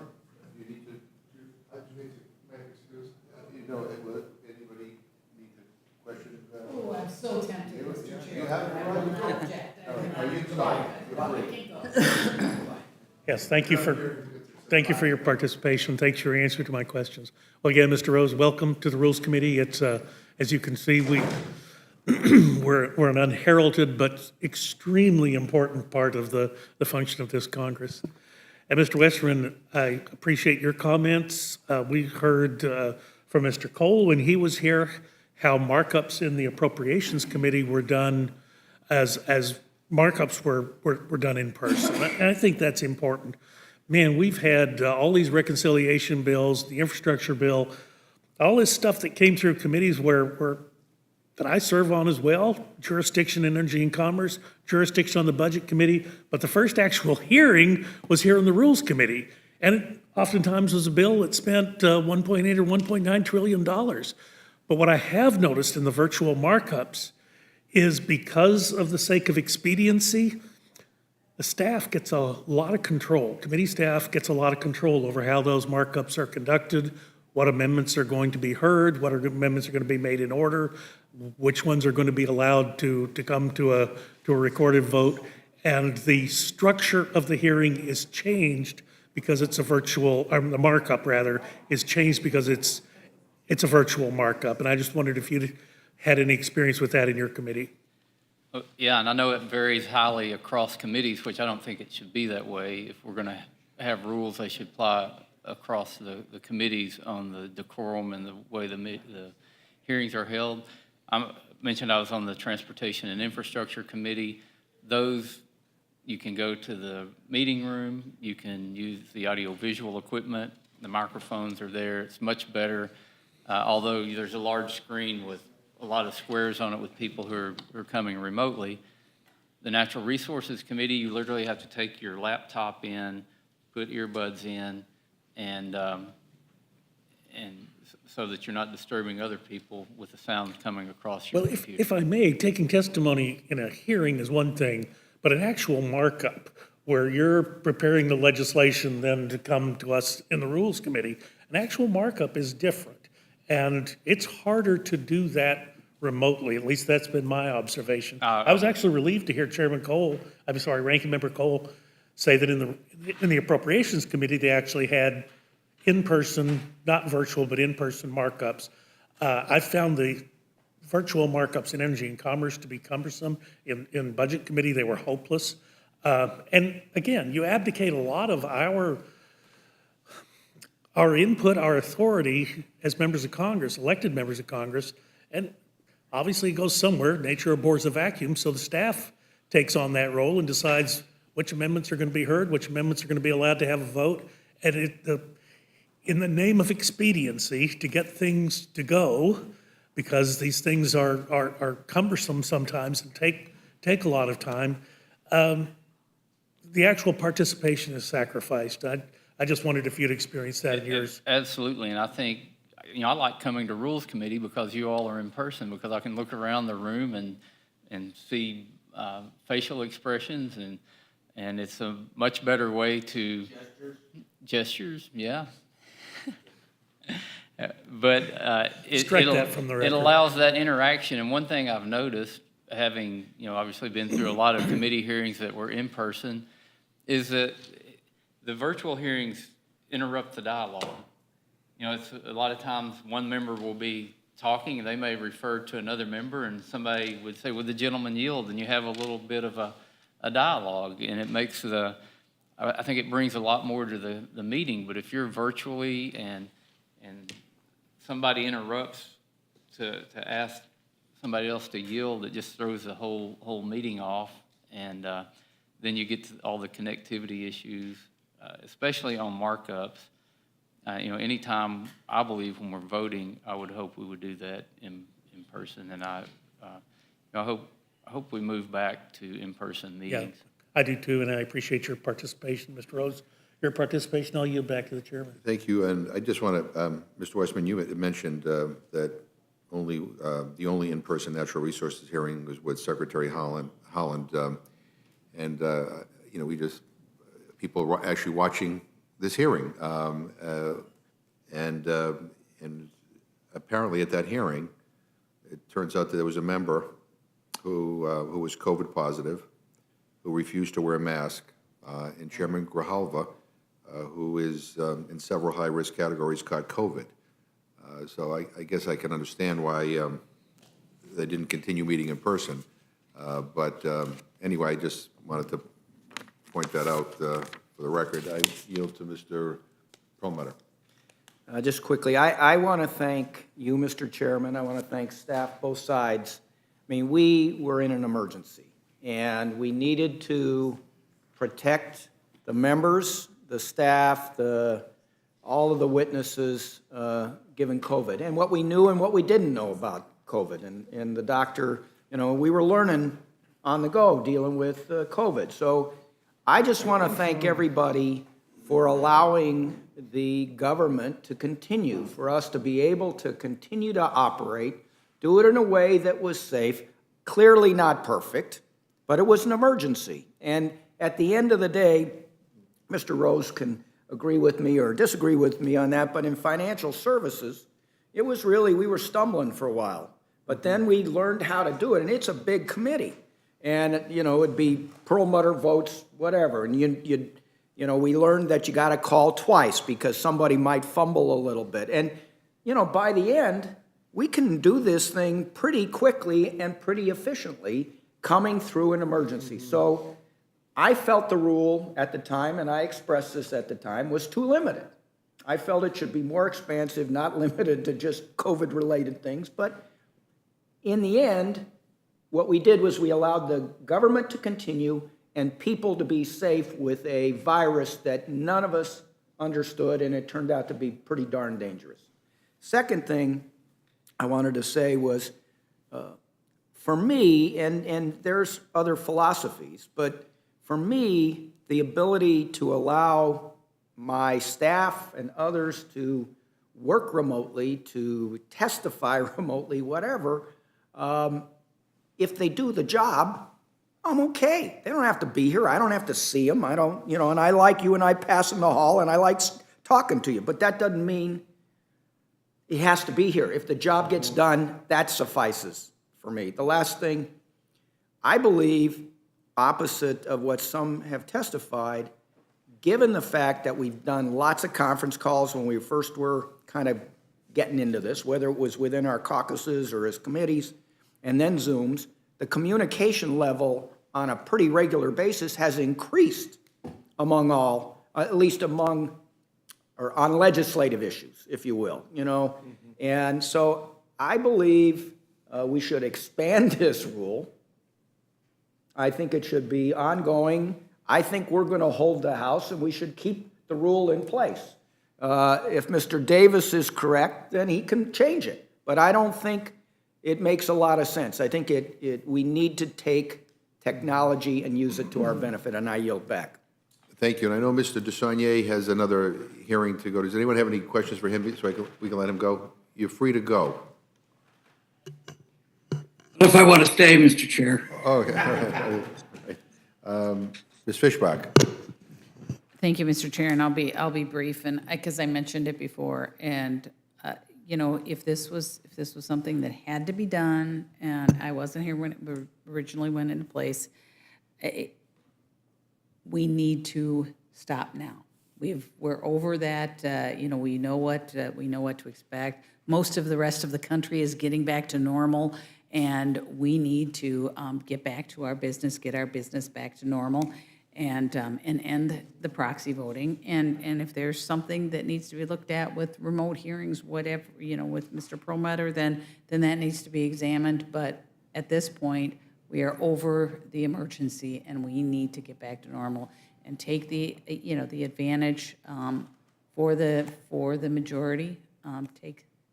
Take the rule away now, the proxy voting rule away now, because admittedly, it gave that advantage to the majority. And I just, again, we're just missing so much without that personal interaction. And with that, I yield back. Thank you. Mr. Raskin. Thank you, Mr. Chairman.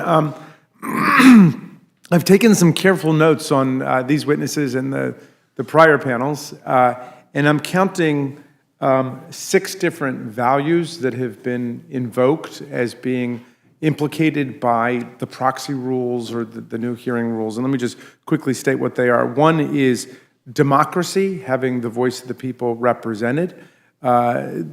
Second is Republican representation, meaning dialogue and discussion among members. Third is friendships among members. Fourth is civility among members.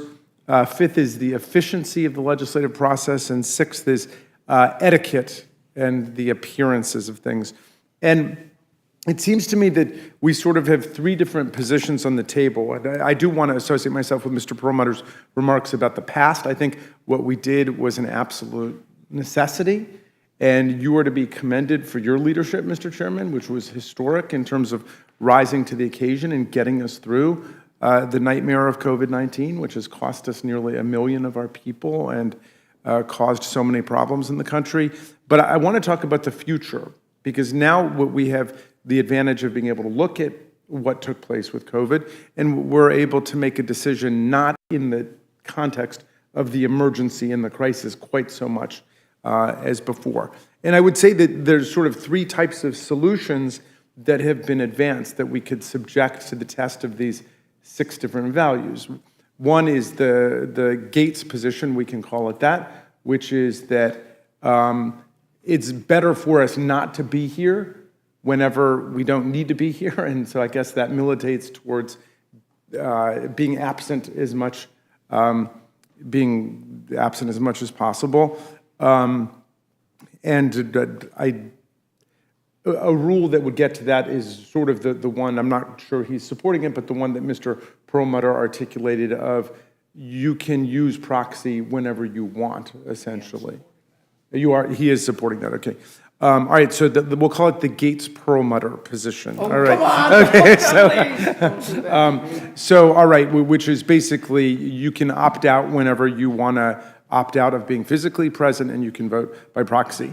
That's at one extreme. The other extreme is you never allow it, and we compel physical presence in all cases for voting. And there's the one which I've tried to articulate based on our recent experience, which is that that presence is to be presumed and favored in all circumstances except when a person has a compelling medical reason that makes it impossible for them to come, or a compelling family reason that justifies their absence. Okay, and I think, if you quickly run down all of the values, I do think that the position I'm outlining is the one that best advances every value that's been invoked by the members who've come here today. First of all, in terms of democratic representation of our constituents, it's a tie between here, my rule, and the Perlmutter-Gates rule. Everybody's going to be able to vote 100% of the time, which means their people will be 100% represented. If we go with never allowing it, then there are going to be millions of people who are not represented in almost every vote that takes place on the House floor. And if somebody gets really sick, then a constituency could go for weeks or months without being represented. Okay, Republican representation, dialogue. Well, I would again argue that the compelling reason for voting proxy and participating and being able to participate that way in terms of hearings advances maximum dialogue, because we're not losing the voice of people who are sick, or they've just lost a family member, or they're medically compromised and they can't leave. We're losing their voice. We're losing the ability to get their view. So we're reducing Republican dialogue by saying it's only going to be the 80% or 90% of the people who can be physically present. Civility. Well, I think, again, my system advances civility the best, because the presumption is we're there, we're respecting each other, but we also respect each other enough to know that people experience medical infirmities and family emergencies, and that is a gesture and an expression of civility too, to say everybody goes through these things and we can accept that. Friendship, I don't know to what extent the Constitution or the people necessarily favor friendship, but it's clearly something that the members have talked about. I think it's the exact same thing. I think that it promotes friendship among the members, like it provokes civility. There seems to be this presumption that if we're all physically present, everybody's nice to each other. I've been sitting on the floor with a Republican colleague, and I've had other Republican colleagues come up to us and yell traitor at that person, okay, face to face, 3 feet away. We've seen school board meetings where people show up and scream in each other's faces and talk about going home and getting their guns and so on. So you can be rude in person, you can be sweet in person, you can be nice on Zoom, you can be mean on Zoom. So I just think that the technology and the physical presence are indeterminate factors in terms of the behavior of our colleagues. In terms of efficiency, I think it promotes efficiency here to have the maximum participation of people. Sometimes people get sick or are otherwise waylaid whose presence is needed, right? And finally, I do think in terms of etiquette, I think your point is probably right, that physical presence and never allowing it might best advance etiquette, although the chair is correct that you can have rules of etiquette that apply to Zoom, that apply to physical presence. I've seen people wearing sneakers on the House floor and sneaking on, doing this or that. You can also violate, rules of etiquette in person like you can do it on Zoom. But it does seem easier. I think you win on that point, but I would say that the etiquette point might be the least value, the lowest value of democracy, Republican dialogue, efficiency, and so on. So, Mr. Chairman, and I don't know whether either of you want to comment on my rundown of those different values, but I try to systematize it a little bit because I like to try to think in as systematic way as possible because people are throwing in all kinds of different values and principles and then making judgments about them. And I think we need to try to discipline it. Yeah. Since you've coined one as the Perlmutter Gates position, I wonder if you want to ascribe a name to the other two positions. Well, the one of never allowing it, well, I think several people have said go back to never allowing a proxy. I don't know if somebody wants to have it named after them. I don't know. Is that the Rose? That's not the Rose? No. Okay. But I'm happy to embrace the Raskin rule of the compelling medical or family reason. But did you have anything that, Yes, sir. Mr. Westerman? I commend you. I think you're a good note taker and categorizing and systemizing things well. And I don't necessarily agree with your 6 points there. Mr. Perlmutter talked about it works, but I think we should be striving to what works best. And I still believe it works best when we're in person. And I don't want to get into the chairman of my committee's health records, but I don't think he caught COVID from that meeting we had in person. And I'm pretty sure our members were very cognizant of wearing masks while Secretary Holland was here. I think he had gotten COVID the year before that, and I think he even got another case of it when he was back home. But I just wanted to set the record straight on that. And also, I don't think, we can talk about the past, where we were, how we got there, the benefits of it, but I was hoping this was about the future, where we're going, and is it time to end virtual hearings? Is it time to come back and vote in person? I mean, I know when we voted for the speaker that there were COVID-positive members that were allowed in the chamber. There was even a plexiglass container built up in the gallery to house them in. So, seems like there's always some political motivation behind what happens here. But hopefully going forward, my wish would be that we could get back to in-person meetings and get back to voting in person as well. And again, I appreciate the committee having the hearing and hearing us out. Thank you. Any other questions? There are no other questions. You're free to go. Thank you very much. Let me just, again, reiterate, this is not an either-or type of thing. I mean, the deal is you can allow for there to be hybrid hearings or virtual hearings, but you may never utilize them, or you may utilize them once. It may make sense once, but the ability to have that option is something we want to, as we look to the future, do you want to preserve that? And I should say that, proxy voting didn't end the republic. And I think we all agree that presence is important. And more people understand that, and more people are here in person, and more committee meetings are in person. And that is the trend that we all want to go in. It's one of the reasons why I got us back into this committee room as soon as the doctors and scientists said it's okay to do so. As I said, the pandemic is not yet over. 1,000 people a day dying, 2,000 people yesterday. I think there are situations in the future, post-pandemic, that we heard here today where there might be exceptions. Where proxy voting might be useful. Again, I go back to Mr. Desagnier's testimony. He has a compelling case here. And I don't think he wants his voters disenfranchised, and I don't think his voters want him not to be able to participate. While proxy voting wasn't created for a number of the situations we talked about here today, it has actually helped increase voting participation in the House, believe it or not. Based on recent vote analysis by CQ roll call, House members participated in a record 98% of roll call votes taken in 2021. That is the highest rate of voting participation in the House since 1953, when they began tracking these numbers.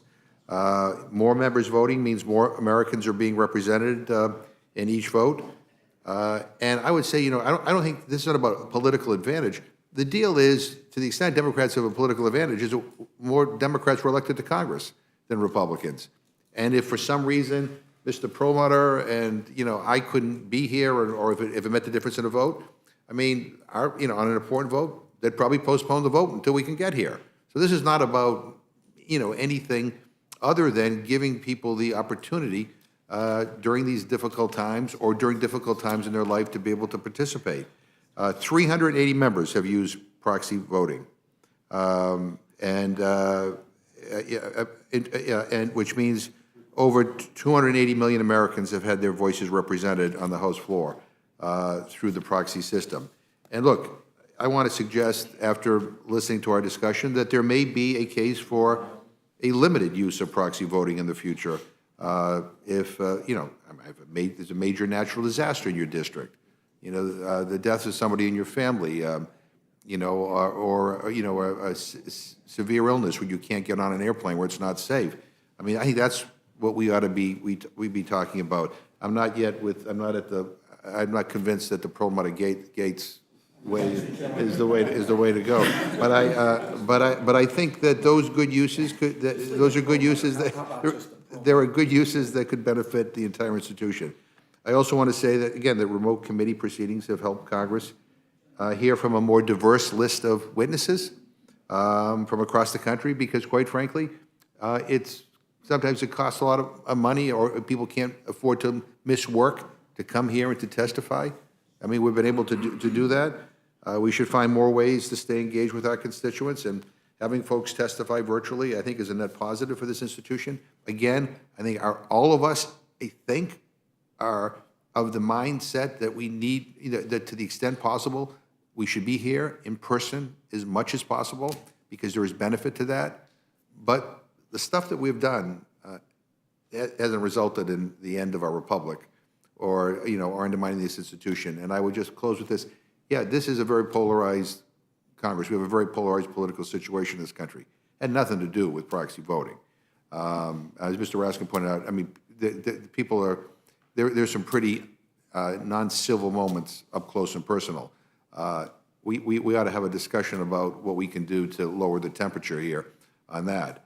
But in any event, I think this was a necessary thing. We have a lot to think about. Thank you for taking the time. Thank you to everybody on this committee for sticking with it. Thank you to the staff on both sides of the aisle for all that you have done. And there's nobody else here. So with that, the committee stands adjourned.